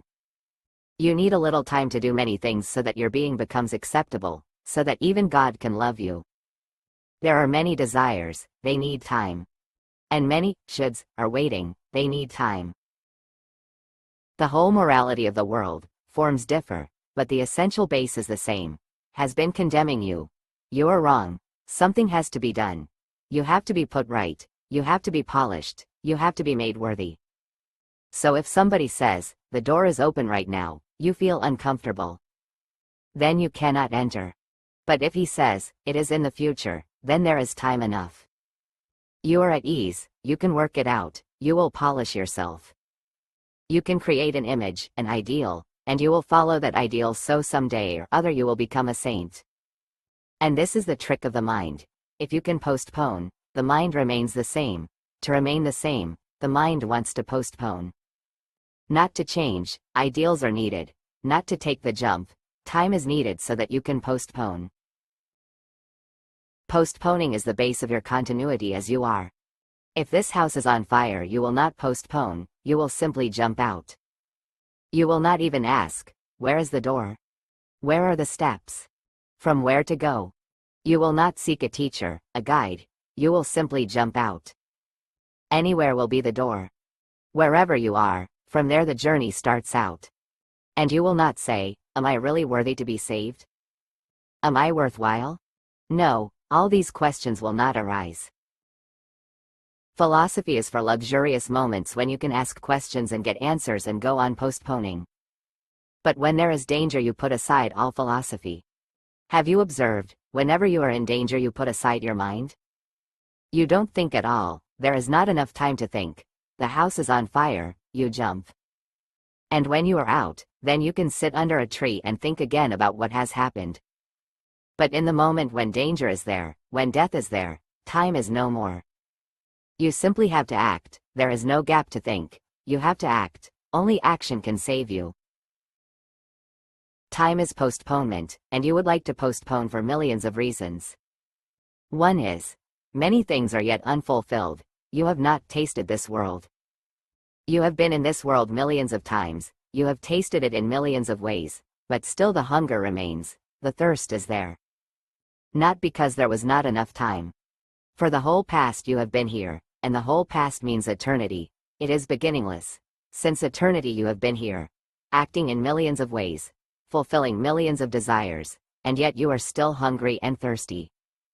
You think more time is needed? You have had already more than enough. Not more time, but understanding, awareness is needed that the very nature of desire is to remain unfulfilled. However much time is given, even many eternities, the desire will remain unfulfilled.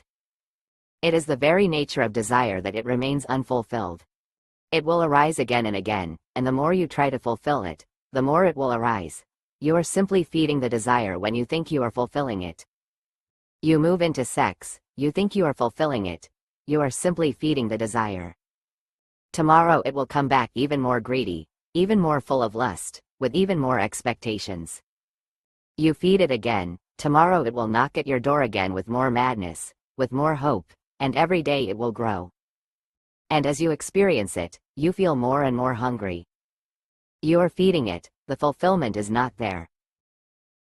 And this is so with every desire.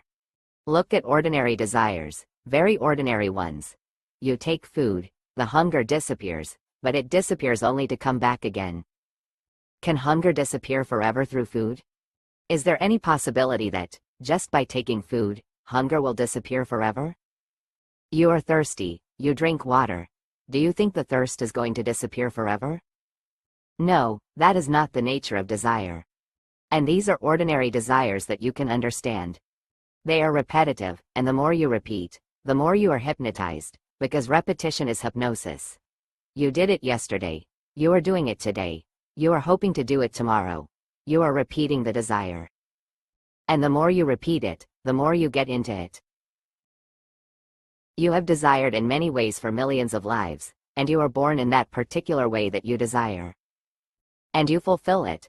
A man who wants to have sex like a dog will be born like a dog. A man who is greedy like a pig will be born like a pig, so that he can fulfill his desire. You have been born in every possible way, because you have existed for eternity, like a tree, like a bird, like an animal. This is what Hindus call yonis.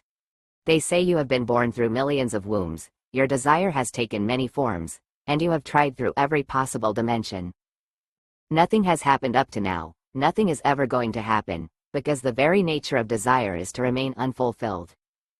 If you understand this, then the future is not needed, then you can remain here and now.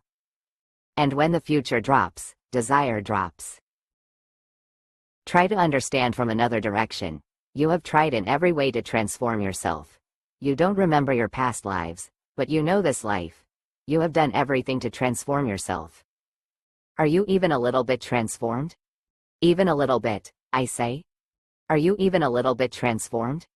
Or do you simply remain the old, a little polished here, a little polished there, a little modified here or there, but is there really any change? Has any mutation happened to you? And if it has not happened up to now, what reason is there to think it is going to happen in the future? And if you go on living the same way you have lived, postponing, then it is never going to happen, because postponing is a trick of the mind not to allow transformation to happen. This is the deepest trick, and one has to understand it. Why do you postpone for tomorrow? Because you don't want to do it now, right now. You play a logical game. You say, right now it is difficult, but tomorrow it will be simple. But every tomorrow comes as today, and when tomorrow comes again it will be today, and you will say, right now it is difficult, but tomorrow I will do it. This is the way of the mind to feel at ease, and tomorrow never comes. Postponing is not the way of transformation. Up to now you have been postponing again and again. Each moment you have been postponing, and that's why you have remained the same. If you understand this, transformation is this moment. Because it needs no effort, it is an awakening. It is not a question of modification, it is not a question of doing something with yourself. As you are perfect. As you are divine. As you are, you lack nothing at all. Simply awakening is needed. Just come out of your dreaming in your sleep, just open your eyes and see the fact, and the fact transforms. Suddenly, you are no longer the past. When you drop the future, the past is dropped immediately. This is one of the fundamental laws of life. If you can drop the future, the past drops immediately because it cannot remain there. It is just like making a bridge on a river. The bridge needs two banks to exist. If one bank disappears, the other bank alone cannot support the bridge falls, everything disappears. The past and the future are the two banks, and between these two you have made a bridge of desire. You are always going somewhere, always going somewhere. If you are not reaching, then the mind says, move fast. This is why the whole modern trend is for speed. The mind says, you are not reaching because your speed is not great enough. The goal is just there, you can see it is attainable tomorrow, or the day after tomorrow at the most. The goal is there, you can see it on the horizon. Your speed is not great enough, move fast, run. Create new mechanisms to help speed and you will reach. We have reached the moon because of this logic, and we have not achieved any goal. Speed goes on becoming faster and faster and faster. Sooner or later we will be moving with the speed of light. Right now we are moving with the speed of sound. The more speed, the more lost you will be, because then it will be very difficult to come back home. Right now, you cannot go very far away. The more speed, the more difficult to come home. This is why self-knowledge has become almost impossible in this age, the age of speed. Buddha realized himself easily, Jesus realized himself easily, because they lived in the age of no speed, they simply walked. The bullock cart was the fastest thing possible, and you can walk faster than a bullock cart. They walked on the earth, we are flying in the skies, we have penetrated space, and the faster we move the more difficult it becomes to come back home. I have heard, once it happened, 2 beggars found a motorcycle on the street.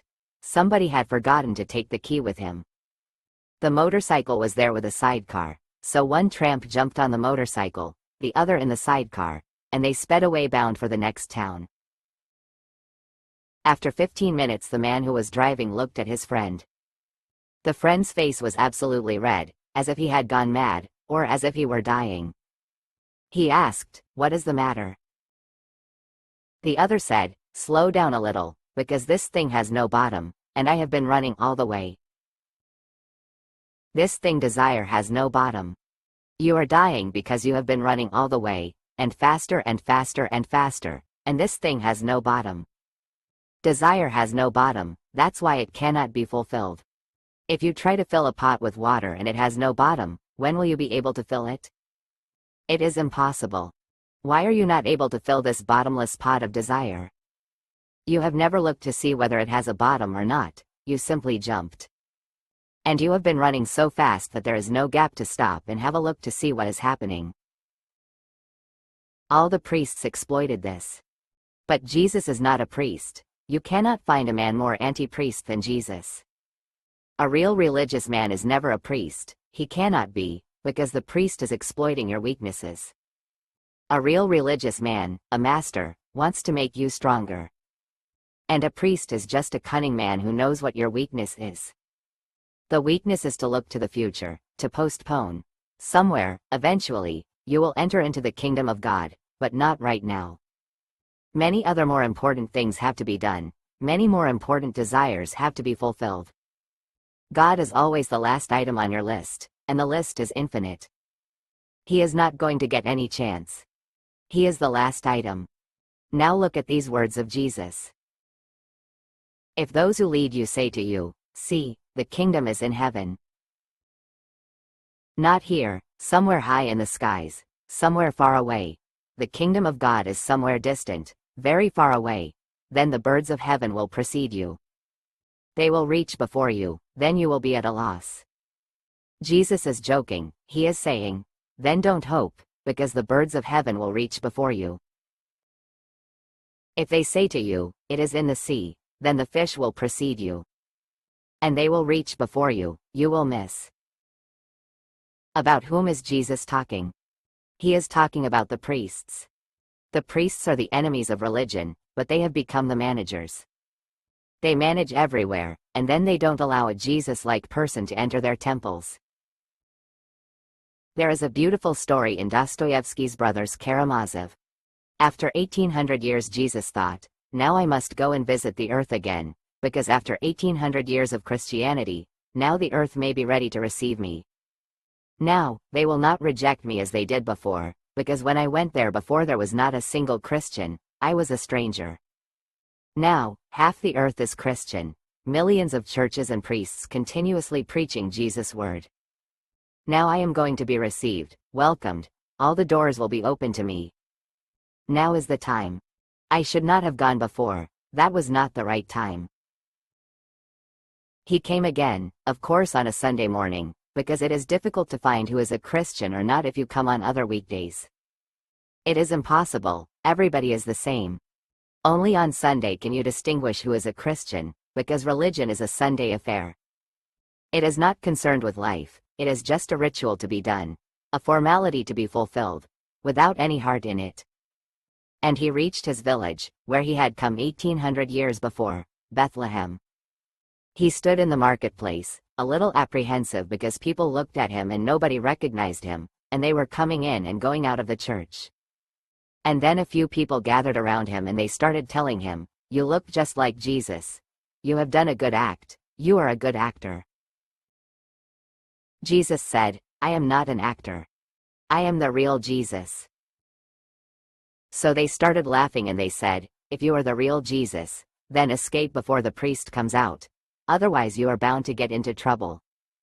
Then small urchins started throwing stones and people started laughing. "The real Jesus has come, the King of the Jews.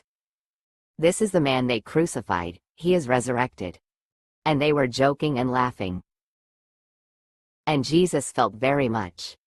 Because these were his people, they were no longer Jews. They were Christians, they followed him, and even they could not recognize him. But he waited, hoping, "At least my priest will recognize me.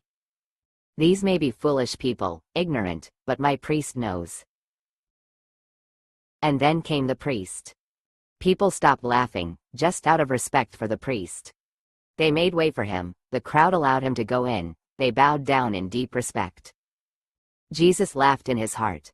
"They have not bowed down to me, they have not given me any respect, but they respect the priest. At least that is a good sign, because he is my priest. Through him they will recognize me. They recognize me through him, not directly, because they are blind and they cannot see." And then the priest looked at him and said, "Come down, you ruffian. What do you think you are doing, insulting our God?" Jesus said, "Can't you recognize me?"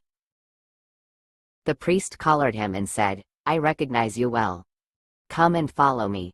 He took him into the church and locked him into a cell. Jesus was very puzzled. What is going to happen? Are my own people going to crucify me again?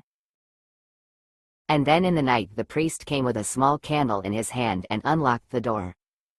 He locked the door from the inside, bowed down, touched Jesus' feet and said, "I recognize you well. But not in the marketplace, not before the worshippers, because you are an old troublemaker. Somehow we have managed everything well, but you will disturb things. Now everything is smooth, Christianity is established. We have converted half the earth, sooner or later the other half will be converted. You just wait there, you need not come here. You could not convert a single man when you were here and we are doing so well, we have managed so well, you should be thankful to us. And we can recognize you when there is nobody, but we cannot recognize you before others because you are anti-priest, anti-church, you are anti-establishment. And if you insist, then we will have to crucify you again. We can worship you when you are not present because that doesn't disturb anybody. Everything is smooth, moving well. Look how we have managed. Half the earth converted, millions of churches and priests preaching your word. You should be satisfied. So escape immediately from here, and don't come again. We are the agents here and whatsoever you want to do, you can do it through us. You cannot be allowed to move among the masses directly. You are dangerous." This priest is stating one of the basic truths, that the priest cannot be religious. He may be a priest of Buddha but he is against Buddha. He works for him, or appears to. He quotes his words, or appears to. But if Buddha comes he will stand between you and the Buddha and won't allow you in, because a Buddha, a Jesus, is always rebellious, he is never conformist. He can create a revolution, he cannot create an establishment. When Jesus says, "If those who lead you say to you," he is indicating towards the priests, "See, the kingdom is in heaven," then the birds of heaven will precede you. If they say to you, "It is in the sea," then the fish will precede you. And the priests always say it is somewhere else. It happened in India. Because India is the oldest land of the priests. Nowhere has such a priesthood come into existence as in India. It became a caste, Brahmins, they are the priests. They secluded themselves totally from the society, they made everything secret, their language was not allowed to be known by everyone. Not everyone was educated in their ways, because when people are educated and they can read the scriptures it is difficult to hide the truth from them. Only the priest was allowed into the innermost shrine of knowledge, nobody else. These Brahmins ruled this country for thousands of years. First they were saying that God was in the Himalayas, because the Himalayas were unapproachable. But by and by people approached the Himalayas and they found no God there. So the Brahmins said, "These are not the Himalayas we were talking about, these are just a copy of the real Himalayas which exist in heaven. These are just a reflection, you will not find God in the reflection. The real Kailash, the real Himalayas, is in the other world." Then their gods moved to the planets, to the moon, to the sun. When man reached the moon for the first time, Hindus were very much disturbed, Jainas were very much disturbed. The West does not know how disturbed they were, because the West does not know how much was invested in the moon. In India, there was much disturbance. There is a priest, a very learned one, who has been trying to prove that the whole thing, this journey to the moon by man, was false. Why? Such a simple fact, it has happened. Why is he denying it? He has made a big institute. Many have donated hundreds of thousands of rupees to the institute to prove that this is sheer myth, that man has reached the moon, to prove that nobody has reached the moon. Why? Because they have much investment there.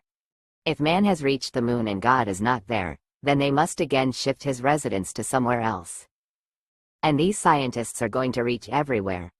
Now you cannot allow God to stay anywhere for a long period. Wherever you say God is, man is going to reach there. Heaven was unapproachable, the sea was unapproachable. There are primitive religions which say that God lives in the sea, under the sea, and there are religions which say God lives in heaven. But one thing is certain for the priest, that God doesn't live here, because if he lives here, then it is very difficult, then what need is there of the priest? A priest is needed as a broker in between. He is an agent, a mediator. If God exists here, then you can encounter him directly. Why is the priest needed? The priest is needed because God is so distant, his voice cannot penetrate you directly. He gives his message to the priest, and then the priest interprets it for you. And through this interpretation he becomes powerful. He knows the keys, you are ignorant. He will lead you, he is the master, the guru. You are to be his followers. The most cunning profession on the earth is that of the priest. Why the most cunning? Because he is exploiting a very innocent heart. A man who is seeking God, a man who is seeking purity, a man who is seeking truth, that man he is exploiting. If you exploit a man who is seeking money, there is not much difference between you and him, because he is also seeking money, there is not much difference. But if you exploit a man who is seeking truth, this is cunning, the most cunning thing possible, the most evil thing possible. Priests should think and say and prove whether they are really the representatives of God, or not really representatives of God. If they are representatives of anything, they are representatives of the devil. But they have taken over, they have become the managers. Jesus said, "If those who lead you say to you, 'See, the kingdom is in heaven,' don't listen to them, otherwise you will miss that kingdom forever and forever. But the kingdom is within you, it is not anywhere else, it is exactly where you are this moment, and it is without you. It is within you and it is without you. It is within you like a center, it is without you like a circumference." What is Jesus saying? Within plus without is the whole world, within plus without is the whole universe, nothing is left. Jesus is saying, God is this universe, this whole existence. As it is divine. God has dissolved himself into his creation. He is not like a painter who paints and then remains separate. He is like a dancer who dances and becomes one with the dance. You cannot separate the dancer and the dance. You can separate a painter from the painting, you can separate poetry from the poet, but you cannot separate a dancer from the dance. That is why Hindus call their Shiva, Nataraj, the greatest dancer, because there is no separation, he is in the dance. If you can understand the dance, you can understand the dancer. If you can catch hold of the dance, you have caught hold of the dancer. If you can love this world, you have loved him. If you penetrate even into a flower, you will find him. He is hidden here, and he is not hidden because he tries to hide himself. He is hidden because you are not open. Otherwise, he is an open secret. He is everywhere, all around, within and without. The kingdom is within you, it is without you. If you will know yourselves, then you will be known and you will know that you are the sons of the living Father. But if you do not know yourselves, then you are in poverty and you are poverty. Listen, the kingdom is within you. Then all temples become useless, because you are the temple. Then you are the church. Then the Vatican becomes useless, then Rome is just a burden. Then there is no need for a Mecca and Medina, no need for a Girnar and Kashi. You are the temple, the live temple of God. He is within you. Then what is the need of a priest, a mediator? Then the whole profession loses meaning. He exists in you, as you are. He has always been existing in you, as you are. Somebody asked Rinzai, I would like to be a Buddha myself. What to do? Rinzai said, if you seek, you will miss, because you are already the Buddha. It is absurd. Buddha seeking, Buddha making efforts to become a Buddha. You cannot find God because he is not somewhere else, he is within you. And there you never look because all the priests say, look, there in heaven, he exists far away. The journey is long, the priest will be needed to help you. Jesus cuts away the very ground of all churches, temples, priests, mediators. He says, he is within you. But he also says a very rare and beautiful thing, he also says, and he is without you. There are 3 types of religions, one which says, God is without. Hindus, Mohammedans, their insistence is that God is without. Then there is another type of religion which says, God is within. Jainas, Buddhists, they say you are God, but they never say God is without, no. Jesus says, God is within and without. This is the greatest synthesis, the highest synthesis possible. He is not choosing an extreme. One extreme is, God is without. That's why Mohammedans are very much against you if you say, I am God. They will kill you because this is one of the most evil assertions. It is kufra, blasphemy. Hence, they killed Mansoor, because in his ecstasy he danced and asserted, Anil Haq, Aham Brahmasmi, I am God. This is blasphemy. A Mohammedan cannot tolerate it because God is without.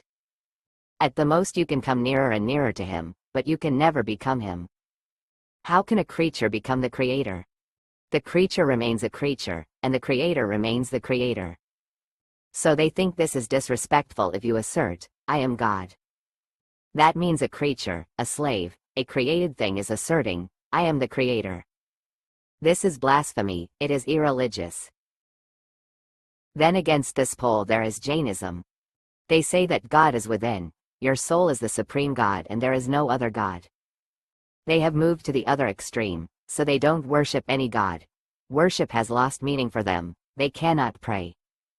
To whom to pray? And prayer is such a beautiful thing, but it has become meaningless. Look at a Mohammedan in prayer. He is beautiful. He can pray because God is there. There is nothing like a Mohammedan praying. If you want to see prayer, see a Mohammedan praying. He looks so innocent, so completely surrendered, but he is dangerous.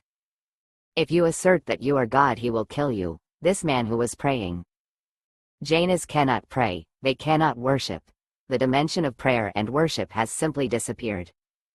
They can only meditate. Meditation is allowed because God is within. You just have to close your eyes and meditate. Jesus reaches the peak of the synthesis. Here he asserts one of the greatest truths, that God is within and without. Prayer is possible, meditation is also possible. You can sing in ecstasy about the without, you can be silent in ecstasy about the within. He is everywhere. No need to drop prayer, no need to drop meditation. Nothing like meditation exists in the Mohammedan tradition, it cannot exist, only prayer is possible. Nothing like prayer exists in Jainism, only meditation exists. Both have moved to extremes. Jesus remains balanced. He says, God, the kingdom of God, is within you and it is without you. If you will know yourselves, then you will be known. This is the synthesis. If you know yourself, Jainas will say, you have known all. Finished. There is nowhere further to move. Mohammedans cannot say you can know yourself. They can say you can know God and be filled with His grace. There is no possibility of self-knowledge, because self-knowledge will make you a god.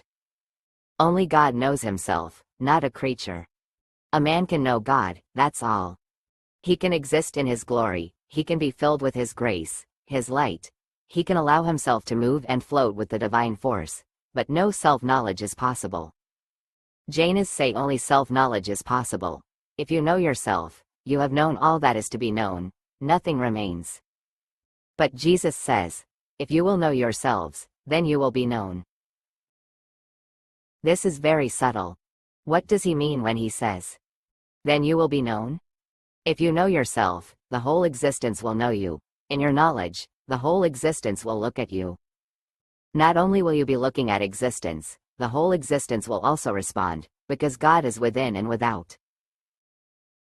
When somebody comes to know himself, it is not only self-knowledge, the whole existence knows you. In your self-knowledge, you are known. God looks at you from every flower, every leaf, every rock. You don't feel you are alone in your self-knowledge. Really, until you know yourself, you are alone. When you know yourself, the whole existence knows you. Your knowledge is not a solitary act, it is not a solo thing, it is a symphony. When you know, everything knows you. When you recognize yourself, everything recognizes you. Even this tree will be different. Even this rock will be different. Even a bird will react differently. Why? Because the same one consciousness exists within and without.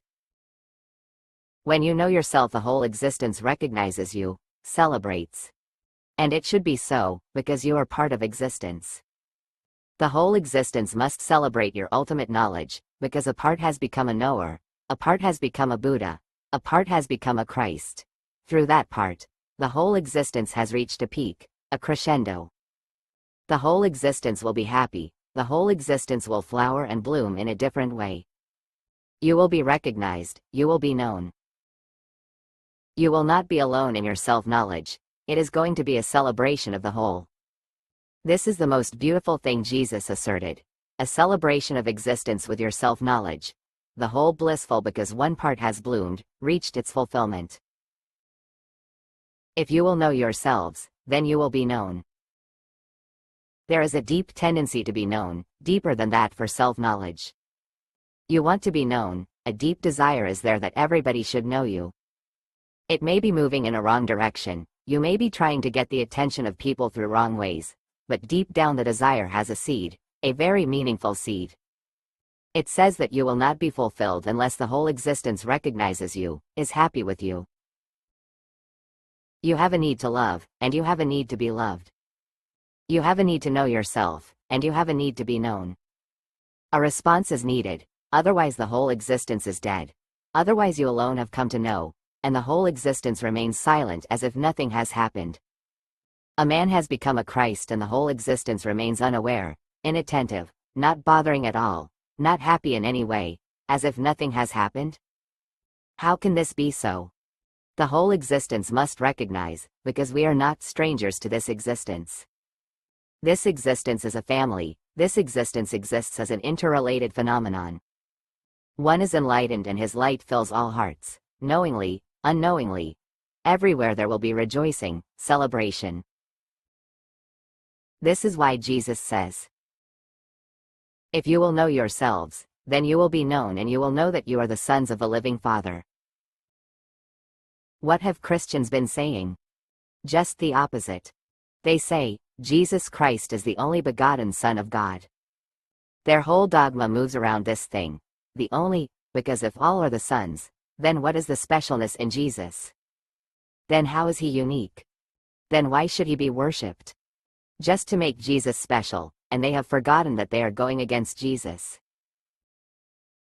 Jesus says, and you will know that you are the sons of the living Father. Two things. 1.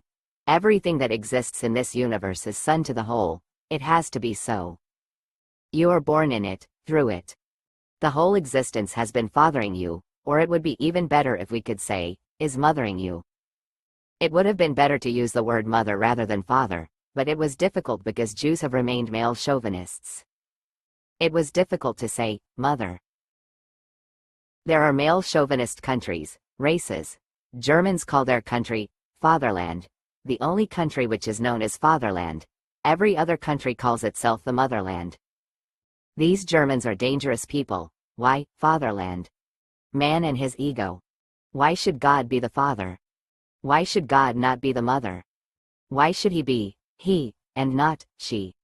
Mother seems to be more relevant, because the father does not take much part in the creation of the son.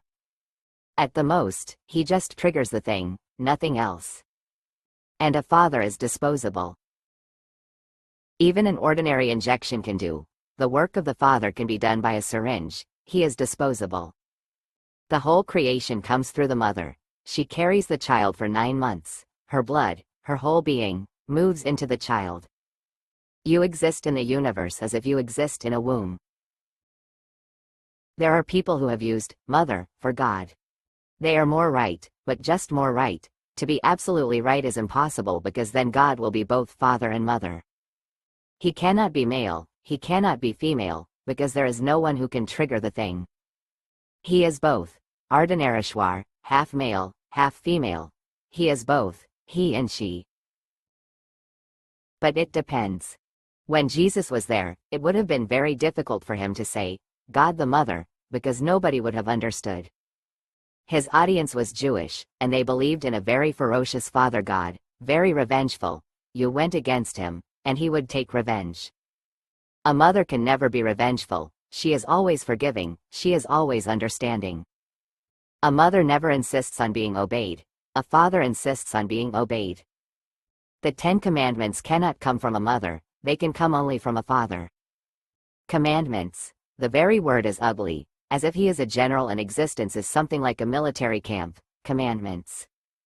Then you disobey at your own responsibility and risk. Jesus used the current language, but I know that he would have preferred mother. A mother is more than a father. A mother exists at the center, a father at the periphery, but God is both. Remember this.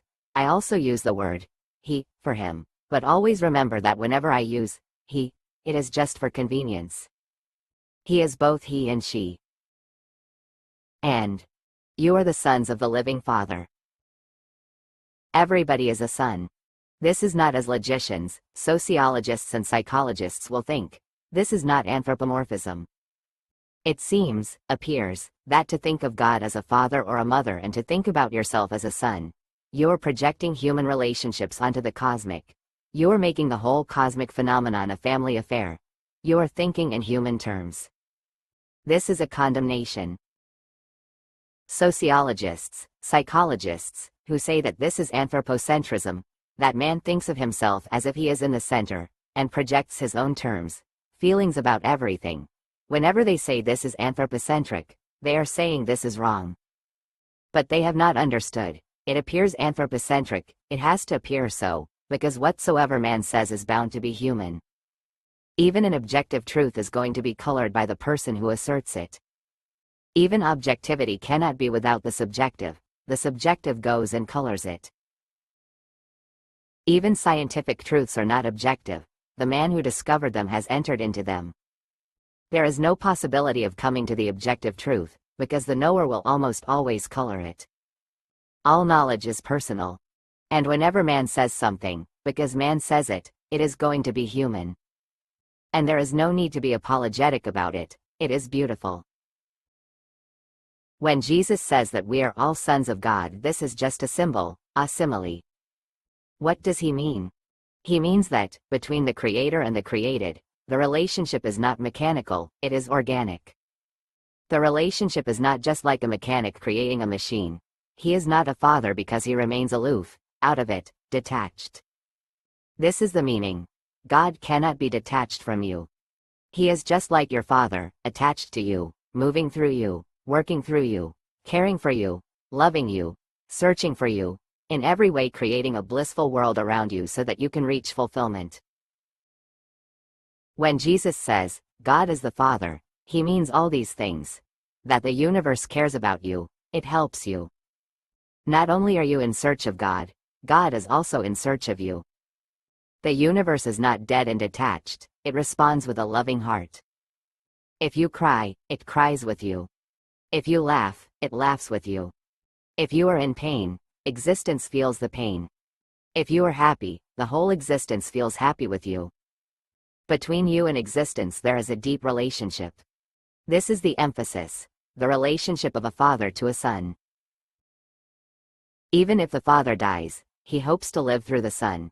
He will be somewhere in the son. The son has become just a new version of the father. That is the meaning. The son is just a rebirth of the father. That's why Jesus says again and again, I and my Father are one. He means the son represents the father. He is the father. They are joined together. They are not two. They are one, and the relationship is organic, and you need not feel alone. Now the whole world feels an aloneness. Everybody feels a stranger, and everybody is in difficulty. And people come to me and they ask, how to relate. What has happened? This is a very new question. Nobody ever asked 200 years ago, how to relate. Now everybody asks, how to relate. Relationship has become very difficult. It is a logical consequence. If you cannot relate to the whole, you cannot relate to anybody. If you can relate to the whole, then you can relate to anybody. You cannot relate to your father if you cannot relate to the universe. Impossible, because that is the source of all. When religion disappeared, relationship disappeared. A country which has become irreligious will always feel difficulties in relationship. You cannot relate to your wife, to your brother, to your sister, to your son, to your father, to your mother. Impossible. Relationship is impossible because the base of all relationship has disappeared. You have denied, you have said, God is no more, God is dead. Then the whole universe is alien, and you feel alienation, you feel cut off, unrelated. Then you have no roots in it, and you feel the universe is not caring about you. The universe of the scientist and the universe of a religious man like Jesus are totally different. The universe for the scientist is just accidental. There exists no relationship between you and the universe. It is uncaring, it does not bother about you. You are just accidental. If you were not there, existence would not have felt your absence a little bit. If you are there, your presence is not known to the universe. If you disappear, the universe is not going to shed tears for you. The universe of the scientist is dead. Whenever you say, God is dead, the universe is dead. And if you live in a dead universe, how can you relate? Then you live among things. Everything will be accidental, just arbitrary. You have to make some arrangements, but there is no organic unity. You exist alone, and then you carry the whole burden. It is just like a small, lost child. He was holding his father's hand. Now he has lost the hand and he cries and weeps, and there is nobody to hear. The situation of man is just this. A small child who was holding the hand of his father is now lost in the wood. With the hand of the father in his hand, he walked like an emperor, unafraid. There was no fear because father was there. It was his responsibility. The child was not responsible for anything. Whatsoever was needed would be done. He was not to worry about himself. He walked, he looked at the butterflies, at the flowers, at the skies, he enjoyed everything. Life was blissful. Suddenly, he becomes aware that the hand is not there. He has lost his father. Now there are no butterflies, no flowers. Everything has become stony, dead, and everything is alien and foreign, inimical.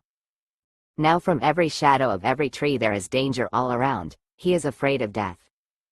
From any corner, any moment, death will jump and kill him. Just a moment before everything was alive, friendly, a rapport was there between the child and the whole universe. Why? Because the hand of the father was there. Through the father, the universe was friendly, it was a relationship. Father disappeared, now relationship has disappeared. Now he is crying, now he is weeping, now he is in deep anxiety, anguish.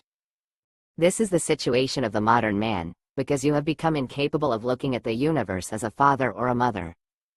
No wonder everybody is neurotic. This child will become neurotic, this child will become abnormal.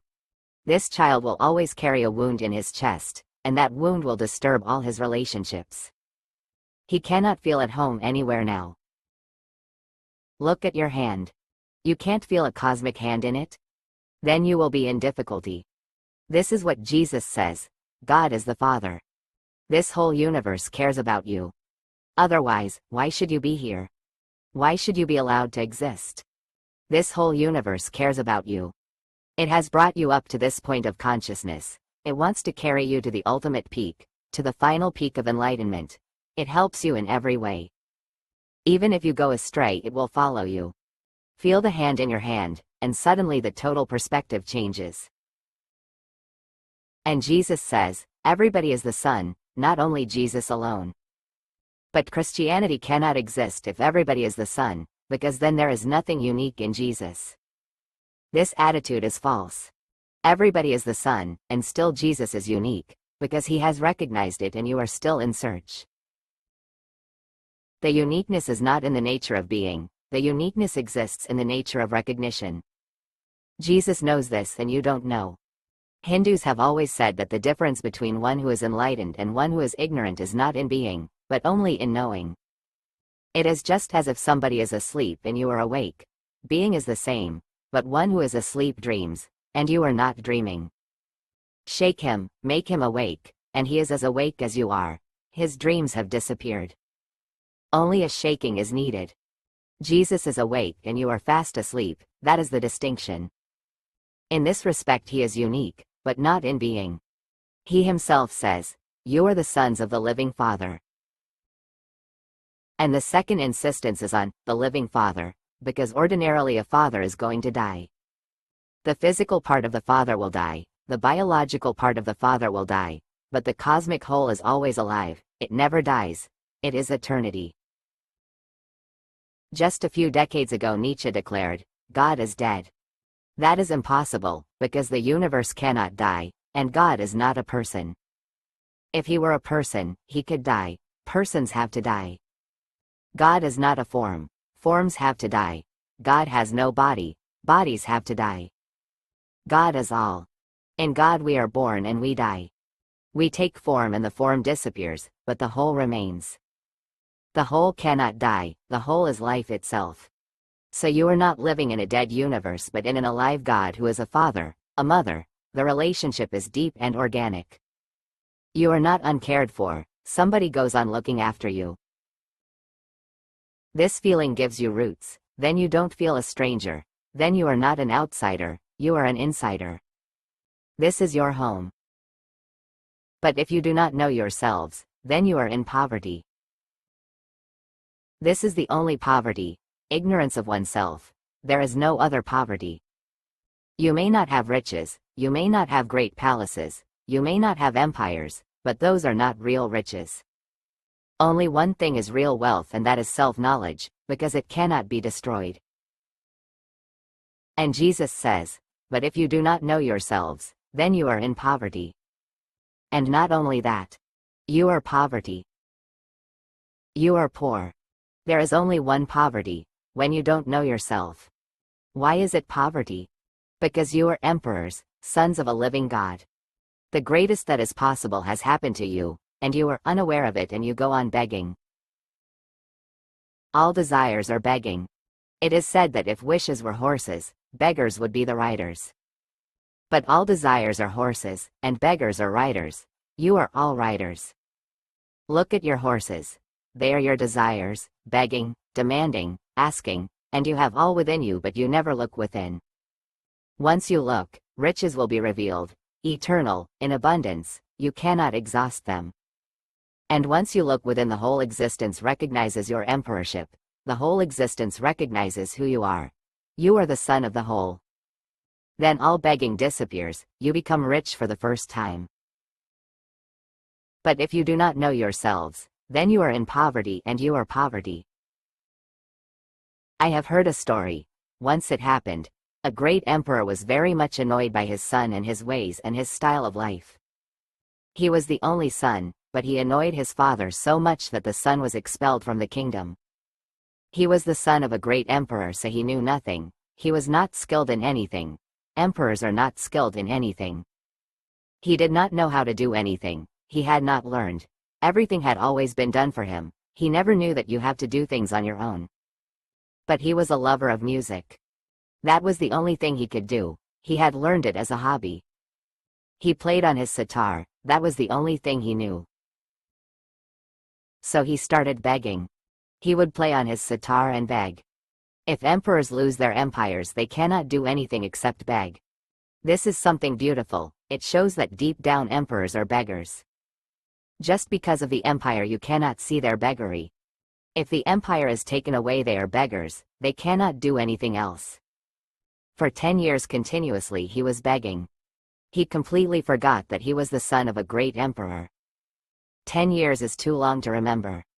And when you are a beggar every day from the morning to the evening, how can you remember that you are the son of a great emperor? He became a beggar and he forgot himself completely, even the memory went. And these memories are bad, nightmare-like, you want to forget them, because through them much misery comes in the mind. Comparison comes. I am the son of a great emperor, and begging. Then begging becomes too painful.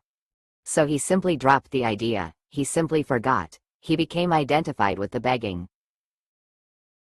After 10 years, the father started feeling for the son. The son was not exactly right, his ways were different, but he was the only son.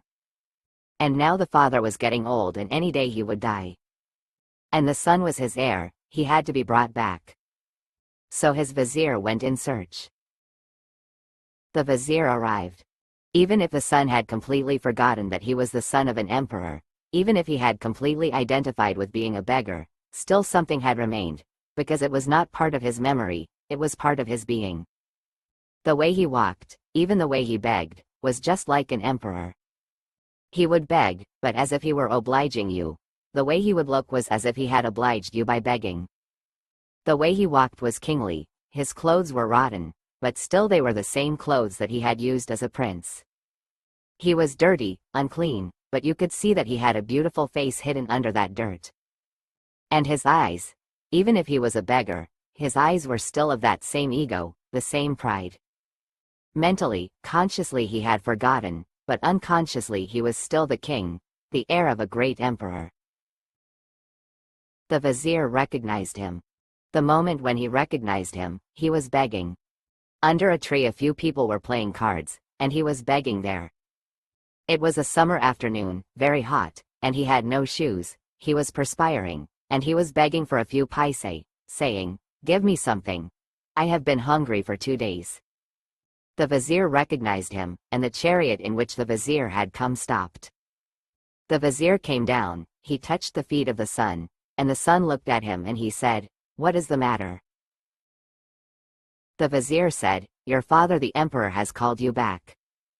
He has forgiven you." In an instant the beggar disappeared. Nothing was to be done, in an instant, the recognition that, "My father has called me back, I am forgiven." And the beggar disappeared. The clothes were the same, the man was still dirty, but everything changed. There was glory, a light, an aura around him. He gave orders to the vizier, begging disappeared. He said, "Go into the market, purchase shoes and clothes for me and arrange a good bath." He went up into the chariot and he said, "Take me to the best hotel in the town." And the vizier had to follow the chariot on foot. This is a Sufi story. This is your situation also. Once you are recognized by the Father, by God, your begging disappears. Suddenly, in an instant. Nothing is to be done because you have always been the same. Only the identity had gone wrong, only in the superficial part of the mind you had become something else. Deep down you have remained sons of God. But this will happen only if you know yourself. Then the whole universe knows you, recognizes you. And Jesus says, "But if you do not know yourselves, then you are in poverty and you are poverty." Chapter 12. Enough for today.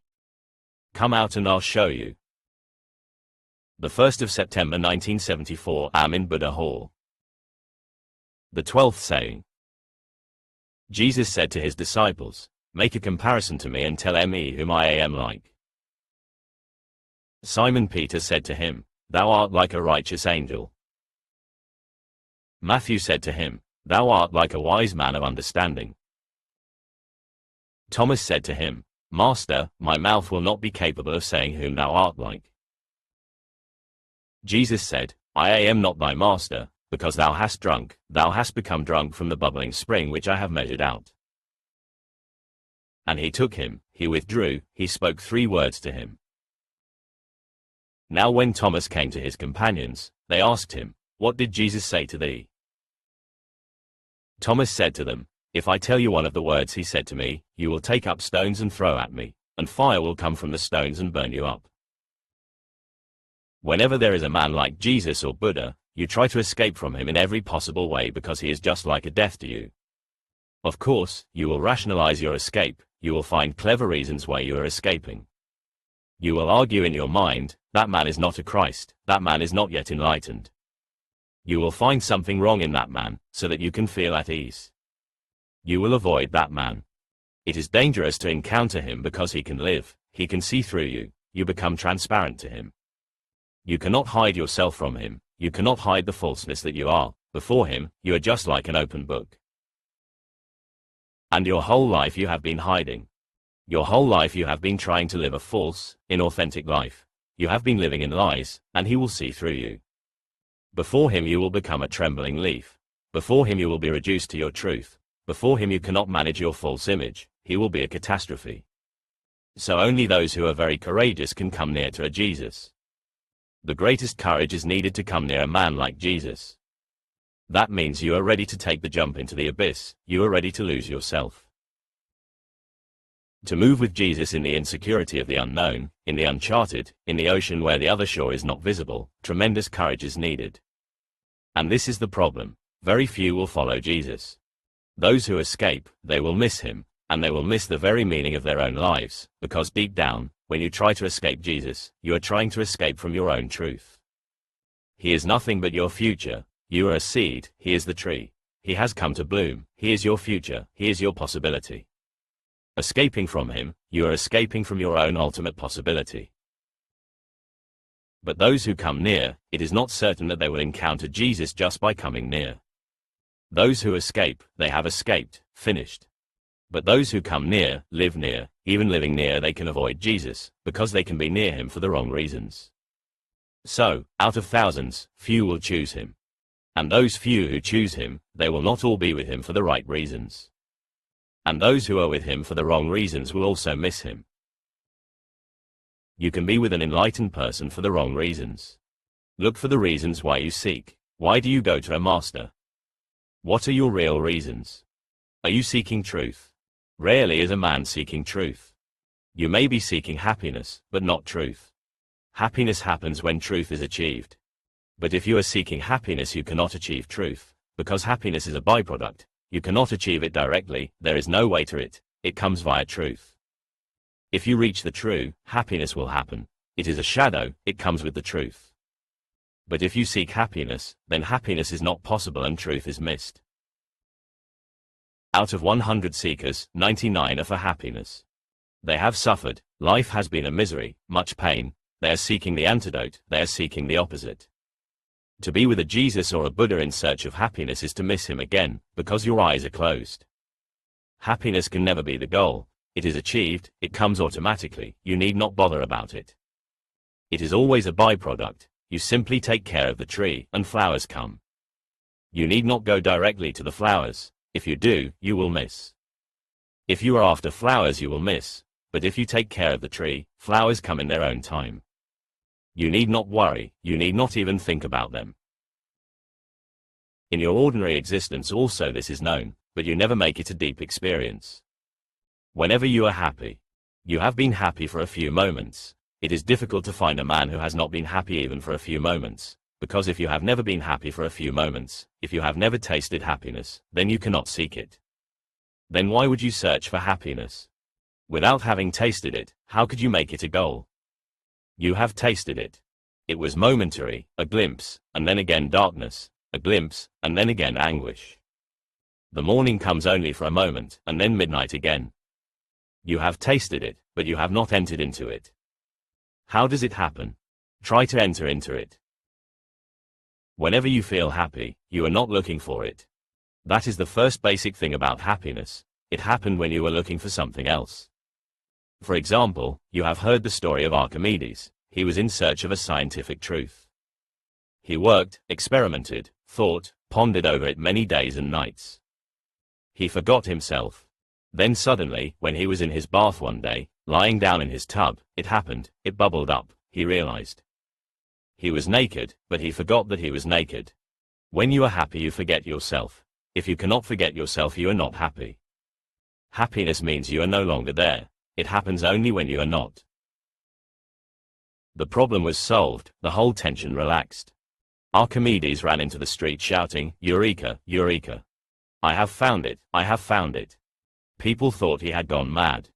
They had always been suspicious of this man, this Archimedes, and now their suspicion was proved right. Too much thinking is bad, they had always been of this opinion, and this man was thinking too much. Now he had gone mad and was crying, "Eureka! On the street, I have found it." What happened? How ecstatic he was in that moment. And it was not the ultimate truth, it was just an ordinary problem. Now it is ordinary. Once discovered, scientific truths become ordinary, common. But he discovered it. In that moment of discovery, all tension relaxed, and he was so happy, so ecstatic, that he forgot himself. Whenever you are happy, the first basic thing is to remember that you are searching for something else, not for happiness. If you search for happiness directly, you will miss it forever and forever. It is a byproduct. You are engaged in search of something else, and then that something else is discovered. The discovery makes you so fulfilled, the whole effort relaxes, the whole tension goes. You are at ease, at peace, at rest, and you feel filled with happiness. Happiness is a byproduct. The second thing to remember, if you seek after it, how can you lose yourself? The seeker can never lose himself. The ego remains, you remain a point of reference. Whenever happiness happens, you are not there. Remember moments of happiness, you are not there. It may have happened in a deep love, it may have happened in a discovery, or it may have happened just when you were playing cards, but you became so lost. Suddenly the upsurge. Anything can trigger it, but a direct search is dangerous because you will miss it. If you come to a master in search of happiness, you are near him for the wrong reasons. Then you remain hidden in your wrong reason. You remain close physically, spiritually there is much distance. Your eyes are blind, you will not be able to know this man, Jesus or Buddha. It is impossible, because your eyes are filled with the wrong goals. Or you may not even be in search of happiness, there are even lower goals. You may be near a master to attain power, you may be near him to attain some siddhi, you may be near him to attain a more egoistic state, then you will miss him completely. There are even lower aims. And the lower the aim, the more possibility there is of missing because then you are more blind.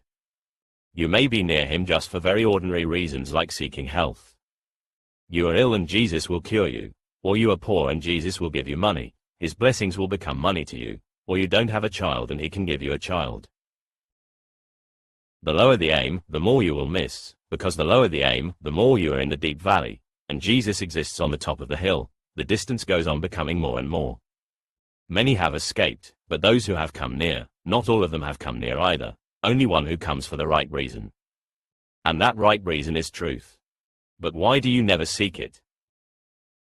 Truth seems to be so bare, truth seems to be so dry, there seems to be no urge to seek it.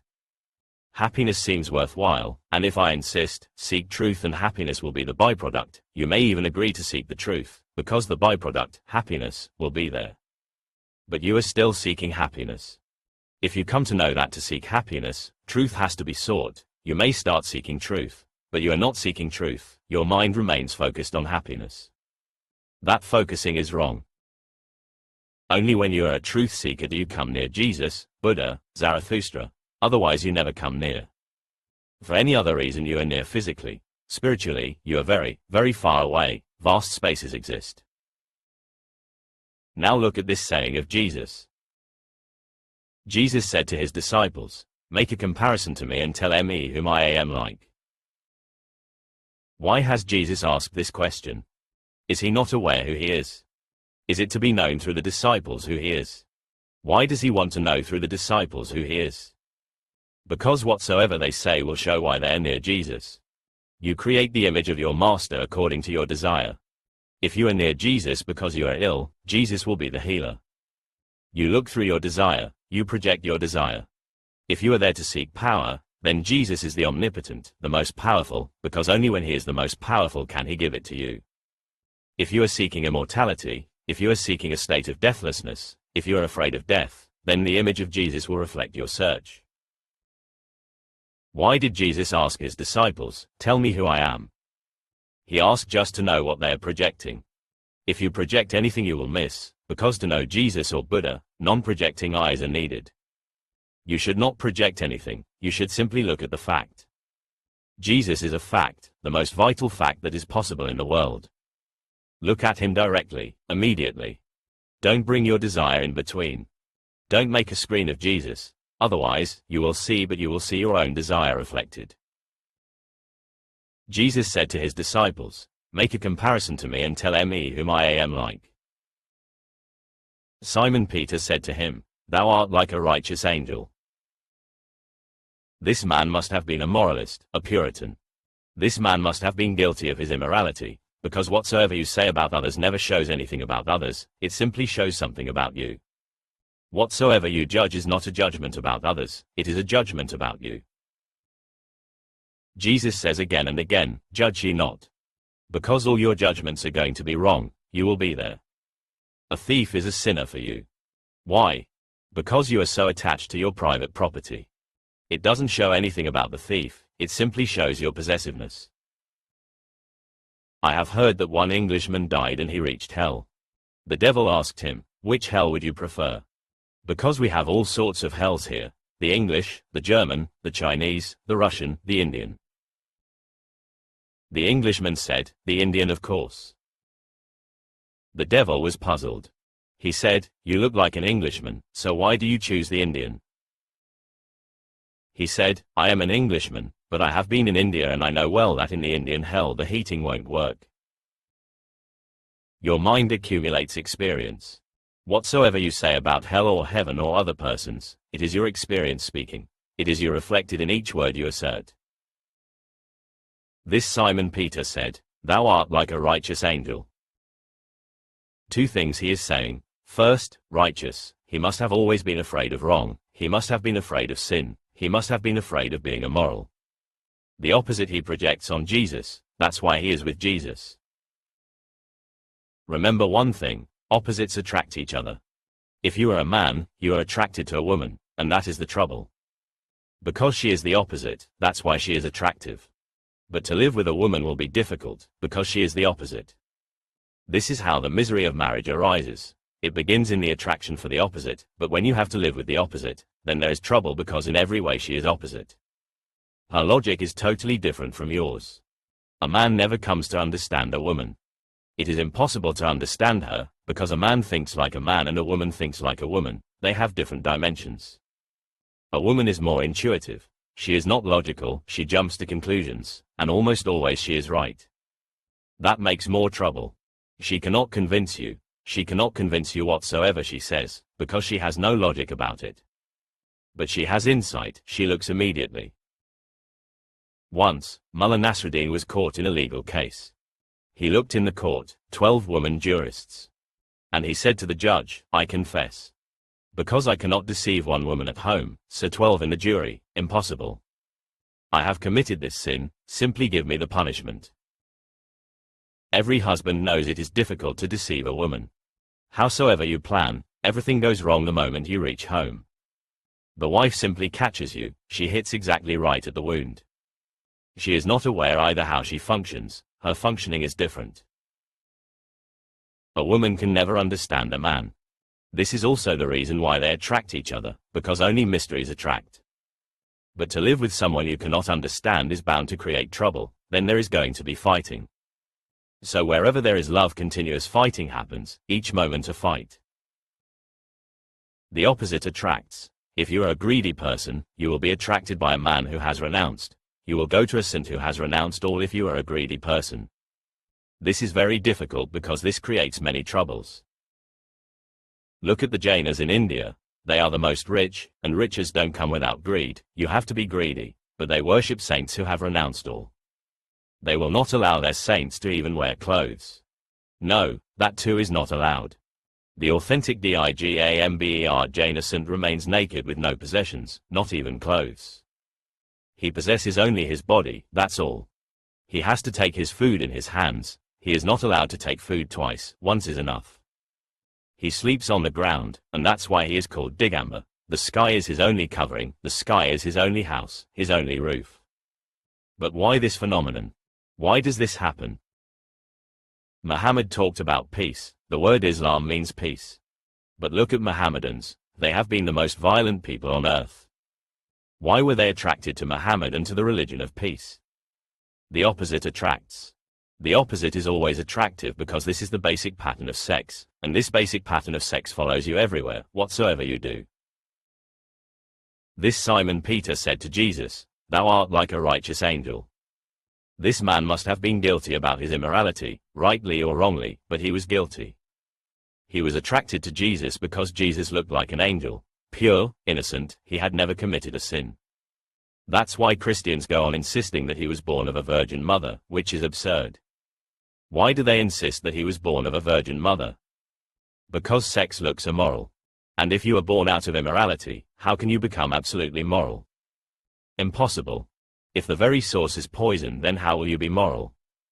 You can try, but you can never be perfect. The immorality should be cut at the very source. Hence their insistence that Jesus was born of a virgin mother. Nobody is born of a virgin mother. It is absolutely wrong, it cannot happen. But they insist, they depend on it. If it is proved finally that Jesus had a father, then Christians will desert him, they will immediately escape. This man is just like us. We are immoral, we are born in sin, and if he is also born in sin, then what is the difference? Thou art like a righteous angel. Angels are just symbols of absolute perfection, purity, innocence. This shows something about Simon Peter. And Simon Peter became the rock of the whole Christian church, he became the base. Hence, the Christian church is continuously involved with what is moral, what is immoral. The whole church has become a morality, not a religion.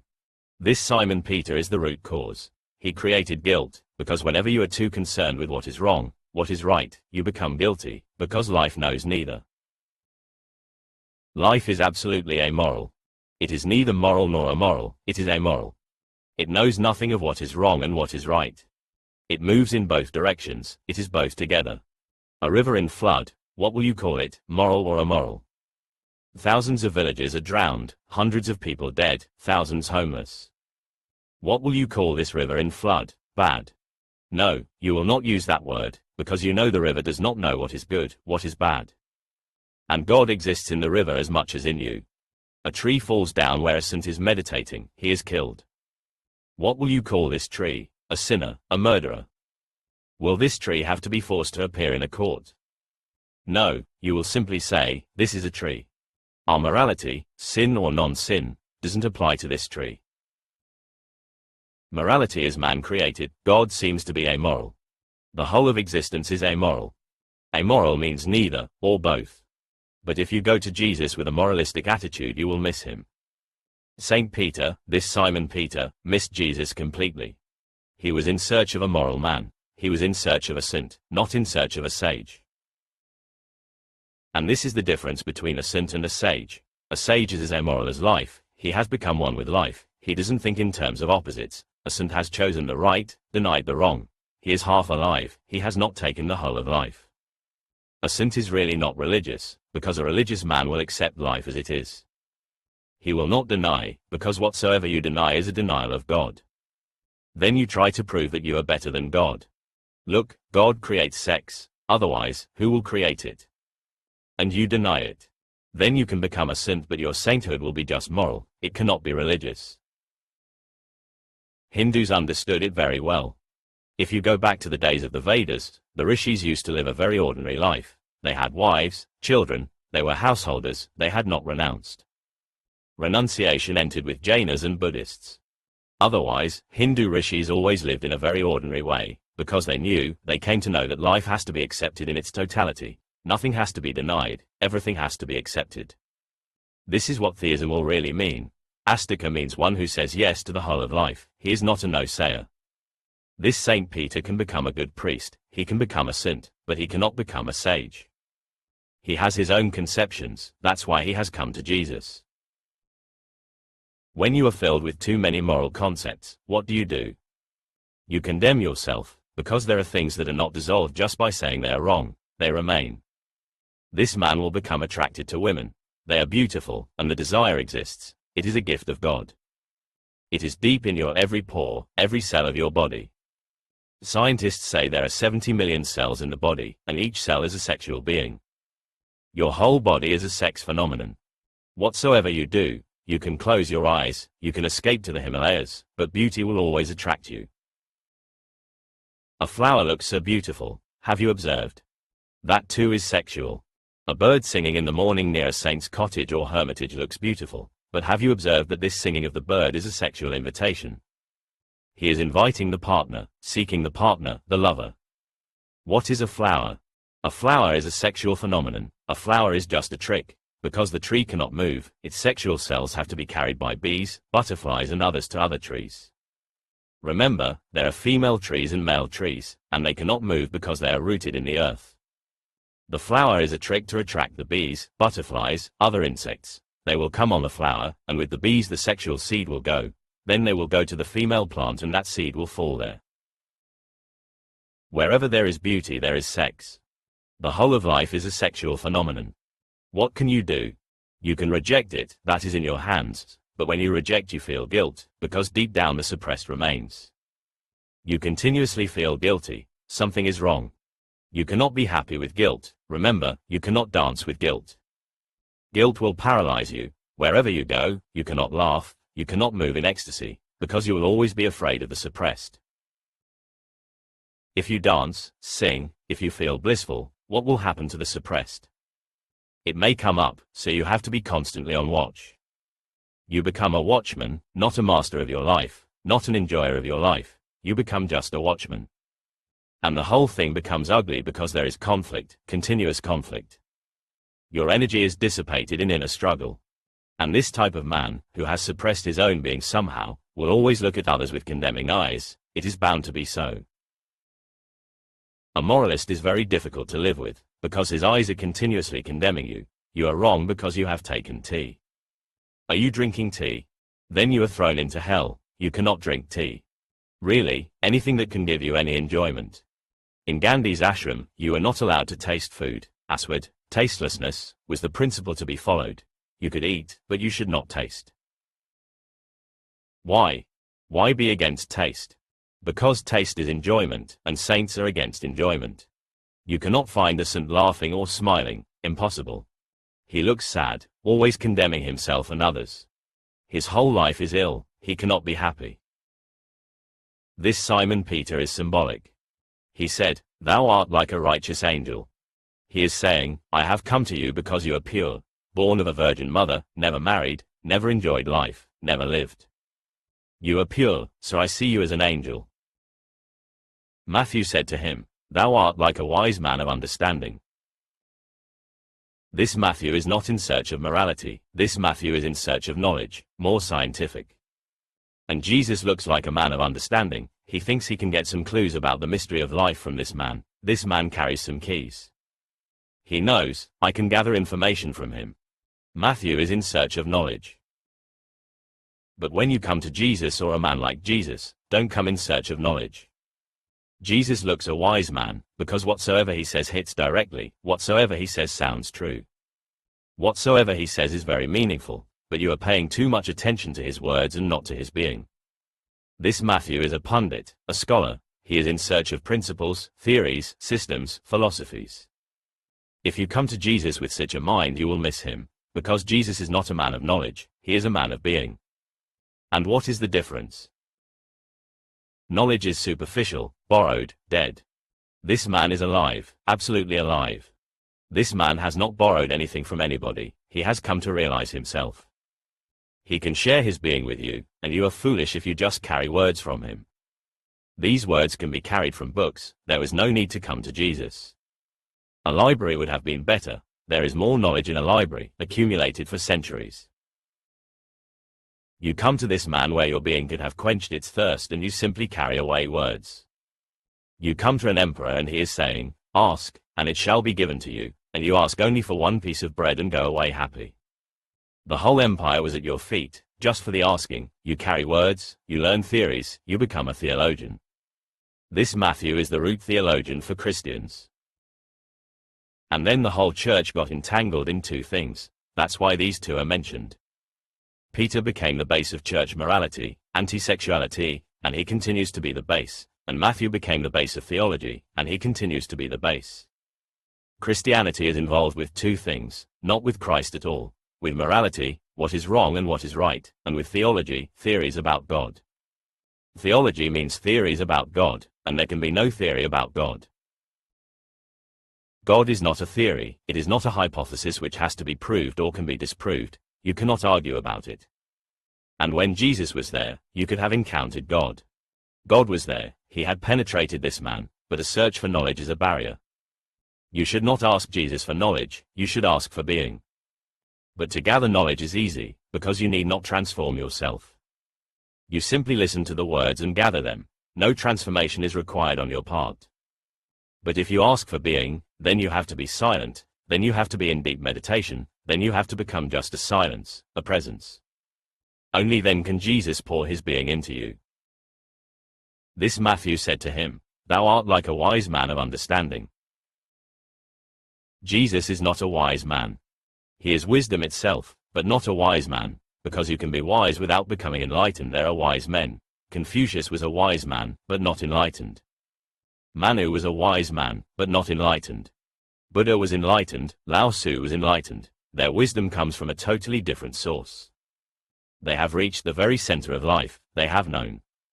Their knowledge is not through intellect, their knowledge is through being. That's why I will call Jesus a man of being, not a man of knowledge. Wisdom you can gather through experience. Any old man becomes wise. Even a foolish man becomes wise, because they say if you persist in your foolishness you will become wise. Just time can give you wisdom. Just living through life, committing the mistakes, going astray, coming back. Many experiences gathered, you become wise. Jesus is not wise in that way. He was not an old man, he was just 30, he was a very young man. He did not really have much experience of life, he is not wise in that way. But he has known something, something that is the very base of life. He has not moved on the branches of the tree of life, he has reached to the root. This is a totally different thing, and Matthew will miss it. He will gather notes. Whatsoever Jesus says, he will gather. He will create a gospel out of it, he will spin theories. Both these men miss him totally. Thomas, the third, who has reported these sayings, he is the disciple closest to Jesus. But his sayings are not included in the Bible, because Jesus and his closest disciples have to be excluded. They are dangerous. Thomas said to him, "Master, my mouth will not be capable of saying whom thou art like." It is impossible to say. You are so many things, and you are so much. You are so overflowing, you are so multidimensional, my mouth will not be able to say it. I am unable to say anything, words are not enough. You cannot be compared to anybody, you are incomparable. And whatsoever I say will be wrong, because it will not be enough. Words are very narrow, and you are vast. So says Thomas, "Master, my mouth will not be capable of saying whom thou art like."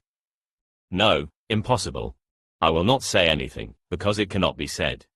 You cannot be caught in words, you are inexpressible. Thomas comes nearest, but even the nearest is far away, the gap exists. A similar story exists with Bodhidharma. He lived in China for 9 years. He taught people, many meditated, many came nearer and nearer, and when he was leaving he asked his 4 disciples to say something about Dharma, to say something about truth. The first 3 are just like these 3, Simon Peter, a man of morality, the most superficial, then Matthew, the man in search of knowledge, a little deeper than Simon but still very far away, then Thomas who said, "I cannot say anything." But Bodhidharma was more fortunate than Jesus, because there was a 4th who really remained silent. He didn't even say this, "I cannot say." Because when you say, "I cannot say," you have said something. This has to be understood. The 4th remained absolutely silent. He simply looked in Bodhidharma's eyes, bowed down at his feet, and Bodhidharma said, "One has my bones, another has my flesh, another has my blood, and you are my very marrow." This fourth one would not say even as much as Thomas has said. He came closest, he became the marrow. Jesus was not so fortunate. There are reasons. The climate was not good, the situation was absolutely different. China had known Lao Tzu, but the Jews have never known a man like Lao Tzu. Lao Tzu created the very soil in which Buddha's seed could sprout beautifully. When Bodhidharma went to China, the soil was ready. It had been tilled by Lao Tzu, Zhuang Tzu, rare phenomena. And then Buddha's seed was carried by Bodhidharma. It flowered beautifully, it blossomed beautifully. Jesus was not so fortunate, the soil was not ready. There have been prophets in the Jewish culture, but not sages like Lao Tzu and Zhuang Tzu, no. There have been saints, Sir Simon Peter was available. There have been moralists, because Moses put morality at the very base of Jewish culture, the Ten Commandments, they are the base. There were men like Simon Peter because nothing exists without cause, nothing exists without a long tradition. A Simon Peter is not just an accident, a long history is needed behind him. Moses is the deepest cause, the root from where Simon Peter came, the Ten Commandments, the moral attitude towards the world, towards life. But there was no man like Lao Tzu who says, all distinctions are false. The moment you say, this is good and that is bad, you have divided life and killed it, a man who was for the whole, not for the division. Bodhidharma was fortunate, and that is the reason he had 4 disciples, not 3. In a Jewish culture, at the most Thomas was possible. Look at the phenomenon of Thomas, what he is saying, and this is one of the basic problems. There are people who say, nothing can be said about God, but they have said something. Even if you say, nothing can be said about God, you have said something. If you are correct, then you have made a mistake. If you are correct, nothing can be said, then this should not be said either, you should remain completely silent. You have created a dilemma. On the one hand you say nothing can be said, but if this much can be said, then why not a little more? What is the problem? If this much can be asserted, then why not more? If assertion is possible, then more assertion becomes possible. That is why Buddha remained absolutely silent. He would not even say, nothing can be said about God. He would not say even this much. You ask about God and he would talk about something else. You ask about God and he would not listen.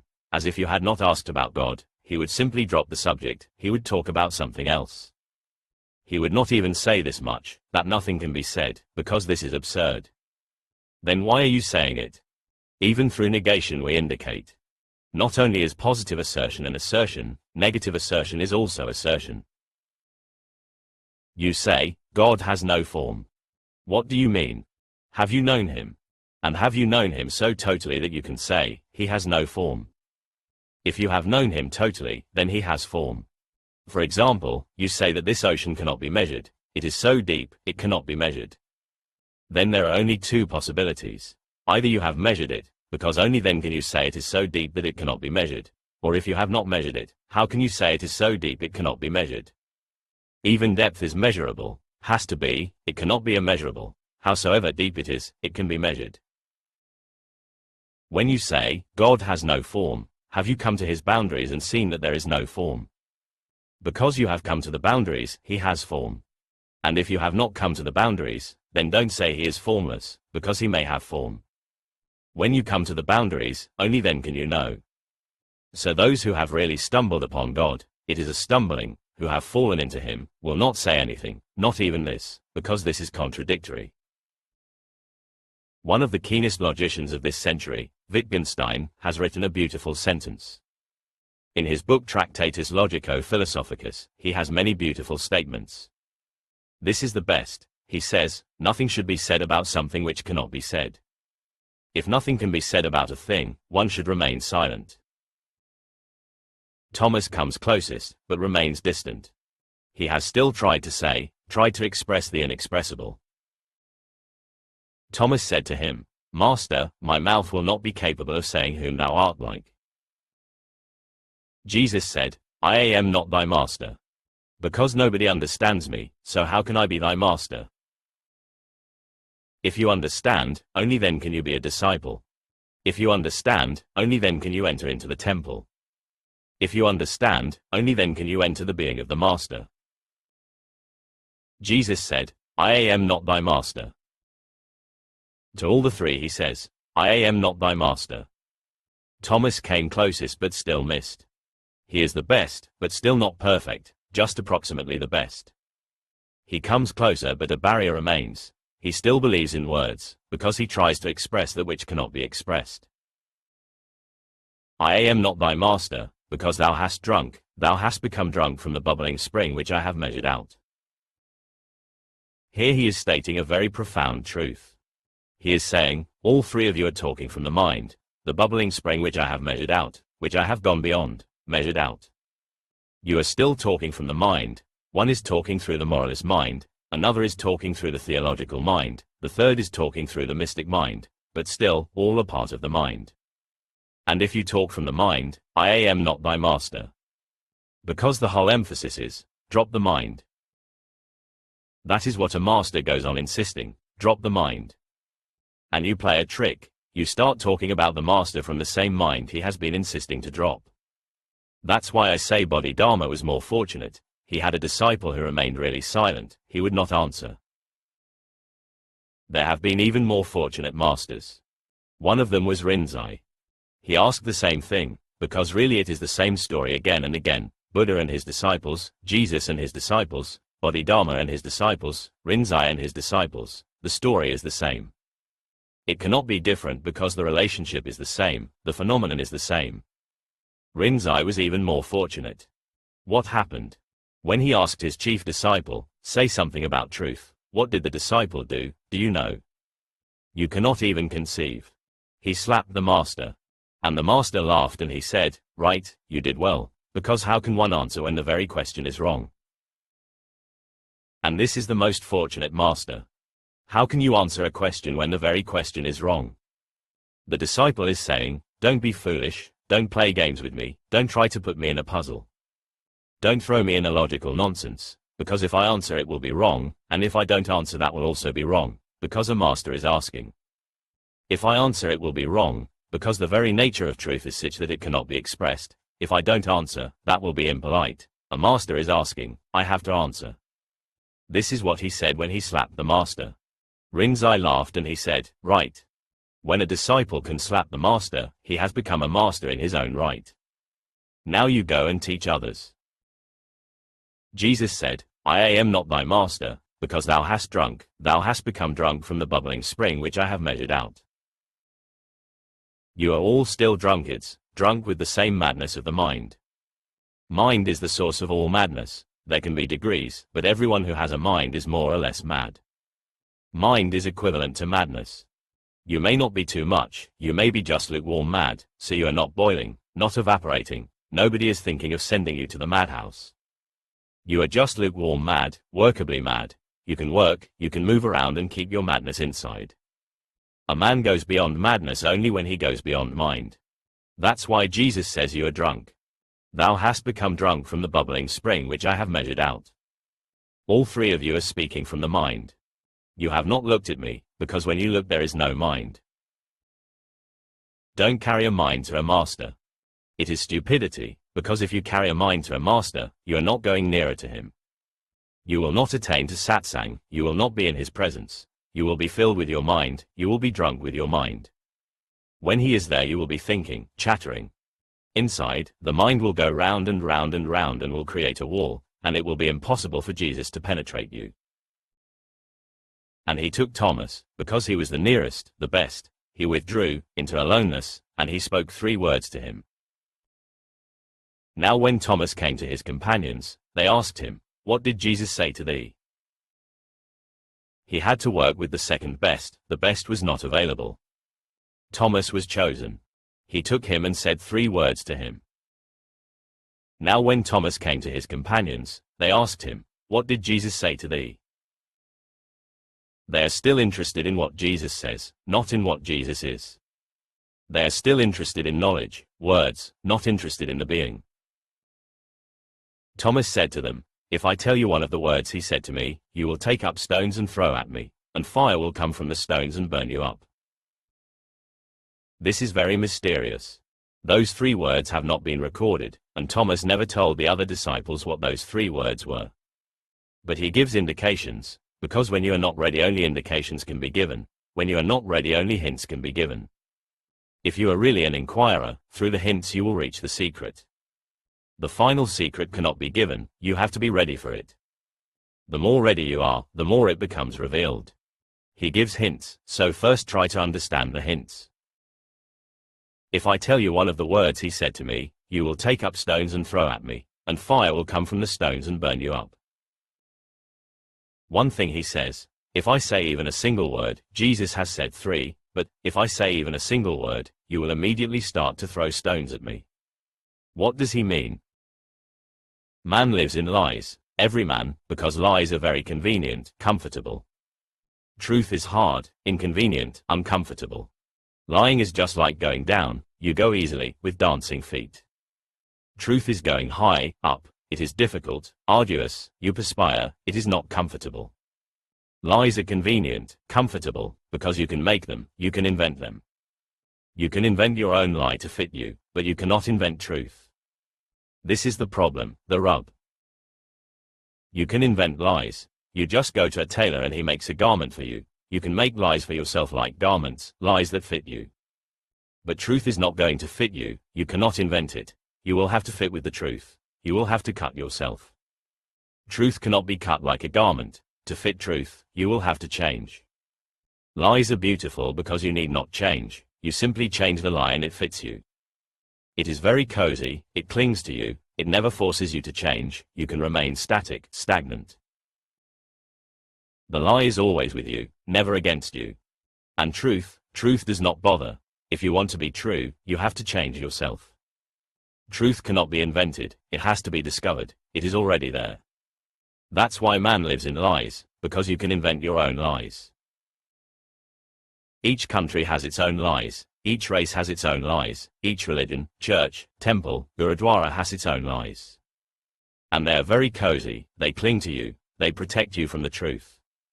That's why, whenever truth is asserted, you will start throwing stones at the man who asserts it, because if he is true, your whole life is false. That's very difficult to realize. You have invested so much in it, you have lived for it. Your dreams are all that you have got, your lies are all that you have got, and somebody comes and throws a truth.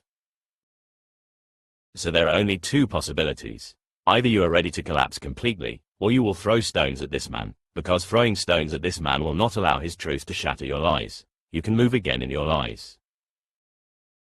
Psychologists have come to understand that man cannot live without lies. And as far as 99% of people are concerned, they are right. The 1% we can leave, they are exceptional. Freud, Jung, Adler, all three great discoverers of the mind of man, are absolutely in agreement on one thing. That is, man is, he cannot live without lies, he needs lies. They are a basic necessity like food, even more basic. You can live without food for 3 months, you cannot live without lies for even 3 seconds. It is like breathing. Look what type of lies you live in. And whenever somebody supports your lie and makes it appear like a truth, you bow down to him. You are afraid of death, so you believe in the immortality of the soul. That is a lie for you. You don't know anything, not even the ABC about the soul. You don't know whether the soul exists or not, but you believe in its immortality. And when somebody argues and proves that the soul is immortal, you bow down to him, you pay respect and you say, here is a man who has known. What has he done? He has simply supported your lie. Now he has given more life to your lie. You remain the same. You don't know what the soul is, you never bothered to know it. But the lie helps you to live. Then you are not afraid of death because there is no death. The soul is immortal. Hence, a very strange phenomenon has happened. This country, India, is the most cowardly on earth. Otherwise, how was it possible to make such a vast country a slave for hundreds of years? And to small races like the English, not even equal to a province. 500 million people being enslaved by 30 million people looks illogical. But whosoever came, Huns, Moguls, Turks, the English, whosoever came, India was always ready to be a slave. Why so much cowardice? And these people are the knowers of the self, and they say that they have the root knowledge and they know that the soul is immortal. If the soul is immortal, how can you be a coward? If the soul is immortal, then nobody can be braver than you, because nothing is going to die. Even when somebody is murdering you, you will not be afraid, because nothing is going to die. But this is not the thing. Just the contrary is the thing. The soul is immortal, and yet Indians are the greatest cowards. Really, because they are cowards, they hide their cowardice in the philosophy of the immortality of the soul. This immortality is not their knowledge. Buddha may have known, Yajnavalkya may have known, but this is not a knowledge which can be transferred. Self-knowledge remains individual. No country can possess it, it cannot become a heritage, it is not a tradition. A man knows, and when that man dies, that knowledge disappears from the world. It has to be discovered again and again and again, you cannot make it a possession. This country is cowardly, but they have a beautiful theory. They are so afraid of death, you cannot imagine. Even to conquer Everest, foreigners have to come. Indians won't bother because everybody will say, "What foolishness are you going to do? And what are you going to get there? Why put yourself in danger?" Indians are always afraid of danger. Wherever there is danger, they will not move. And these people think that they know that the soul is immortal. No, that is a lie. Not that it is not true, for you it is a lie, and you are protecting your cowardice by it. Look. India is a phenomenon, look around. You cannot find such a greedy people, miserly people, anywhere in the world. And they call the whole world materialist, a beautiful trick of the mind. They are spiritualists and the whole world is materialist. Whenever they look at a Western man, deep down they say, "You materialists." And you cannot find a more materialistic man than the Indian. He lives for money, is greedy for possessions. It is impossible for him to give anything, he has forgotten how to give, he clings to everything. But he calls the whole world materialist, and we are spiritualists, a lie, a patent lie, but repeated so many times it looks like truth. It is false. Everybody invents his private lie also. These are public lies, then you invent your private lies, and you live in them. They help you in a certain way. You may be a coward, but you think yourself a brave man, and you try to act like a brave man. That helps a little, because really if you are a coward and you feel that you are a coward, you will stop moving in life. You will say, "I am a coward," you will be paralyzed. So psychologists say that without lies man cannot live, even a coward moves into life. And this happens almost always. Whatsoever you are, you will create the opposite lie, and you will overact it to make others believe and to make yourself believe. You will overact it. A coward will overact. He will become a daredevil, but he is a coward, otherwise there will be no overacting. He may move into danger even where there is no need to move, just to show others and to convince himself that, "I am not a coward." But deep down he is afraid of his cowardice, fearful, so he projects the opposite. A greedy man can renounce the world, become naked, just to convince himself that, "I am not greedy." But this is not going to help. This is a lie. Just by throwing clothes and leaving the house you cannot leave greed, because greed is not outside. It is not part of the house, it is not part of your treasures, it is part of you. Wherever you go, naked or in clothes, it makes no difference. Now greed is trying to hide itself by overacting, by moving to the opposite extreme of renunciation. A man who is without greed will be without renunciation, because he doesn't need to overact. A man who is without fear will be without so-called bravery, because he doesn't need to overact. A man who has come to understand his being will be neither on this extreme nor the other. He will be balanced, his life will be a balance. What do you think? A Buddha is moving and a snake comes. What will he do? He will simply jump out of the way. What will you call him, a coward or a brave man? He is just a sensitive man, a man of understanding. You will like that man who remains there, doesn't bother what the snake is doing, the snake even bites him and he remains there. You will call that man brave. But he is foolish, not brave. And deep down he must be a coward. To hide this cowardice he remains there. But if you see Buddha jumping out of the way of the snake, you will feel, "What type of man have I been following? This is a coward." He is not a coward. When a snake is there, one has to move out of the way. This is simple intelligence. It is just as if somebody is honking his horn and you are standing in the middle of the road and you think you are a brave man. You are simply stupid. And standing there, whom are you convincing? Yourself, deep down, that, "I am a brave man." A man of understanding never moves to the opposite, he moves with understanding. Whatsoever the situation that arises, whatsoever the situation is, he responds with his awareness. He is neither brave nor a coward. You are either a coward or brave, but the other is hiding there. Even a cowardly man can become brave in certain situations. Even a brave man proves to be a coward in certain other situations. Look at this problem. The bravest man, when he comes home, becomes a coward. Even a Napoleon before Josephine is a coward. Why does it happen that a husband who is such a great fighter in the world, in competition, in the market, simply becomes a coward before his poor wife? What happens? And don't think that this is about others, that you are not the man. Every husband is henpecked. This looks like an exaggerated statement. It is not, because out of sheer necessity, every husband has to be henpecked. The whole day he is brave, so at home he wants to relax from the bravery. And if he is not relaxed even at home, then where will he find the relaxation? So the moment he enters his home, he puts aside his armor. He has been brave in the market, fighting continuously, competition, enemies. There is war, a continuous war in the world. The whole day he fights. When he comes home he is tired of fighting, tired of bravery. You cannot be brave 24 hours a day. Remember, nobody can be brave 24 hours a day. You can only be alert 24 hours a day. Except that, everything moves with the opposite. You come home, you are tired, you want rest. Now you cannot fight, you have been fighting the whole day. And what has your wife been doing the whole day?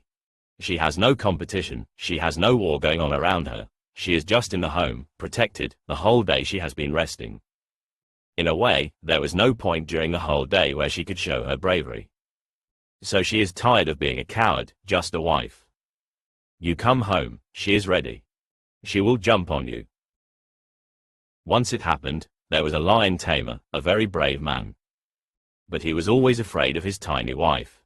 And whenever he was late there was trouble. One night with friends he forgot completely, drank too much, and then by midnight he became aware, remembered that he had a wife and a home. And to go back home now would be very difficult, so where to hide? Not finding any place, because it was a small town and if he went to any hotel his wife would come and catch hold of him. Not finding any place open, he went to the lion's cage in the zoo where he was a tamer.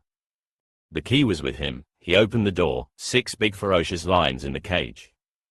He slept, he used a lion's back as a pillow. His wife searched all over the town. In the early morning, not finding him anywhere, she went to the place where he was working as a lion tamer. He was sleeping, fast asleep, snoring. She poked the man inside the cage with her umbrella and said, "You coward. Come out, and I'll show you." This is bound to happen. If you choose one extreme, the other follows you. You may be a brave man somewhere, but you will be a coward somewhere else. It has to be so, because cowardice will be a relaxation. So that's why I say, out of sheer necessity a husband has to be henpecked. There is only one way that a husband is not henpecked, if he functions as a wife at the house, and the wife goes out and works. Then he is not henpecked, because then he is no longer a husband, he is really a wife, and the wife is the husband. Every extreme hides the other in it, and you have to show it somewhere, otherwise it will be too burdensome, it will be impossible to live under it. Only intelligence, awareness, what Buddhists have called prajna, a meditative state which is of balance, is always relaxed. A state of awareness is just like a cat. Even when she is asleep she is alert. Just a little sound in the surroundings and she will jump on her feet, fresh, alert, awake. A mind who has remained in the middle, balanced, even if he is asleep, remains alert. There is no relaxation, because relaxation is not needed. He has never been tense, he has never been a brave man nor a cowardly man. He has understood both and gone beyond. Man lives in lies. He has to because he is trying not to accept the whole of his being, only part is accepted. Then what to do about the other part? He has to create some lie to hide it. Thomas said to them, "If I tell you one of the words he said to me, you will take up stones and throw at me." Truth has always been welcomed that way. It is not easy to assert truth. Those who listen to it will become your enemies, they will start throwing stones. They are not really against you, they are only protecting themselves, their lies. You will take up stones and throw at me.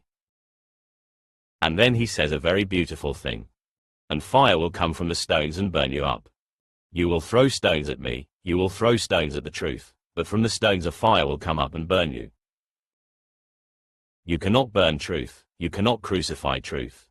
You crucified Jesus. That's why I was saying yesterday that when Jesus was crucified by the Jews, he was not crucified, they crucified themselves. And the fire has been burning since then, and they avoid and they escape from the fire, but it follows. You can throw stones, but truth is never hurt. The moment you throw stones at the truth, it means that you will be hurt, finally you will burn. A fire will come out of your own stones. And this is the whole history of the Jews. For 20 centuries continuously they have been burning. And I am not saying that those who have been torturing them are right. No.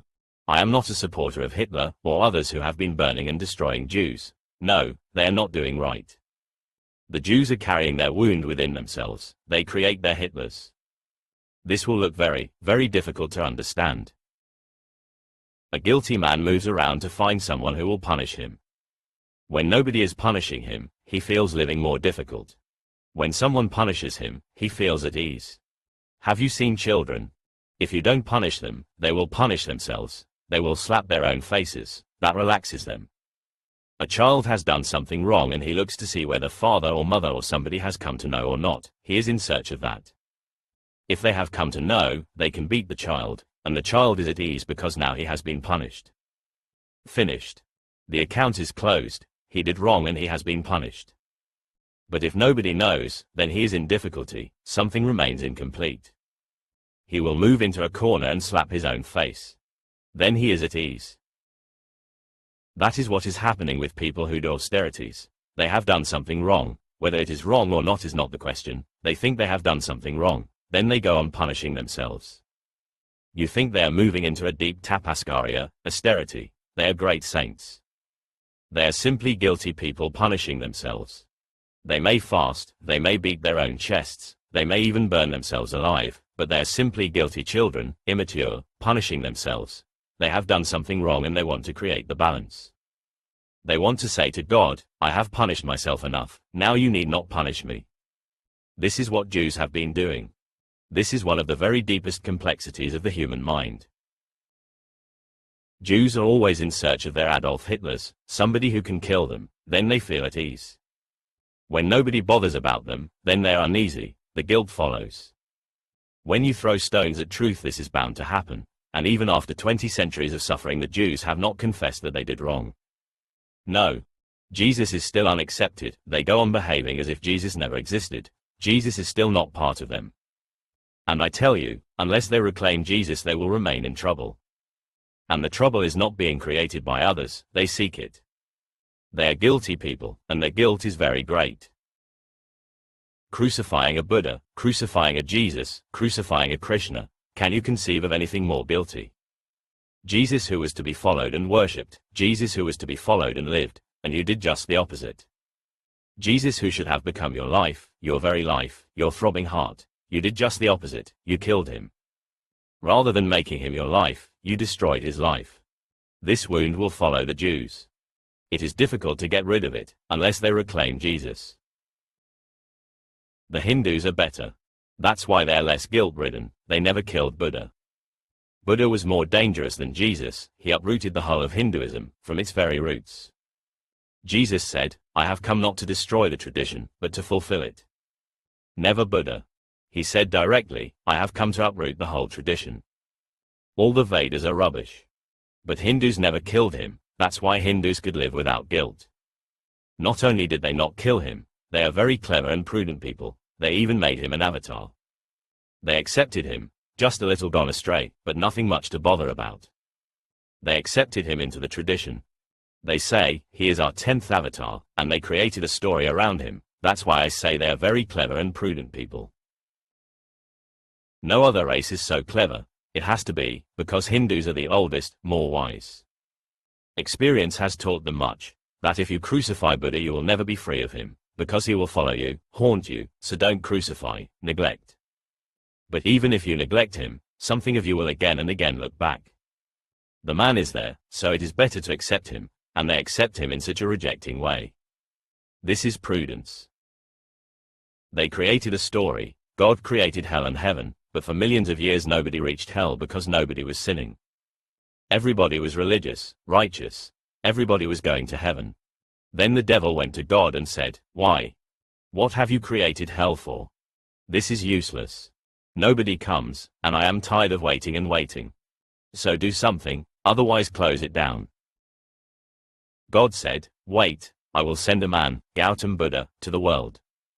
He will confuse people, and when people are confused they go astray, they will start entering into hell.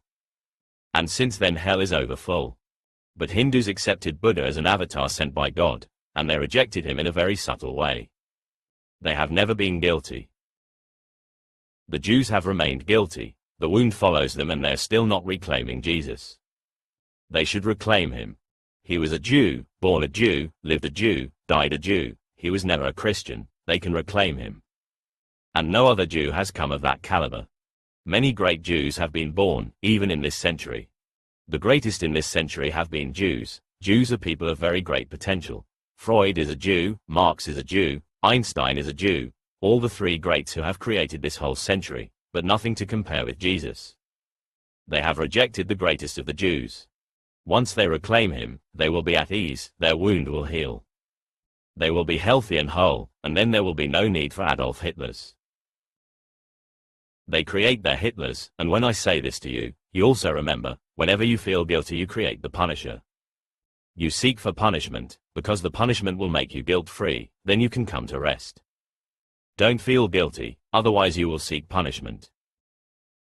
Enjoy life in its totalness, otherwise you will feel guilty. Accept life as it is, and be thankful for it as it is. Have a deep gratitude, that's what makes a religious man. And once you accept the whole, you become whole. All divisions disappear, a deep silence ascends in you. You are filled with the unknown, because when you are whole, the unknown knocks at your door. Chapter 14. Enough for today. Hurry slowly. The 3rd of September 1974 in Buddha Hall, the 14th saying. Jesus said, "Blessed is the man who has suffered, he has found life." Jesus said, "Look upon the living one as long as you live, lest you die and seek to see him and be unable to see." They saw a Samaritan carrying a lamb on his way to Judea. He said to his disciples, "Why does this man carry the lamb with him?" They said to him, "In order that he may kill it and eat it." He said to them, "As long as it is alive he will not eat it, but only if he has killed it and it has become a corpse." They said, "Otherwise he will not be able to do it." He said to them, "You yourselves, seek a place for yourselves in repose lest you become a corpse and be eaten." Jesus said, "Two will rest on a bed, the one will die, the one will live." From the most ancient days, man has asked again and again why there is suffering in life.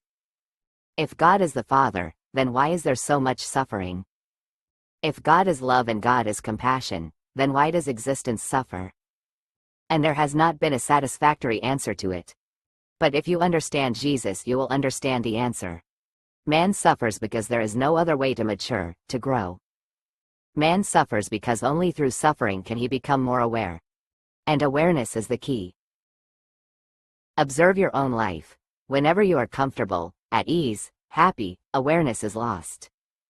Then you live in a sort of sleep. Then you live as if hypnotized, you live as if in a sleepwalk.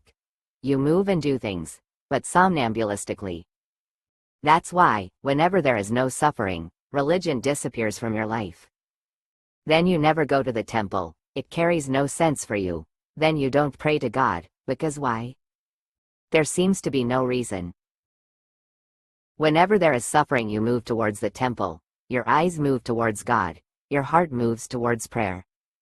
There is something hidden in suffering which makes you more aware who you are, why you are, where you are going. In a moment of suffering, your awareness is intense. Nothing can be meaningless in this world. It is a cosmos, it is not a chaos. You may not be able to understand, that's another thing. Because you know only fragments, you don't know the whole. Your experience of life is just as if you have only one tattered page of a novel. You read it but it makes no sense because it is just a small fragment, you don't know the whole story. Once you know the whole story, then this page will become comprehensible, then this page becomes coherent, meaningful. What is meaning? Meaning means to know the fragment in relation to the whole. Meaning is a relationship of the fragment to the whole. A madman talking on the street is meaningless. Why? Because you cannot relate his talk to anything, his talk is a fragment. But he is not talking to anybody, there is no need, there is nobody there to talk to. His talk is fragmentary, it is not part of a bigger whole, that is why it is incoherent. The same words may be used by another man, exactly the same words, but he is talking to somebody, then it is meaningful. Why? The words are the same, the sentence is the same, the gestures the same, and one man you say is mad and the other man is not mad. Why? Because there is somebody to listen. The fragment is not fragmentary, it has become part of a bigger whole, it carries meaning. Cut a piece out of a Picasso painting. It is meaningless, it is just a fragment and a fragment is dead. Put it back into the painting and suddenly the meaning appears. It has become coherent because now it has become part of the whole. Only when you are part of the whole are you meaningful. And if the modern man continuously seems to feel that he has become meaningless, it is because God has been denied, or forgotten. Without God, man can never be meaningful, because God means the whole and man is just a fragment. You are just a line of poetry, alone, you are just gibberish. With the whole poem significance appears, because significance lies in relationship to the whole. Remember this. I am reminded of a dream of Bertrand Russell. He was an atheist, he never believed in God, he could never see any wider meaning that could comprehend the whole. He relates one dream. One night, he heard somebody knocking on the door in his sleep. So in the dream he went to open the door, and he saw old God standing there. He couldn't believe his eyes because he never believed. Even in his dream he could remember that. I don't believe in God. But the old man looked so forgotten by everybody, abandoned by everybody. His clothes were tattered, dirt had gathered on his face and body. He looked so out of date, almost like a faded painting in which you cannot see clearly what is happening. Russell felt much pity for him. Just to cheer him up he said, "Come in." He slapped his back like a friend and said, "Cheer up." And then suddenly he awoke and the dream disappeared. This is the state of the modern man, the modern mind. God is out of date. You are either against him or, at the most, you pity him. Through pity you may try to cheer him up, but he is no longer a meaningful thing for you. Just an out-of-date painting, faded, useless, junk from the past. Either he is dead or deadly sick, on his deathbed. But if the whole is dead, how can the fragment be meaningful? If the whole is out of date, how can the part be new, fresh and young? If the whole tree is dead, then any leaf of the tree, if it thinks it is alive, is simply stupid. It may take a little more time for the leaf to die, but if the tree is dead the leaf has to die. It is already dying. If God is dead, then man cannot live. And he is deadly sick, because without the whole the fragment has no meaning. But whenever you are happy, glimpses of happiness, not in fact happiness, whenever you are just comfortable, at ease, when nothing disturbs you, then you think you are the whole. And this is fallacious. When you are in suffering, suddenly you become aware that you are not the whole. When you suffer, you suddenly become aware that you are not as you should be. Something is wrong, the shoe pinches. Something is wrong, and some transformation is needed. Hence, the suffering. Suffering gives you awareness. Suffering gives you the feeling that you have to mutate, you have to become new, you have to be reborn. As you are in suffering, so something has to be done. Jesus said, "Blessed is the man who has suffered, he has found life." Looks absurd and paradoxical. He says, "Blessed is the man who has suffered." We always call that man blessed who has never suffered. But have you seen any man who has never suffered? If you ever see such a man, you will find him absolutely juvenile, childish, without any growth, without any depth, without any awareness. He will be an idiot. And you can never say that he is blessed. Only one who has never tried to live, who has been avoiding life, can remain without suffering. That's why, in very very rich families, only idiots are born, because they are protected so much. And when you protect somebody so much, it is not protection against death, it is protection against life. But this is the problem. If you want to protect somebody against death, you have to protect him against life, because life leads to death. So don't live if you are afraid to die. This is simple logic. Don't be alive if you are afraid to die. Then cut all the dimensions where life exists. Then you can simply vegetate. Jesus cannot call a vegetative life blessed. Nobody can say that a vegetative life is blessed. That is the greatest misfortune that can happen to a man, because he will never grow in awareness and maturity, and he will not have higher layers of consciousness, because those higher layers come into existence only when they are challenged. Suffering is a challenge. When you suffer, you are challenged. When there is a problem, you are challenged. When you encounter the problem, only then do you grow. More insecurity, more growth. More security, less growth. If everything is secure around you, you are already in your grave. You are no longer alive. Life exists in danger. Life always exists in the possibility of going astray. But one who goes astray can come back. One who fails can succeed. Napoleon was defeated. He wrote in his diary a beautiful sentence. Sometimes madmen also observe beautifully. He said, "Only a fight is lost. Only a battle is lost, not the war." But if you want to win the war, you will have to lose many battles. If you are afraid to lose a battle, you will never enter into the war. Then there is no possibility. Whenever you fail in something, it is not the ultimate failure. You can transcend it. Next time you need not do it again. Next time you need not commit the same error and the same mistake. Next time there is no need to move in the suffering. A man who is wise suffers as much as a man who is not wise, but in a different way each time. A wise man commits as many mistakes, even more than a stupid man, but he never commits the same mistake twice. That's the only difference. The quantity may be more, but the quality is different. An idiot may not commit many mistakes. He may not commit mistakes at all, because he is never going to do anything. You only commit a mistake when you do something. You can go astray if you seek and search, if you walk on the path. If you are simply sitting at home, how can you go astray? If you don't do anything, you will never commit a mistake. You will be a mistakeless man, but you will never move. By and by you will simply rot, vegetate and die. Never be afraid of making mistakes. Simply remember that there is no need to make the same mistake twice. Why do you make the same mistake twice? Because the first time you made it, you didn't learn anything from it. That's why you have to make mistakes again and again and again. And people go on making the same mistakes, repeating them their whole lives. They move in a circle. That's why Hindus have called this world sansar. Sansar means the wheel. You simply repeat the same mistakes again and again and again. Situations may differ, but the mistake remains the same, of the same quality. What does it show? It shows that you are not alert. Otherwise, why commit the same mistake again? Commit another, because then you will learn. Nobody learns without mistakes. Whenever you commit a mistake, you have to suffer. Nobody learns without suffering. Hindus have said that you have to be born again and again because you have not yet grown. Only a grown-up person goes beyond this world. Those who have not grown, they have to fall back in the pit. They have to learn. And every learning is the hard way. There is no shortcut. That hard way is suffering. Don't protect yourself against suffering. Rather, on the contrary, move into suffering as fully aware as possible. Take the challenge, encounter it. You will grow through it. Try to transcend it, go beyond it. Don't be afraid. Once you become afraid, you are already dying.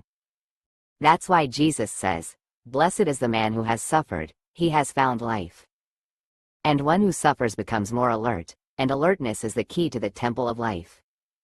The more alert you are, the more aware. What is the difference between you and the trees? The trees are beautiful, but they are not higher than you because they remain unconscious. A stone, a rock is even below the level of the trees, more unconscious. A stone also suffers, but it is not aware. A tree also suffers, but not consciously, and if you also suffer without consciousness, then what is the difference? Then you are just a moving tree. Deep down, the basic thing that makes you human has not yet happened. Consciousness makes you human. And this is the beauty of it. that whenever you are conscious, suffering disappears. Suffering brings in consciousness, but if you move more and more in consciousness, suffering disappears. This law has to be understood. If your head is hurting, it brings consciousness. You become aware of your head. Otherwise, nobody is aware of their head. You become aware of the body only when something is wrong. In Sanskrit, they have a beautiful word for suffering. They call it Vedana, and Vedana has two meanings. One, suffering, the other, knowledge. Vedana comes from the same root as Veda. Veda means the source of knowledge. Those who coined this word Vedana came to know a fact, that suffering is knowledge. Hence they use the same root word for both. If you suffer, immediately you become aware. The stomach comes into existence only with a stomachache. Before, it may have been there but it was not in your consciousness. That's why medical science, particularly Ayurveda, defines health as bodilessness. If you don't know the body, you are healthy. If you know the body, something is wrong, because knowing exists only when something goes wrong. If you are a driver, a slight noise in the engine and you become aware. Otherwise everything was humming. Everything was monotonous. Everything was okay. A small noise somewhere in the engine, in the other parts of the car, and you become aware that something has gone wrong. Only when something goes wrong do you become aware. And if you become really aware, you don't become involved in the wrong. Rather, on the contrary, you grow in your awareness more and more. Then a second phenomenon happens. In your awareness you come to know that the disease is there, the discomfort is there, the suffering is there. But that is not in you. That is just around you, on the circumference. In the center there is awareness, on the circumference there is suffering, as if suffering belongs to somebody else. You are not identified. Then a headache is there, but it is not painful to you. It is painful to the body and you are simply aware. The body becomes the object and you become the subject. There is a gap. In awareness all bridges are broken, the gap is immediately present there. You can see, the body suffers, but the identification is broken. Suffering brings in awareness. Awareness breaks the identification, and that is the key to life. Blessed is the man who has suffered, he has found life. Jesus on the cross is just a symbol of the final suffering, the absolute suffering, of the peak of suffering. When Jesus was on the cross, at the last moment he wavered a little. The suffering was too much. It was no ordinary suffering, not ordinary bodily pain. It was anguish, not only physical, but deep psychological anguish. And the anguish was this, that suddenly he started feeling, am I abandoned by God? Why should this happen to me? I have not done anything wrong. Why should I be crucified? Why this pain? Why this crucifixion? Why this anguish to me? And he asked God, why? He questioned. It must have been a very deep moment of anguish, when all the foundations are shaken and even your faith is shaken. The pain was so much, the humiliation of the whole thing. The same people for whom he had lived, for whom he had worked, whom he had served, to whom he had been a healer, they were murdering him, and for no reason at all. He asked God, why? Why is this happening to me? Then suddenly he realized why, because he became very much aware. At the moment of crucifixion he came to the perfect awareness. I always say that before that moment he was Jesus, after that moment he became Christ. At that moment the total transformation happened. Before it he was coming nearer, nearer, nearer, coming closer and closer and closer, but the last jump happened in that moment. Jesus disappeared and there was Christ. Suddenly a transmutation.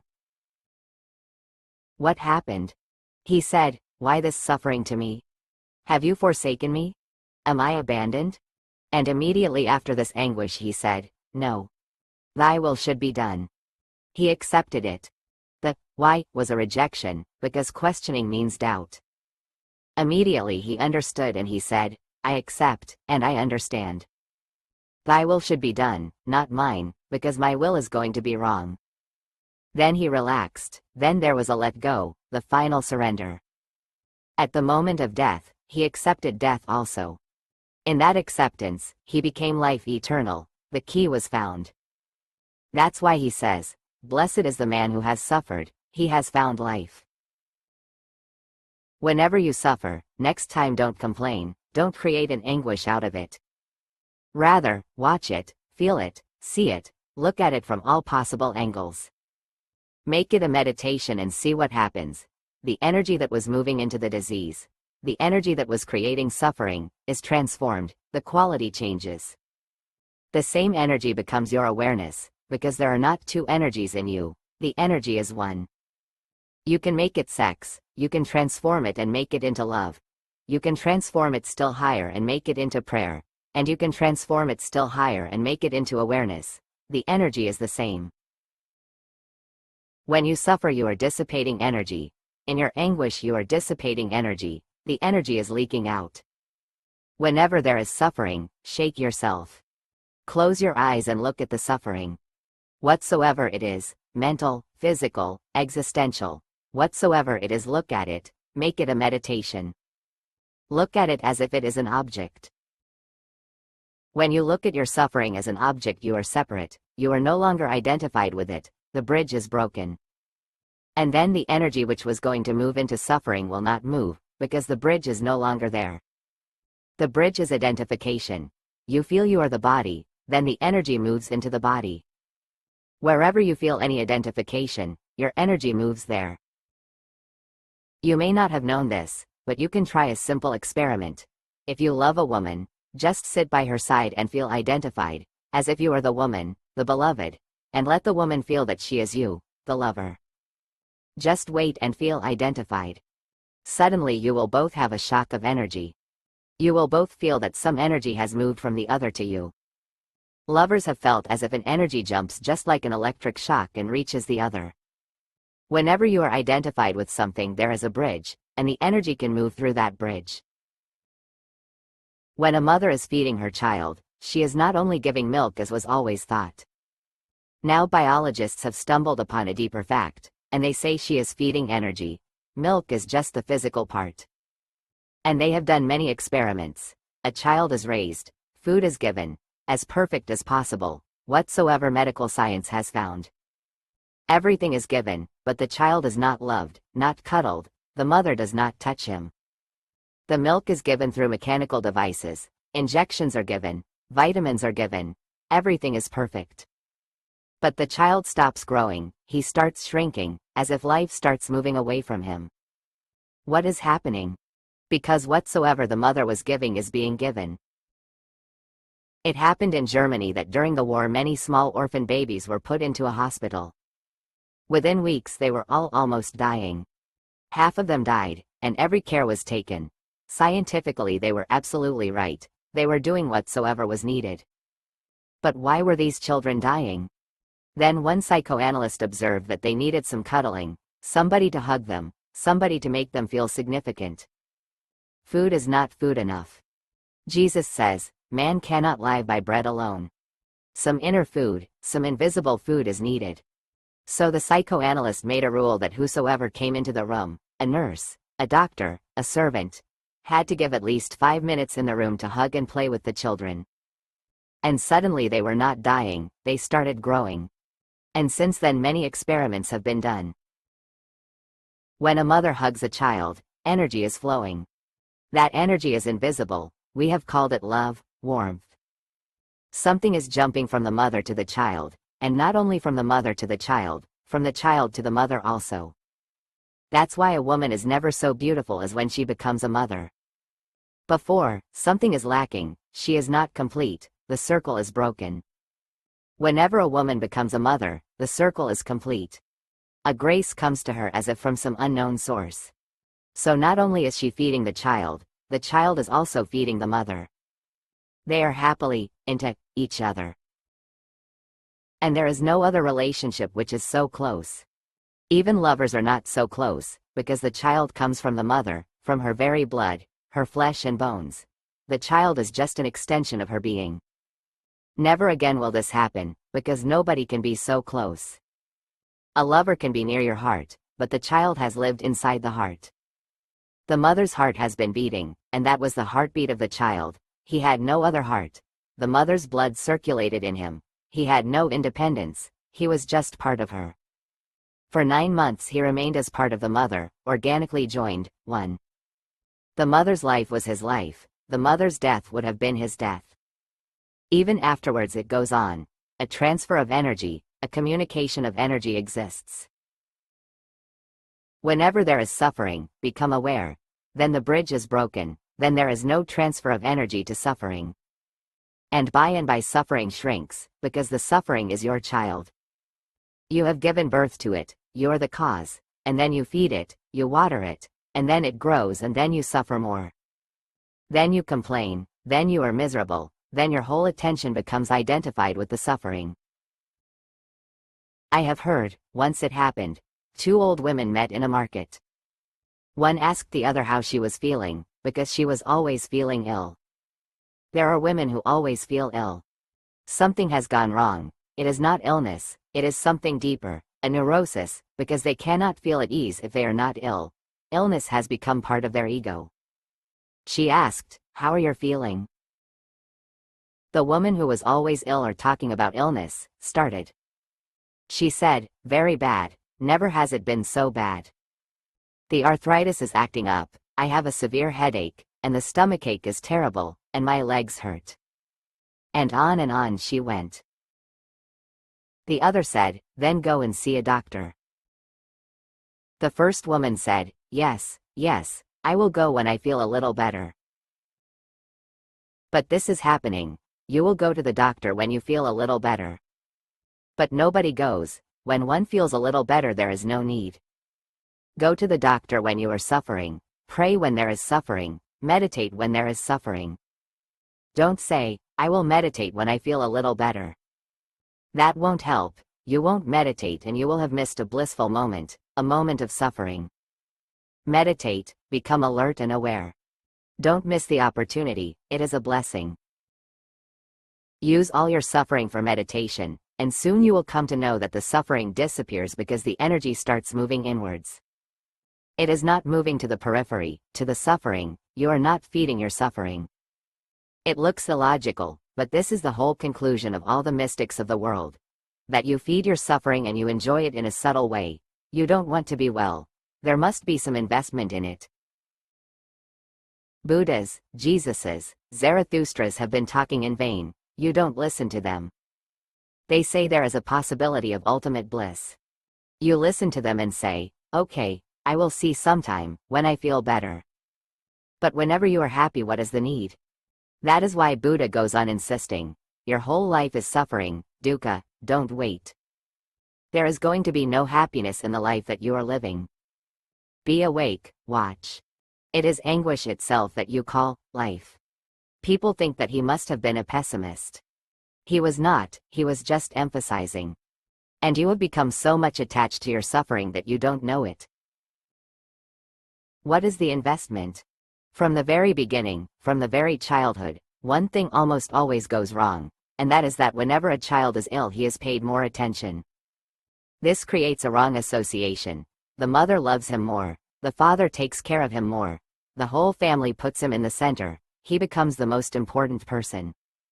Nobody bothers about a child otherwise. If he is well and okay, it's as if he is not. When he is ill, he becomes dictatorial, he dictates his terms. Once this trick is learned, that whenever you are ill you become in some way special, then everybody has to pay attention, because if they are not paying attention you can make them feel guilty. And nobody can say anything to you, because nobody can say that you are responsible for your illness. If the child is doing something wrong you can say, you are responsible. But if he is ill you cannot say anything, because illness is not in any way concerned with him. What can he do? But you don't know the facts. 90% of illnesses are self-created, generated by yourself to attract attention, affection, significance. And a child learns the trick very easily, because the basic problem for the child is that he is helpless. The basic problem he feels continuously is that he is powerless and everybody is powerful. But when he is ill he becomes powerful and everybody is powerless. He comes to understand it. A child is very sensitive about knowing things. He comes to know that, even father is nothing, mother is nothing, nobody is anything before me when I am ill. Then illness becomes something very meaningful, an investment. Whenever he feels neglected in life, whenever he feels, I am helpless, he will get into illness, he will create it. And this is the problem, a deep problem, because what can you do? When a child is ill, everybody has to pay attention. But now psychologists suggest that whenever a child is ill, take care of him, but don't pay much attention to him. He should be taken care of medically, but not psychologically. Don't create any association in his mind that illness pays, otherwise his whole life, whenever he feels something is wrong, he will be ill. Then the wife cannot say anything, then nobody can blame him because he is ill. And everybody has to pity him and give affection. 90% of suffering exists because you have associated something which looks good to you with suffering. Drop this association. Nobody else can do it for you. Drop that association completely, cut that association completely. Suffering is simply wasting your energy. Don't get involved in it, don't think that it pays. There is only one way in which suffering can pay, and that is with awareness. Become aware. Remember how to drop that association. 1. Never talk about your suffering. Suffer it, but don't talk about it. Why do you talk about it? Why do people go on talking and boring others about their suffering? Who is interested? But just not to offend you, if you start talking about illnesses and anguish, others have to tolerate it. But they start escaping, they start wanting somehow to get rid of you. Nobody wants to hear, because everybody has too much suffering of his own. Who bothers about your suffering? Don't talk about it, because talking creates associations. Don't complain, because then you are asking for affection, pity, compassion, love. Don't ask, don't sell your suffering, bring back your investment. Suffer privately, don't make it public. Then it becomes a tapaskarya, it becomes an austerity, one of the best. But look at your saints. If they do tapaskarya, austerities, they make it very public. And I am saying make your suffering private, then it becomes tapa, austerity. They make it public, they announce that they are going on a long fast, everybody must know. These are children gone mad, these are childish people. They have invested more than you. They depend on their suffering. Their prestige depends on their suffering. How long they can fast, how long they can attract the attention of the whole country or of the whole of the world. They are very tricky, they are using suffering to exploit others. But this is what everybody is doing, only they are doing it to its climax. Don't do it, don't try to be a martyr, it is futile. Don't be an exhibitionist. Suffer privately, suffer so privately that nobody ever becomes aware that you are suffering.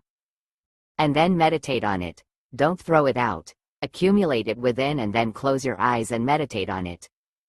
Then the bridge will be broken. This is what Jesus means when he says, "Blessed is the man who has suffered." This is the technique for suffering. Use suffering as a method. He has found life. Suffering belongs to the realm of death. Awareness belongs to the realm of life. Break the bridge and you will know that something in you, around you, is going to die. It belongs to death. And something in you, your awareness, is not going to die. It is deathless, it belongs to life. That's why suffering can give you the key to life. Jesus said, "Look upon the living one as long as you live, lest you die and seek to see him and be unable to see."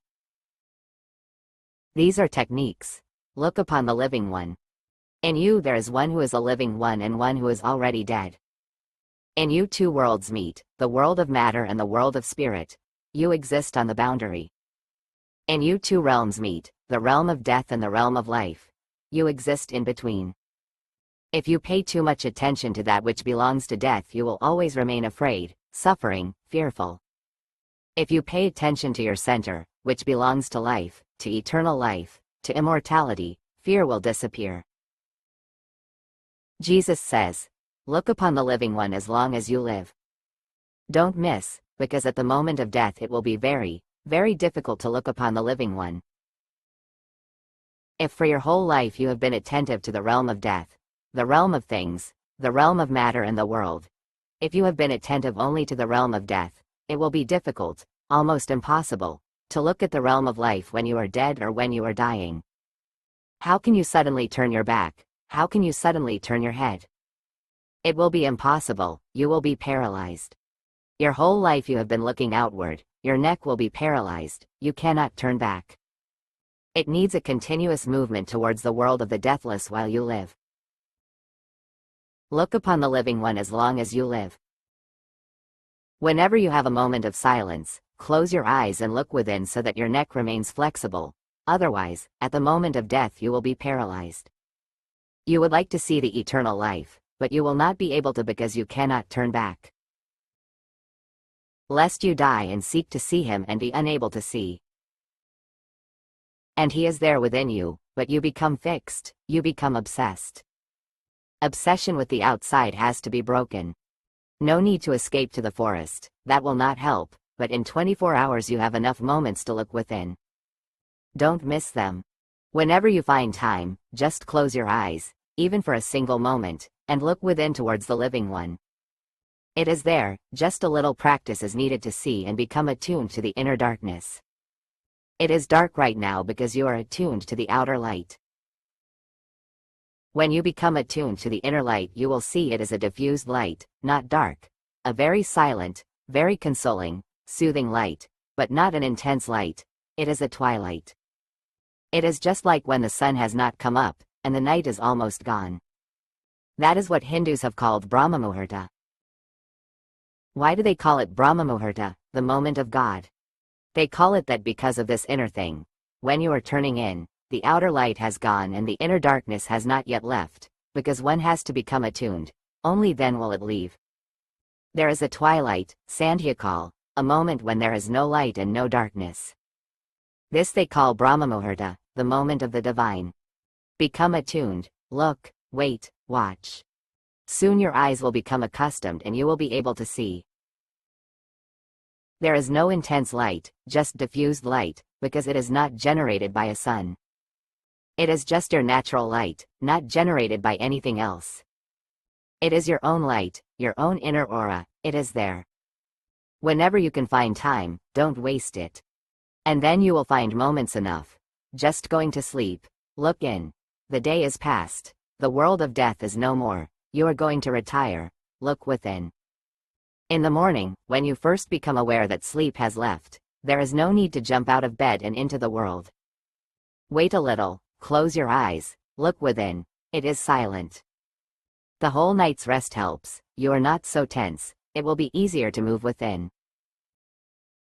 That's why all the religions insist on prayer when you go to sleep, and prayer when you come back from the world of sleep. These moments are very good. In the evening you are tired of the world, you are fed up with the world, you are ready to look to something else. In the morning you have rested and the rest helps, you can look towards the inner. This is what Jesus says, look upon the living one as long as you live, lest you die and seek to see him and be unable to see. And he will be there, but you will be unable to see him just because of a wrong practice your whole life. They saw a Samaritan carrying a lamb on his way to Judea. He said to his disciples, "Why does this man carry the lamb with him?" They said to him, "In order that he may kill it and eat it." He said to them, "As long as it is alive he will not eat it, but only if he has killed it and it has become a corpse." They said, "Otherwise he will not be able to do it." He said to them, "You yourselves, seek a place for yourselves in repose lest you become a corpse and be eaten. Your body is going to become food for worms, for birds. Your body is food, it is nothing else, it cannot be anything else, your body comes out of food. That's why if you don't eat, your body will start disappearing. If you go on a fast, 2 pounds of the body will disappear every day. Where is that body going?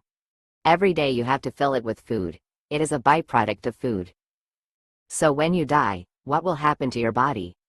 The world will use it as food. The worms of the earth will eat you, or the birds of the sky will eat you.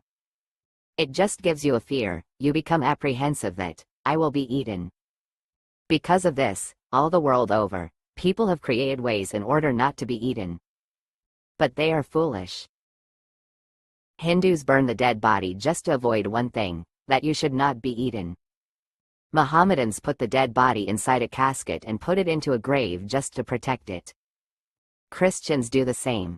Only Zoroastrians have not done that. They leave the body to become food. They are the most natural about it, and the most scientific too, because you should not destroy food.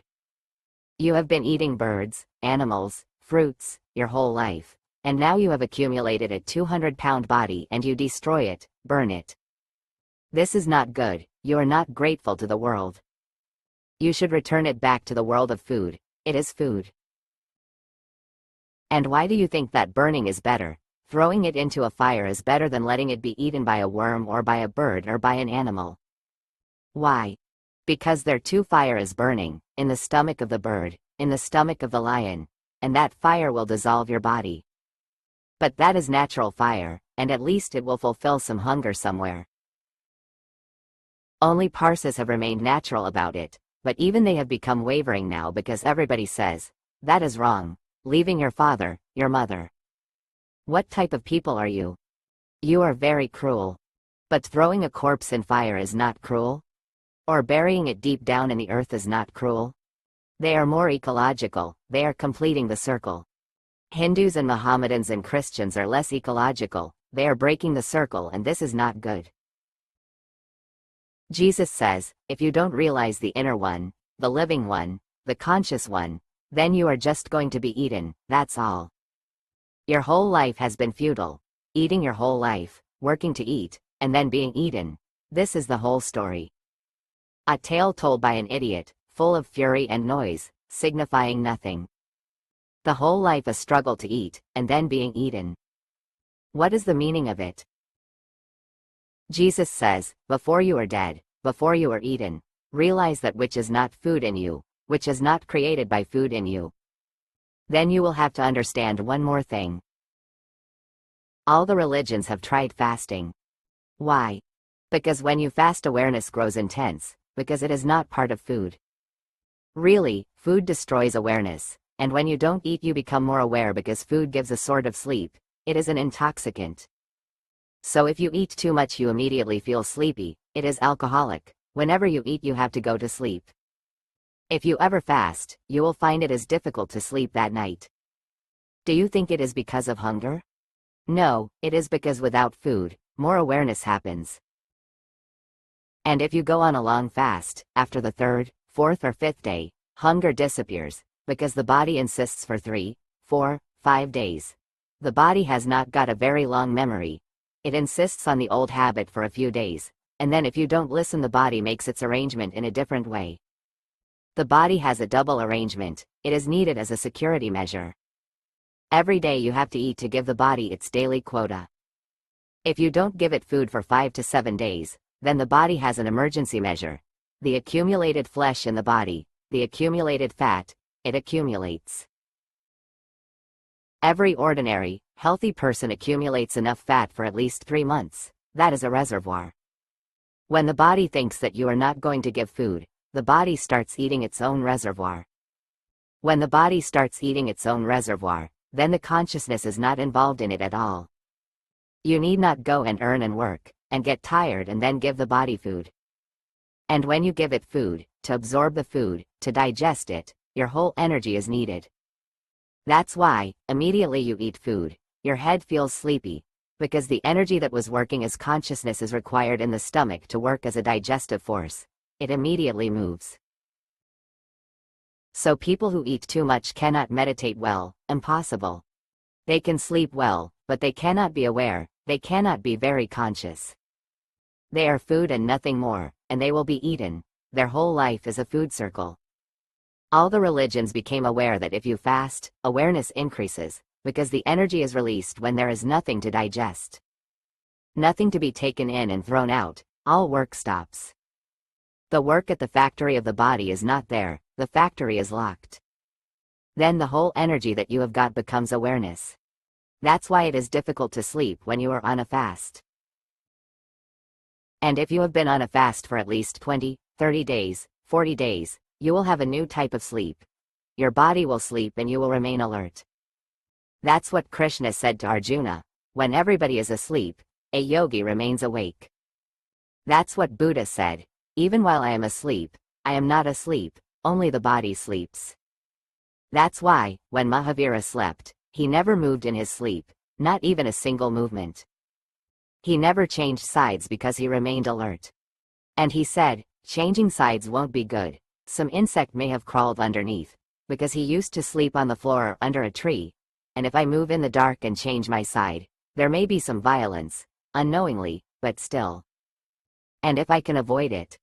So he remained perfectly in one posture the whole night. He remained exactly as he was when he went to sleep, not even moving his hand.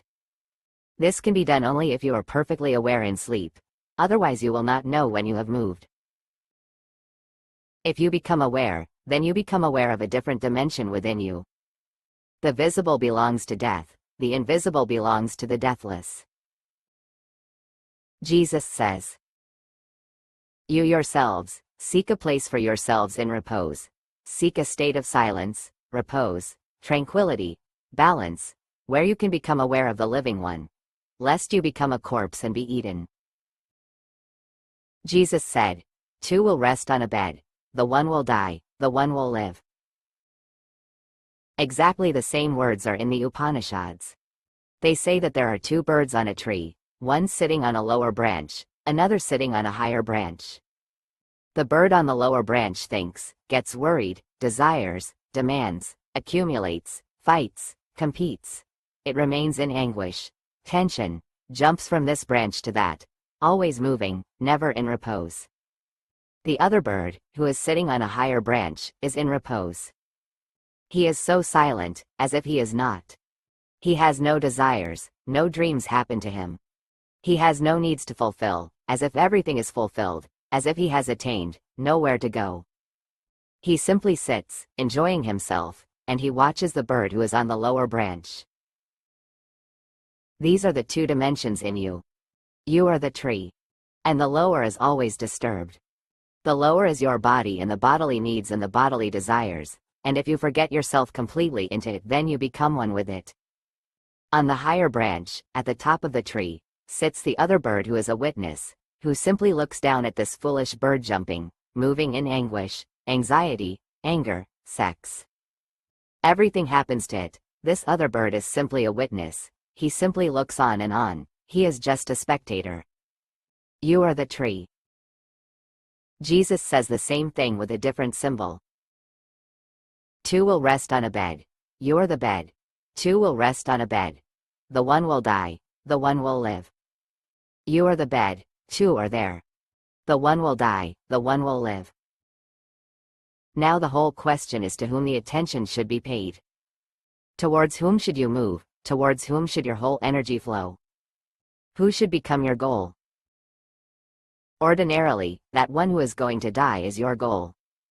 That's why you are always in anxiety, because you are building a house on sands. It is going to fall. Even before it is built, it will fall and become a ruin. You are always trembling because you are making your signature on water. Before you have completed it, it is gone.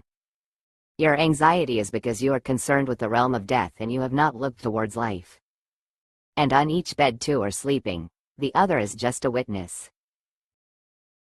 Pay more attention to it, turn towards it more and more. That's what conversion means. Conversion doesn't mean a Hindu becoming a Christian, or a Christian becoming a Hindu. This is foolishness. You simply change labels. Nothing is changed because the inner man remains the same, the old pattern. Conversion means the movement of attention from the death realm to the life realm. It is an about turn.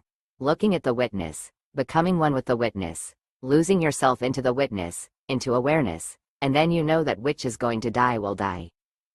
It makes no trouble, no problem, and you know you are not going to die, so there is no fear. Jesus said, two will rest on a bed. The one will die, the one will live. And it is up to you. If you want to remain in trouble, never pay attention to the inner one. If you want to remain always in anguish, then remain on the periphery, don't look within. But if you want repose, a peaceful eternity, truth, the doors of heaven open for you, then look within. It is difficult because it is very subtle. Where the invisible and the visible meet, where matter and spirit meet, it is very subtle.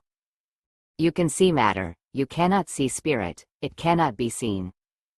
You can see where the visible ends, you cannot see the invisible, it cannot be seen. Then what is to be done? Just remain at the boundary of the visible, and don't look at the visible, look in the opposite direction. Gradually the invisible can be felt.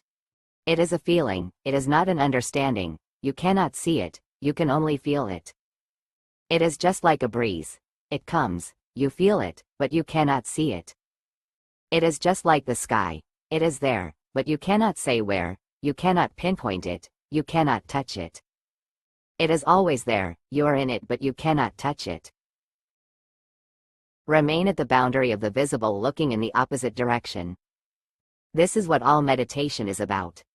Whenever you can find a peaceful moment, close your eyes, leave the body behind and the bodily affairs and the world of death, the market, the office, the wife, the children, leave them all. The first time you will not feel anything inside. Hume has said, many people have talked about going in and looking there.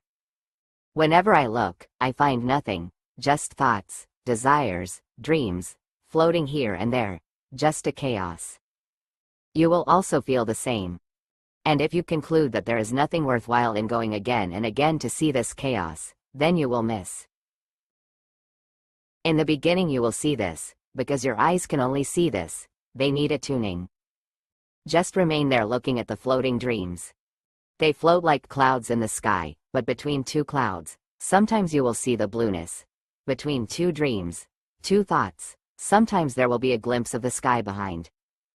Just don't be in a hurry. That's why they say that if you hurry you will miss. There is one Zen saying which says, hurry slowly. That's right. Hurry, that's right, because you are going to die, in that sense hurry.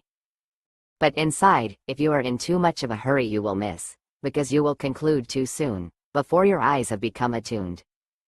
Don't conclude too soon. Hurry slowly. Just wait. Go there and sit and wait. By and by, a new world of the invisible becomes clear, comes to you. You become attuned to it, then you can hear the harmony, the melody, the silence starts its own music. It is always there, but it is so silent that very trained ears are needed. It is not like a noise, it is like silence. The sound within is like silence, the form within is like the formless. There is no time and no space within, and all that you know is either in space or in time. Things are in space, events are in time, and now physicists say these two things are not two. Even time is just a fourth dimension of space. You know only time and space, the world of things and events. You don't know the world of the witnessing self. It is beyond both, it is not confined to any space and it is not confined to any time. There is duration without time, there is space but without any height, length, breadth. It is a totally different world. You will need to become attuned to it, so don't be impatient. Impatience is the greatest barrier. I have come to feel that when people start working towards the inner one, impatience is the greatest barrier. Infinite patience is needed.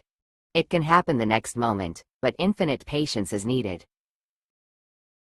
If you are impatient, it may not happen for lives, because the very impatience will not allow you the repose that Jesus talks about, the tranquility.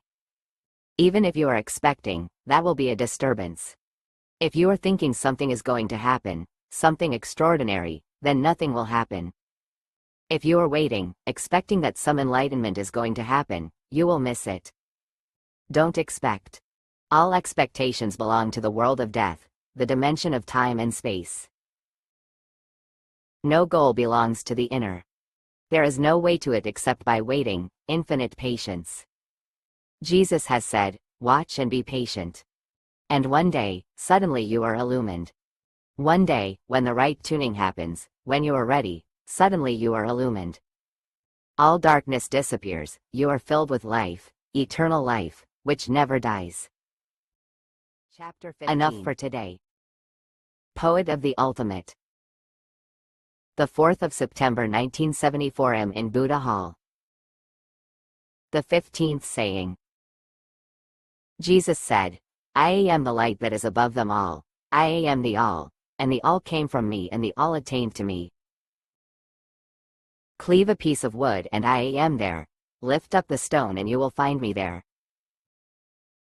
Jesus was trained in one of the oldest secret schools. The school was called Essenes. The teaching of the Essenes is pure Vedanta. That's why Christians don't have a record of what happened to Jesus before his 30th year. They have a little record of his childhood, and they have a record after his 30th year up to the 33rd, when he was crucified.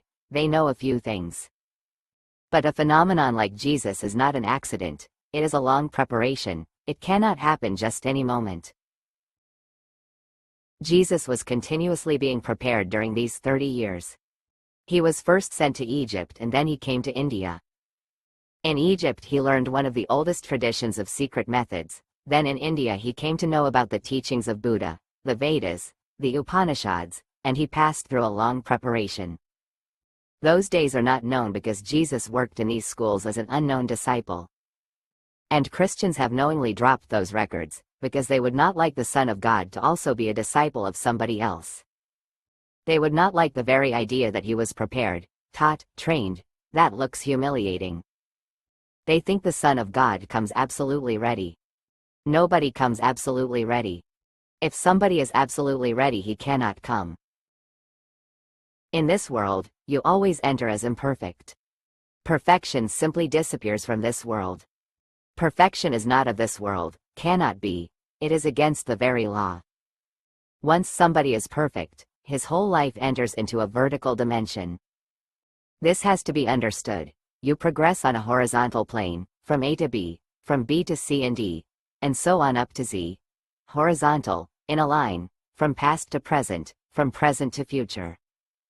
This is the way of the imperfect soul, just like water flowing in a river from the hills and plains to the sea, in a line, horizontal, always maintaining its own level. Perfection moves in vertical lines, not horizontally. From A it doesn't go to B, from A it goes higher than A, then higher, still higher. On this line, for those who live on this line, perfection simply disappears. It is not there because they can look in the future or in the past.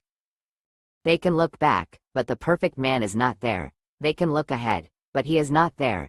They can look here, he is not there, because a new line of vertical progression has started.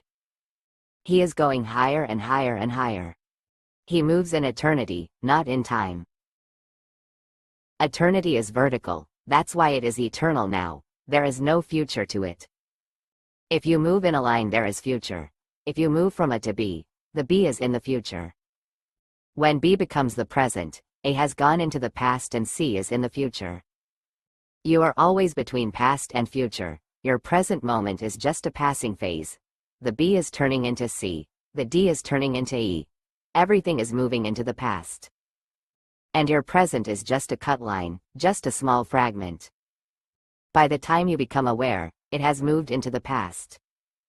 A soul which becomes perfect moves in a different dimension altogether, from A to A1 to A2 to A3, and this is eternity. It lives in the eternal now. That's why it disappears from this world. To enter into this world you have to be imperfect.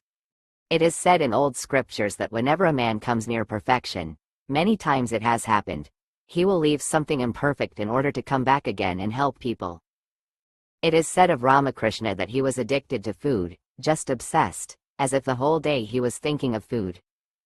He would be talking to his disciples and whenever he got a chance he would just go into the kitchen to ask his wife, "What's new? What new thing are you preparing today?" Even his wife felt very embarrassed many times, and she would say, "Paramahansa Deva, this doesn't suit you."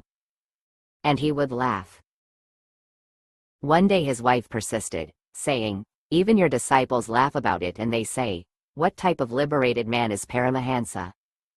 He is so addicted to food." Whenever Sharda, his wife, brought food, he would immediately stand to look in the thali and see what she had brought.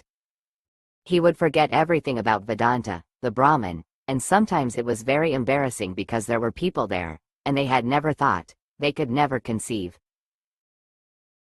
So one day his wife persisted, "Why do you do this? There must be some reason."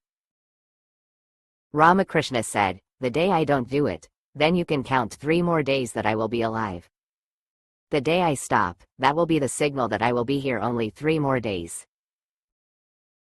His wife laughed, the disciples laughed. They said, "This is no explanation." They couldn't follow what he meant. But it happened this way. One day his wife came in and he was lying on his bed resting. He turned aside, usually he would have jumped out of the bed to see. And his wife remembered that he had said that he would live only 3 more days the day he showed his indifference towards food. She couldn't hold the tali dropped and she started crying. Ramakrishna said, "But you all wanted it to be so. Now, don't get worried about it. I am here for 3 more days." And the 3rd day he died. Before dying he said that he had been clinging to food just as a part of something imperfect in him, so that he could be here and serve you. Many masters have done that. The moment they feel that something is going to become completely perfect in them, they will cling to some imperfection just to be here. Otherwise this bank is not for them. If all the fetters are broken, then their boat sails towards the other bank, then it cannot remain here. They will keep one fetter. They will keep some relationship. They will choose some weakness in themselves and they will not allow it to disappear. The circle will not be complete, a gap will remain. Through that gap they can remain here. That's why Hindus, Buddhists, Jainas, who know very deeply because they have known many masters, know well that perfection is not of this world. The moment the circle is complete it disappears from your eyes. You cannot see, it is not then on the line of your vision, it has gone above you. You cannot penetrate there. But to say that Jesus was perfect when he was born, to emphasize this fact, Christians have dropped all the records. But Jesus was as much a seeker as you, he was as much a mustard seed as you are. He became a tree, and a great tree, and millions of birds of heaven took shelter in him, but he was also a mustard seed. Remember that even a Mahavira, a Buddha, a Krishna, they are all born imperfect, because birth belongs to imperfection. There is no birth for the perfect. When you are perfect, then there is no transmigration. This training of Jesus, moving into Egypt and India, learning from Egyptian secret societies, then Buddhist schools, then Hindu Vedanta, made him a stranger to the Jews. Why did he become so much of a stranger to the Jews? Why couldn't the Jews absorb him? Why couldn't they forgive him? They have not forgiven him yet. What was the reason? He was bringing something alien, something foreign. He introduced some secret which didn't belong to the race. That's why the crucifixion happened. Hindus tolerated Buddha because whatsoever he was saying was not alien. He may contradict Hinduism, but he can contradict only the superficial Hinduism. Even in his contradiction he proves the deeper Hinduism right. He may say that the establishment has gone wrong. He may say that the organization has gone wrong. He may say that all the followers have gone wrong, but he cannot say that Hindus are basically wrong. Whatsoever he says Hindus can understand, it is not foreign, it is not alien. Whatsoever Mahavira said Hindus simply tolerated. He may be a revolutionary, but he remains a Hindu. Buddha may be a revolutionary, but he remains a Hindu. He may be a rebel son, but he belongs to Hindus, nothing much to worry about. But Jesus is not only revolutionary, he doesn't belong either. How has it happened that he doesn't belong to the Jews? Christians have no answer for it. From where did he bring this alien teaching? From Egypt and from India. India has been the source of all religions. India has been the basic source of even those religions which are against Hinduism. Why has it happened that India has been the basic source of all religions? India is the oldest civilization, and the whole mind of India has been working and working and working in the dimension of religion. It has come upon all the secrets of religion. No secret is unknown. In fact, for thousands of years you have not been able to teach any secret to India about religion, because they know all. They have discovered all, they have completed the whole journey in a way. So all that is beautiful in religion, wherever it is, you can be certain that somehow it comes from the source. Just as the Greek mind is the source of science, the whole scientific development comes from the Greek mind, the logical mind, the Aristotelian mind. All mysticism comes from India. And only two types of mind exist in the world. One is Greek, the other is Indian. If you are basically a Greek mind, it is impossible to understand India at all because it looks absurd. Whatsoever they say looks unproven, whatever statements they make look meaningless. Aristotle will be an absolute foreigner in India because he believes in definitions, clear-cut demarcations, distinctions. And he believes in the law of contradiction, that two contradictory things cannot be together. A cannot be a and not a simultaneously, that is impossible. A man cannot be alive and dead simultaneously, that is impossible. Apparently he is right. Hindus believe in contradiction. They say man is alive and dead, both simultaneously, because life and death are not two things, you cannot demarcate them. The Greek mind is mathematical, the Hindu mind is mystical. All mysticism comes from India, just as the sun rises in the east. All mysticism rises in the east, and India is the heart. For this sutra to be understood, you have to go to the Upanishads, the roots are there. You cannot find anything in the Old Testament or in other Jewish records from where this saying can come. That's why the Jews could not believe what Jesus was saying. Jesus says again and again, I have come not to contradict the old scriptures but to fulfill them. But what scriptures, which scriptures? That he never says. If he has come to fulfill the Old Testament, then his statement is wrong, because he almost always contradicts the Old Testament. The Old Testament depends on revenge. The Father, the God, is very revengeful. Fear is the basis of the Old Testament and its religion. You should be God-fearing. And Jesus says, God is love. You cannot fear love, and if there is love there cannot be any fear. And if you have fear, how can you love? Fear is poison to love, fear is death to love. How can you love a person if you are afraid? Fear can create hate, but fear cannot create love. So a religious man in the Old Testament is God-fearing, and in the New Testament a religious man is God-loving. And love and fear are totally different dimensions. Jesus has said, it is said that if somebody harms one of your eyes, pull out both his eyes. But I tell you, if somebody hits you on one cheek, give him your other cheek also. This is absolutely non-Jewish, it was not there in the tradition. So when Jesus says, I have come to fulfill the scriptures, which scriptures does he mean? If he had been in India and he had said, I have come to fulfill the scriptures, we would have understood, because the Upanishads are the scriptures he has come to fulfill.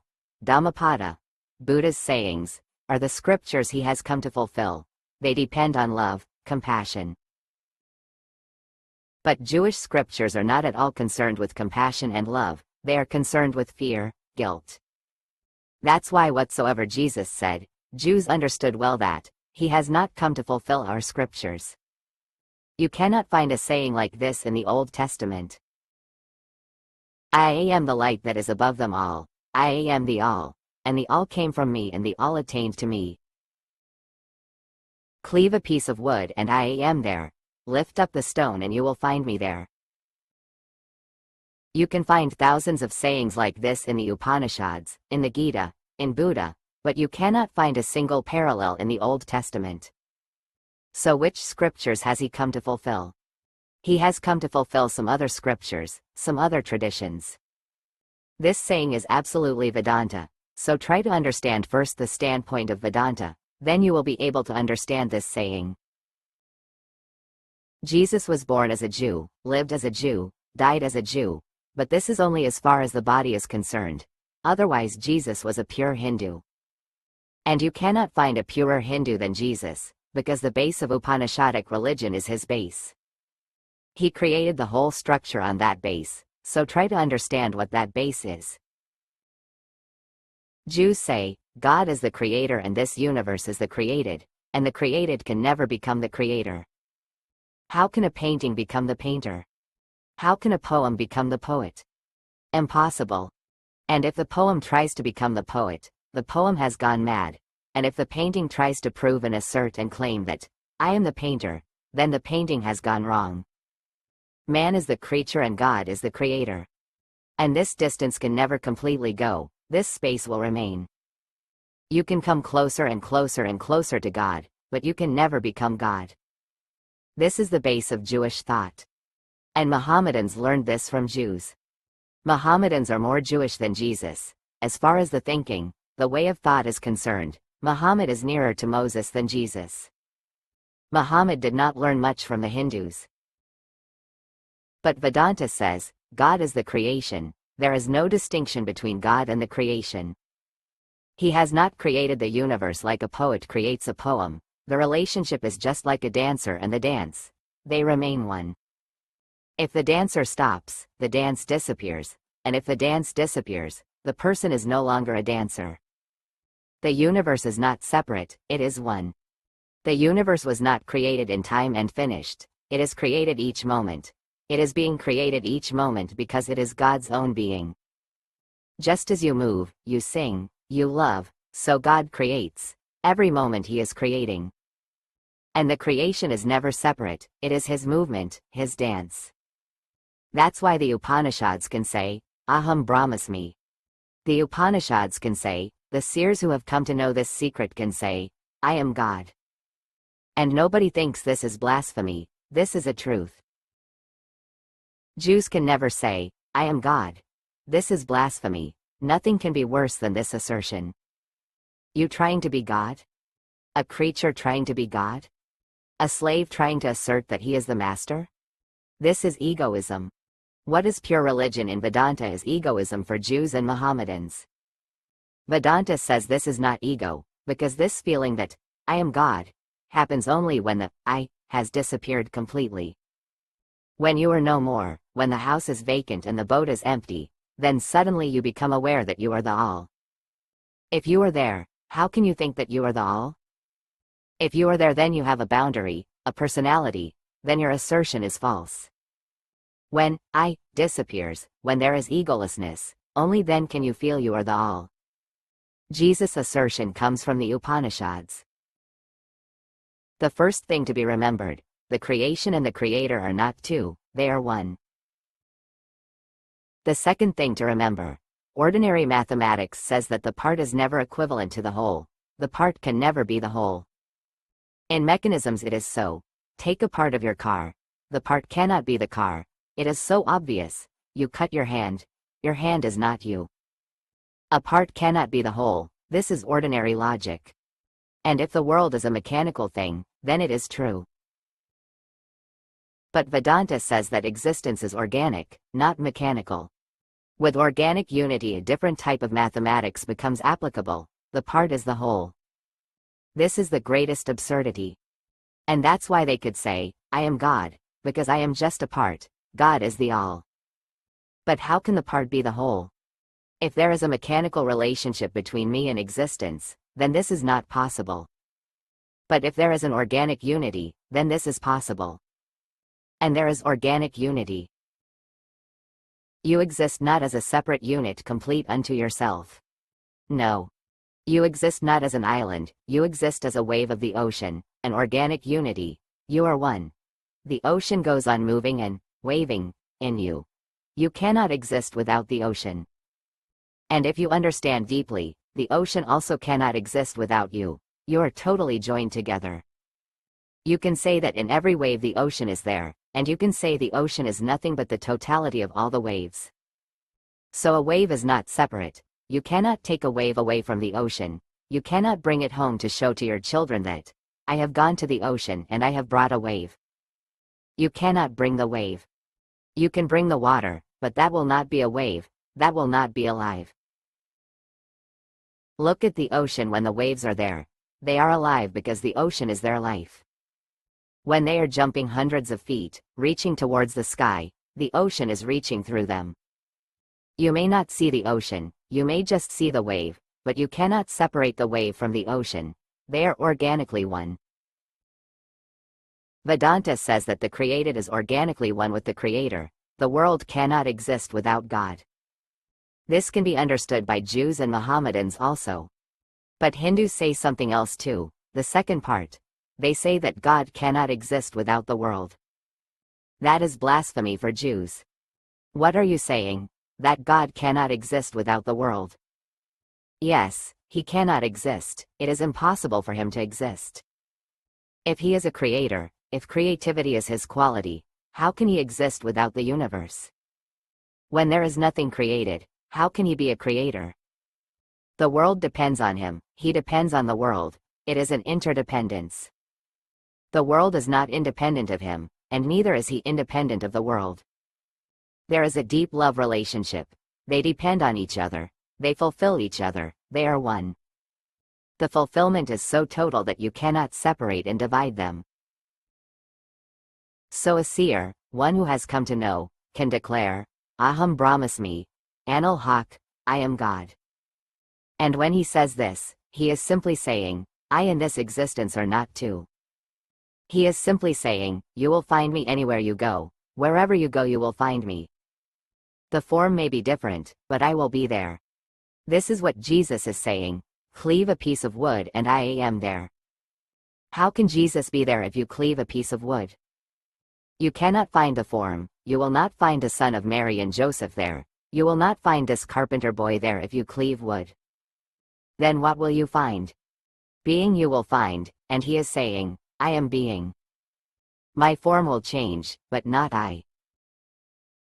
Cleave a piece of wood and I am there. Lift up the stone and you will find me there. This is pure Vedanta, an organic unity. That's why Hindus are the only ones in the world who don't bother much about temples, they can make anywhere their temple. They will just put a stone under a tree, any stone, not even carved, and they will paint it red and God is there, they can worship. Any tree is enough, any river, any mountain, anything will do because, cleave a piece of wood and I am there. Lift up the stone and you will find me there, so why bother? Hindus alone dispose of their gods. They make a god for 2 or 3 weeks, they worship it, and when the worship is over they go to the ocean and dispose of the god. You cannot think of a Mohammedan disposing of a god, you cannot think of a Jew disposing of a god. What are you doing? Disposing of a god in the ocean? Are you a heretic? Have you gone mad? Only Hindus can do this, because they say the ocean is also God. And why carry a god too long? When the function is finished, dispose of it, because he is everywhere, all over, and we can make him again, any moment. Any stone will do. Being, not the form of Jesus, you will find everywhere. And that, beingness, is the point to be understood, that, beingness, is God. When a tree flowers it is God flowering, when a seed sprouts, it is God sprouting, when a river flows it is God flowing. God is not a person. If God is a person then there is a problem, and Jews had the idea that God is a person. God is no person, he is pure being, he is existence itself, he exists in all, but you cannot find him anywhere in particular. He has no abode, you cannot go and knock. He has no address, you cannot write a letter to him. In a way he is nowhere, because he is everywhere. You cannot pinpoint him, you cannot say, here is God, because that will be wrong. Only something which has a form, which has a distinction from other things, can be pinpointed. How can you pinpoint something which has no form, which is in all, spread all over? But Jews had a conception of a very personalized God. And whenever there is personality there is ego. The Jewish God is very egoistic, very, very egoistic. You disobey him and you will suffer for eternity in hell. It is very serious.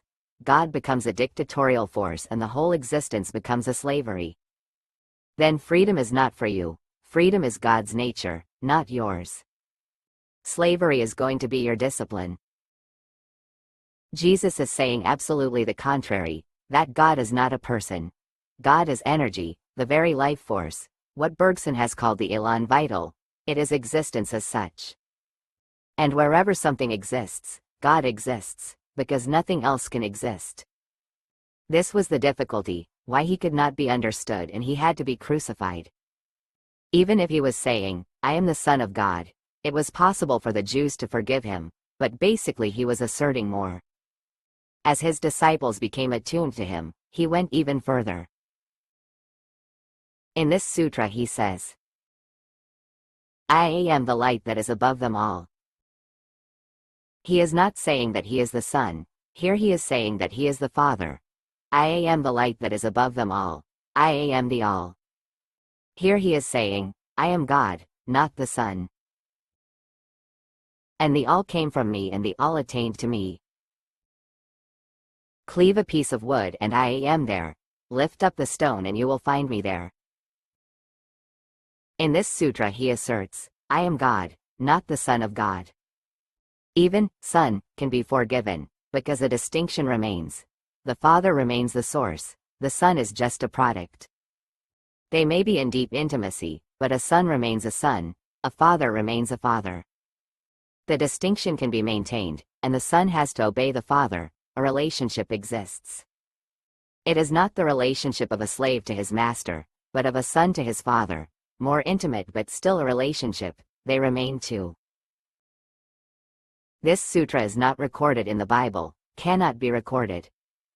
He must have asserted it only to his disciples, because now those who had been in deep intimacy with him would be able to understand. This cannot be told in a marketplace. There he was saying, I am the Son of God. With his disciples he says, I am God, not the Son. I am the source of all, I am the Alpha and the Omega. Everything comes from me and everything attains to me. This is pure Vedanta. You cannot find assertions like this anywhere else. You will have to go to the Gita and the Upanishads. This is what Krishna says to Arjuna. I am the all, the source of all. Everything comes from me and everything dissolves in me. Throw your ego and come to my feet. This sounds as if it is Krishna speaking. There is a tradition, a beautiful tradition. I don't know how much it can be proved, but it is beautiful. Needs no proof. There is a tradition that the word Christ is just a form of the word Krishna. It is possible. In Bengali, Krishna is still called Christo, because Krishna is not the name of the person. Krishna is his absolute achievement, just like Buddha. Buddha is not the name, it is the absolute achievement when one becomes enlightened. The word Buddha means one who has awakened. What does Krishna mean? The word means one who has become the center of the world. Krishna means the magnetic center, one who attracts, who is now the center of the whole existence. Christ has the same meaning. Mary named her son Jesus. Christ was added to Jesus when he became the center of the world. In this assertion he is saying, I am the center, the all. Everything comes from me, everything goes back to me. You go away from me, then you have to attain to me. It is possible that Christ is just a form of Krishna. It is significant because Krishna's assertions in the Gita and Jesus' assertions like these are exactly the same. The third thing to be understood about Vedanta is that Vedanta accepts you as you are, because rejection will mean rejection of God himself. Rejection means that something has to be done. As you are wrong, something has to be cut. Something has to be thrown. As you are not accepted, you are not welcome. You will have to change yourself, only then will you be welcome. Vedanta says that as you are welcome. Nothing is to be done. The very concept of doing has been the cause of your misery. The very concept of doing, that something has to be done, has been the cause of your misery, because whatsoever you do will lead you into the world. That's why Hindus say it is because of karma. Karma means doing. You are in the world. Karma does not mean doing bad. Karma simply means doing. Because you have been paying too much attention to doing this or that, you are in the world. Don't pay much attention to the doing. Pay much attention to the being. Don't think of what is to be done, just think of who you are. Vedanta is amoralistic. It doesn't bother about morality and immorality. It has no 10 commandments, it does not give you any orders, it does not talk in terms of ought. It says that as you are welcome, as you are good, beautiful, true. The problem is not that others reject you, the problem is that you reject yourself. And if you reject yourself, you are in a vicious circle. Then you will try to improve, and nothing can be improved because you are God himself. Then you will be in misery, because it is impossible to improve you. As you are divine. How can the divine be improved? And if you try to improve the divine, then you will move from one life to another, improving, and never will any improvement happen. You will remain the same. It is just like jogging on the same spot, but you think you are running fast because you are perspiring and breathing so hard, and doing such great work. You think you are running fast, reaching somewhere, and you are standing on your spot jogging. Your whole life is jogging. You are not going anywhere because there is nowhere to go. You are not improving because it is impossible to improve. The ultimate which is within you cannot be improved. There is no further to it. There is no better to it. This is what Vedanta says. Vedanta says that you are divine. This has to be realized, not worked out. You simply have to look within and realize who you are. The problem is not that you are bad. The problem is that you don't look at yourself. The problem is of knowledge, not of doing. The problem is of a right perspective from where you can see yourself. It is just as if a diamond is taught to become a valuable stone, and the diamond gets the idea and it starts trying to become a valuable stone. Just this idea will become the barrier. All the efforts the diamond can make are going to be futile, because it is already the most precious stone. When the diamond comes to understand the futility of its effort, it will drop all effort and become aware of who it is. Then the problem will be solved. I have heard. Once a man rushed into the office of a psychiatrist and said, "Doctor, now you have to help me. It has gone beyond my limits." My memory is lapsing. I cannot even remember what happened yesterday. I cannot even remember what I said this morning. Help me, I am going crazy. The psychiatrist asked, when did this problem start? When did you become aware of this problem? The man looked puzzled and said, what problem? Because he had forgotten. That is the problem. You have forgotten yourself. That's the problem. Whatsoever you do will create karma, and karma is a cycle, a wheel. One karma leads to another, A to B, B to C. You move from one part of the wheel to another. It is a wheel and it goes on moving, it goes on moving. Karma can never lead you to liberation because you are already liberated. This is the most difficult thing to follow, that you are already liberated.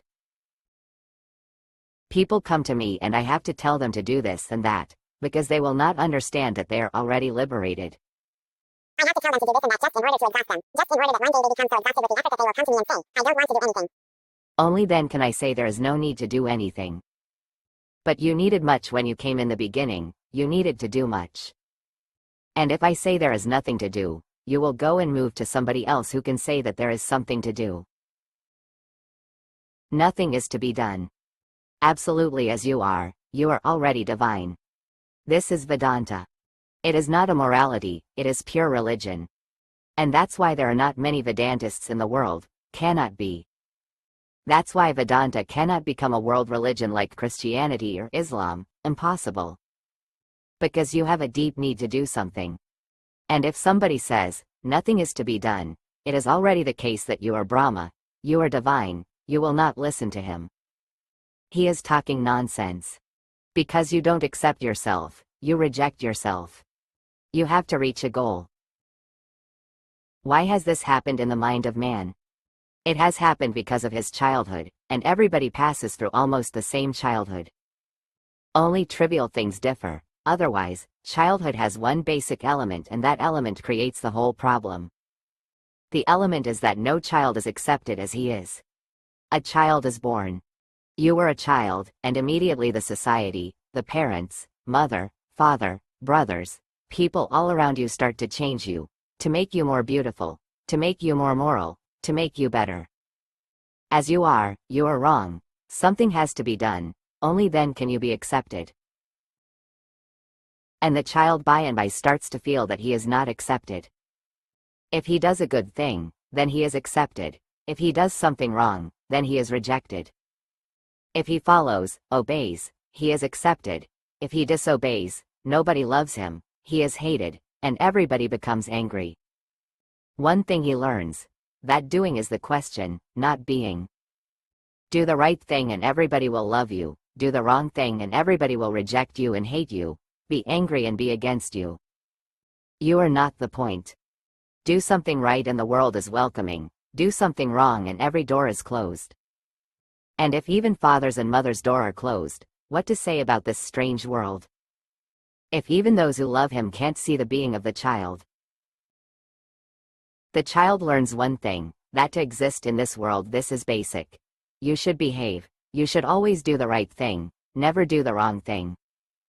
This creates a deep rejection about himself because those wrong things go on coming up. Just by saying that something is wrong, it is not dropped, it goes on coming. Then the child starts feeling guilty about himself, he rejects himself. He says, I am no good. I am a bad child, a bad boy, a bad girl. And the problem is that things which we call wrong are natural, so the child cannot throw them, they have to persist.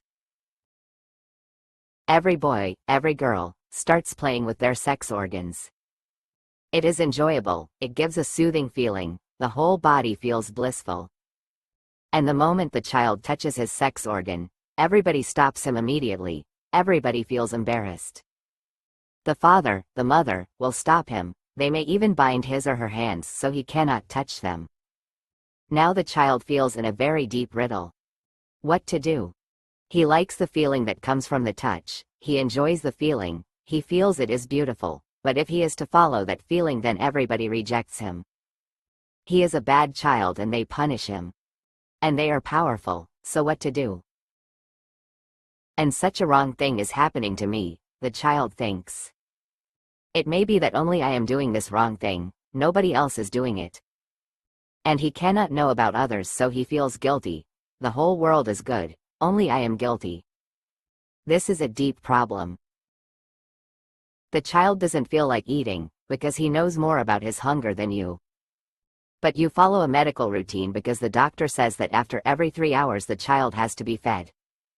It is written in the books, and you have read the books and you are an enlightened parent, so after 3 hours, with the alarm, you have to feed him. Look at children when they are forcibly fed. They reject it, they will not open their mouths, the milk will flow down, they are rejecting everything. They will not even swallow because they know their hunger. They don't live by the routine, by the clock. They don't know what your medical science says. They are not hungry, that's all, and you are forcing food. And when they are hungry and they are crying, you will not give them food because this is not the right time. Who is to decide, the child or you? If you decide, then you will create a guilt feeling in the child because he will think something is wrong. When I should feel hungry, I don't. When I should not feel hungry, I do. Saint Augustine has said, God forgive me, because whatsoever is good I never do, and whatsoever is wrong I always do. But this is every child's prayer. You decide, then guilt is created. The child is not feeling like going to the toilet and you force him. Toilet training is such a guilt-creating thing. You cannot conceive of what you are doing. If the child is not feeling like it, how can he go? Try yourself. If you are not feeling like it, what can you do? And when the child is not feeling like it, you force him, you persuade him, you coax him, you bribe him. You try every method that you can. You are creating guilt. Something is wrong, something is bad. The child feels guilty and he cannot do anything about it. He does not know how to, because the body is not voluntary, it is a non-voluntary phenomenon. The child doesn't feel like going to sleep, he is feeling perfectly alive, and he wants to run around the house or in the garden, and you say, go to sleep. What can you do if you are not feeling sleepy and somebody says, go to sleep? You can close your eyes, but when the father is gone, the mother is gone, the child is simply left in an abyss. What to do? How to follow the order? How to be a good boy or a good girl? Sin is created, and by the small child is poisoned. He becomes aware that, I am not good. Everything is wrong, whatsoever I do is wrong. If he plays he is wrong because he is creating noise, he is disturbing you. If he sits silently in a corner, something is wrong, are you ill? He is always wrong only because he is helpless, nothing else, and you are powerful. He is continuously confused, he cannot sort out what to do and what not to do. And by he rejects all that is bad and he forces all that is thought good. He becomes a mask, and deep down in the unconscious all the wounds are carried his whole life. That's why if I say, as you are God, you cannot believe it. You are not even good. How can you be God? God means the ultimate good. You are not even ordinarily good. How can you be God? You will not listen to me. You will go to some teacher who will condemn you, who will say you are guilty, you are a great sinner. Then you will be at ease. He is right because this is what you also feel. That's why you worship those people who can condemn you, who can look at you as if you are worms, ugly, dirty.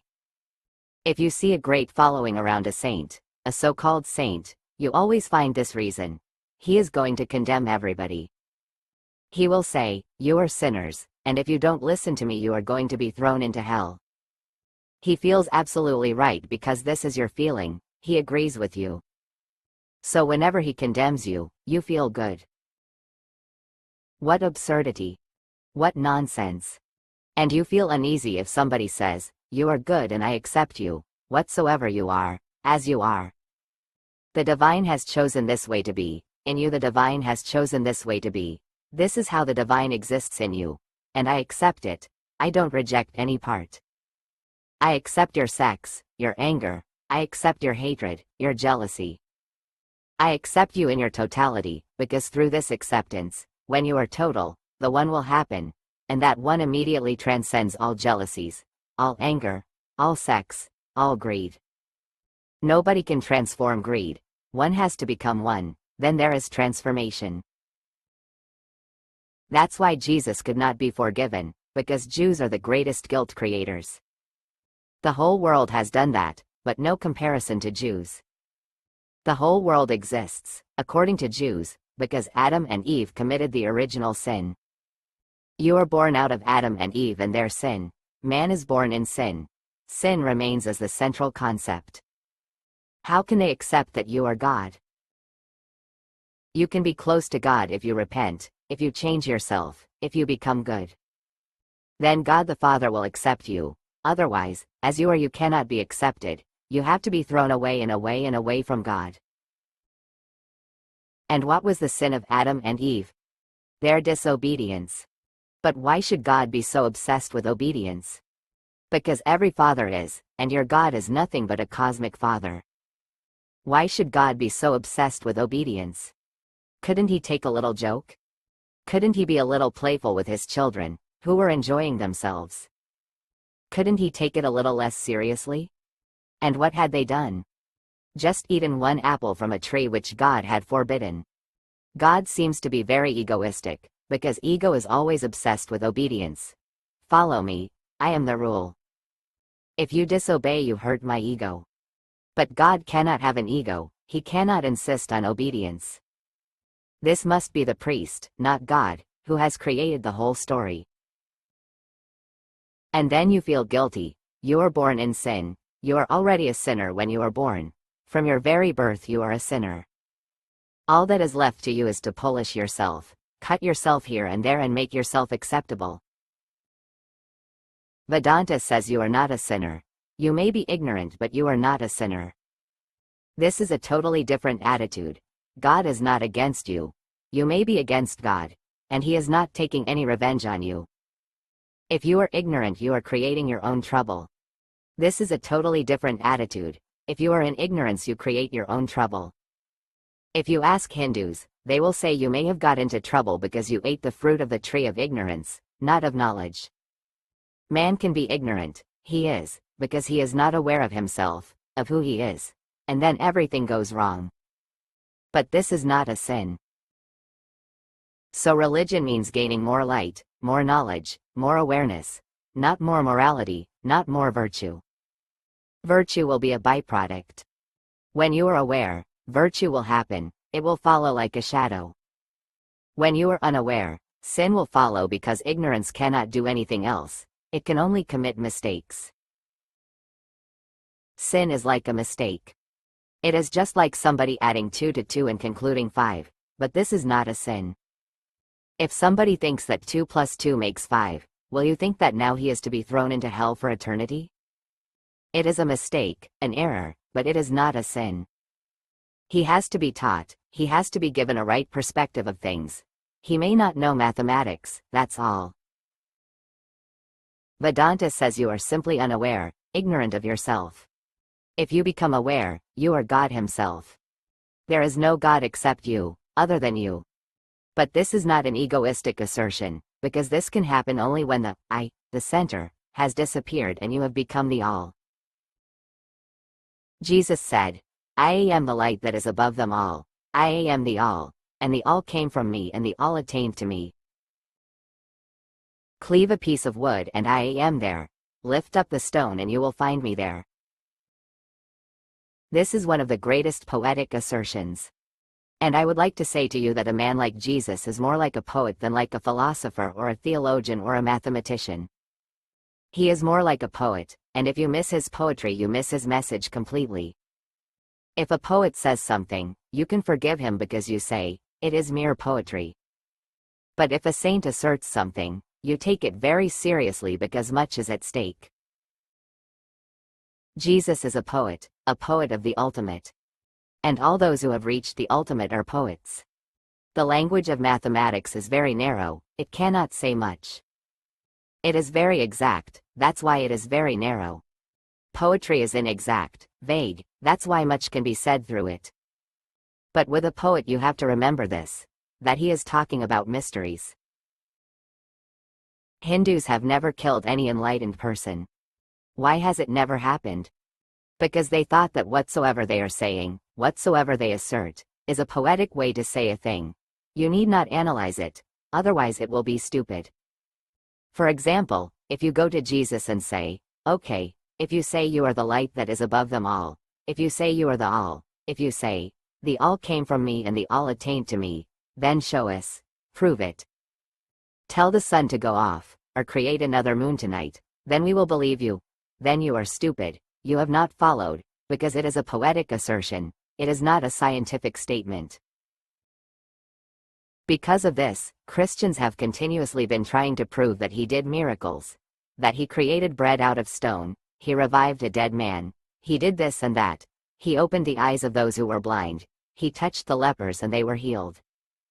Why so much insistence on miracles? Because we have never paid any attention to Buddha as a miracle maker. Nobody ever bothered whether this man could do any miracle or not. But why so much insistence about Jesus? If somebody proves that he did not do the miracles, then the whole point will be lost. Then Christianity will disappear. Christianity depends not on Jesus, but on Jesus' miracles. If someday it is proved that he never raised a man from death, that he never cured a blind man, he never healed a leper, then Christianity will immediately disappear. There will be no church, no pope, everything will go, because they don't depend on Jesus directly, they depend on the miracles. Miracles prove that he is the Son of God. No miracle can prove anything. Miracles really prove the ignorance of those who are impressed by miracles, nothing else. As far as I know, Jesus never did anything of this sort. He was not so stupid as to do miracles to convince you. Miracles happened around him of far greater significance than you can think. Yes, blind people started seeing, but this is not concerned with the physical eye, it is concerned with a deeper spiritual blindness. Yes, dead people were revived, but this is not concerned with corpses, it is concerned with you who just think you are alive and are not. He made many dead people alive, he brought them to life from their corpse-like existence. And this is a greater miracle, because the other miracle will be done by medical science any day now. And the day is not far off, it has already been done. In Soviet Russia, in the Second World War, they revived 6 men from death. They succeeded, 2 or 3 of them are still alive. This will be done by medical science any day now, this is nothing. And once medical science is able to do it, what will you do with your Christ the miracle maker? Then he may have been a very good doctor, a scientist, but not an enlightened man. Eyes can be cured, they will be cured. The body is not the point, the body should not be the concern really. Jesus did miracles, but those miracles were spiritual, they were concerned with your inner being. You are blind because you cannot see yourself. What type of eyes do you have? A person who cannot see himself, what type of eyes does he have? Jesus made you see. You looked into the inner world. He gave you eyes, right, but not these eyes that look into the world. This has to be understood. He never made any bread out of any stone, because this is foolish. But followers look for miracles, because they cannot see enlightenment, they cannot see Christhood. A Krishna is invisible to them.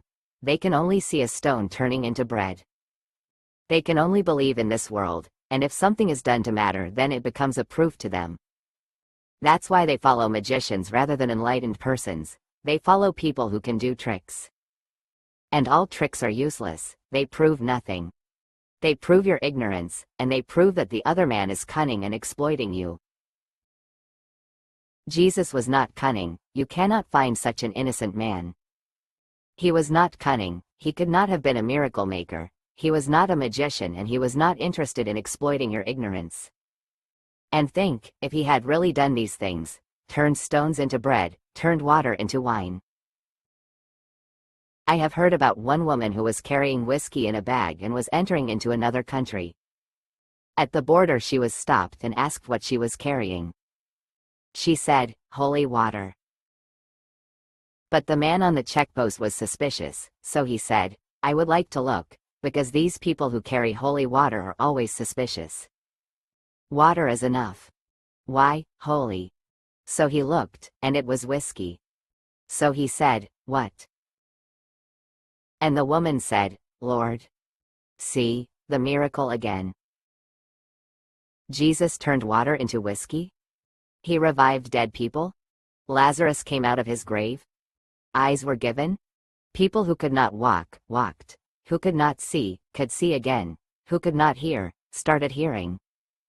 If these miracles really happened, then the Jews themselves would have believed that this was the man of God, because Jews are as materialistic as anybody. If these things had really happened, then the Jews would have become mad after this man. They are even more materialistic than any other race, but they didn't pay any attention. It is impossible not to follow a man who is doing such things, because everybody is ill, and everybody is afraid of death, and everybody is in trouble, and this man is the right person. Even if you die, he will revive you again. If you are ill, he will heal you. If you are poor, stones can become notes. Anything is possible with this man. The whole Jewish race would have followed this man, but they didn't follow him, and he was crucified. What is the reason? The reason is that miracles did happen, but they were not visible things. Only those who were near could feel those miracles. They did happen. Lazarus was dead, just as you are dead. If I make you alive, that will be something between me and you. Nobody else will be aware of it. It will not be announced from the radio and the TV. Nobody else will be aware of it if I revive you in your inner world. This will be a matter between me and you. And you cannot prove it to anybody because it is invisible. That's why miracles happened, but Jesus' disciples could not prove them. They were such invisible phenomena. They looked within, but how can you prove that you have looked? No photograph can be taken. Nobody else can be a witness to it. They started going around and telling people, "We have seen miracles. Those who cannot see have seen. Those who were dead have become alive." This created the trouble, and Jews started asking, "Show us. And if this man is really the Son of God, and if he can do such miracles, then let us crucify him and see what happens. If he can revive others, he can resurrect himself. We will give him a crucifixion and he will not die. If he knows the secret of immortality, if he is such a healer, then we will make wounds in his body and we will see whether blood comes out of them or not." It is because of these disciples' foolishness that they started talking about miracles, which are inner things, that Jesus became a focal point for the whole country. He looked false. He was not the real, authentic Messiah. Then people were waiting for some miracle to happen. Nothing happened. He died just like the other two criminals. Just like the other two, simply the same, an ordinary human being. Nothing of God happened. No light descended from heaven. Neither was the earth shaken, nor was there an earthquake, nor was God angry and roaring in the sky. Nothing. The Son was crucified, and God remained absolutely silent. That's why Jews have not recorded anything of Jesus. This man was a false man because he couldn't prove himself at the crucifixion. The crucifixion was the test. There it was to be proved whether he was a man of God or not. But those who could see, they saw a great miracle there also. Christians have missed that, and the Jews missed the first miracle because they were waiting for something outside to happen. It never happened and they forgot this man. He was an impostor. Christians missed the inner thing that happened at the crucifixion. Only a few can see it. Those who have seen themselves can see what happened at the crucifixion. This man accepted. That was the miracle. This man suffered and accepted. This man suffered and still remained filled with love. That was the miracle. Those who were killing him, murdering him, he could pray even for them. That is the miracle, the greatest miracle that ever happened on earth. The last words of Jesus were, "God, forgive them because they don't know what they are doing. Don't punish them, because they are ignorant." This is the greatest miracle. At the crucifixion, the whole body is suffering, and he is dying, yet still filled with love. Anger would have been absolutely okay. If he had cried and cursed and said, "God, look what they are doing to your son. Kill them all." That would have been ordinary, human. This is divine. At the crucifixion he proved that he was the Son of God, because compassion remained pure. You could not poison his compassion, you could not destroy his prayer, you could not destroy his heart. Whatsoever you did, he accepted you. He would not reject you. Even in that moment of suffering and misery he would not reject you. He said, "Forgive them, because they don't know what they are doing." Miracles did happen, but they were not miracles which the eyes can see, they were those which only the heart can feel. He was not a magician. If he had been a magician and really tried to turn stone into bread and tried to heal lepers into whole bodies, he would not be worth much. I would not bother about him at all. The whole thing is useless then. But try to understand, as there is an inner blindness, there is an inner leprosy. You are so ugly, and you have done this ugliness to yourself. So guilt-ridden, fear-filled, jealous, anxious. This is the leprosy. It is eating your inner world like a worm. You are a wound inside. He healed, but that is a private thing. It happens between a master and the disciple. Nobody else becomes aware of it. Even the disciple becomes aware only later on. The master becomes aware in the beginning that the wound is healed. It takes time for the disciple to become aware that the wound is healed.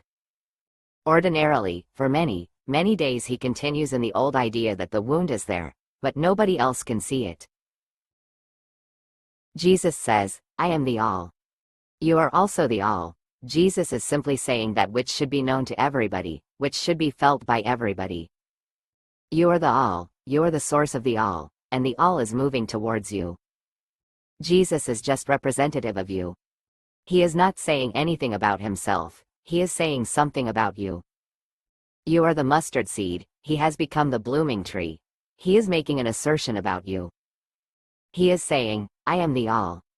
What does he mean? He says you also can become the all. You are already the all, but you are not aware of it. Your misery is that you cannot remember who you are. Self-remembering is needed, nothing else is to be done.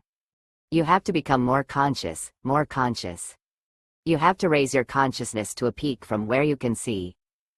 At that moment you become illuminated, no corner remains dark, your whole being becomes a flame.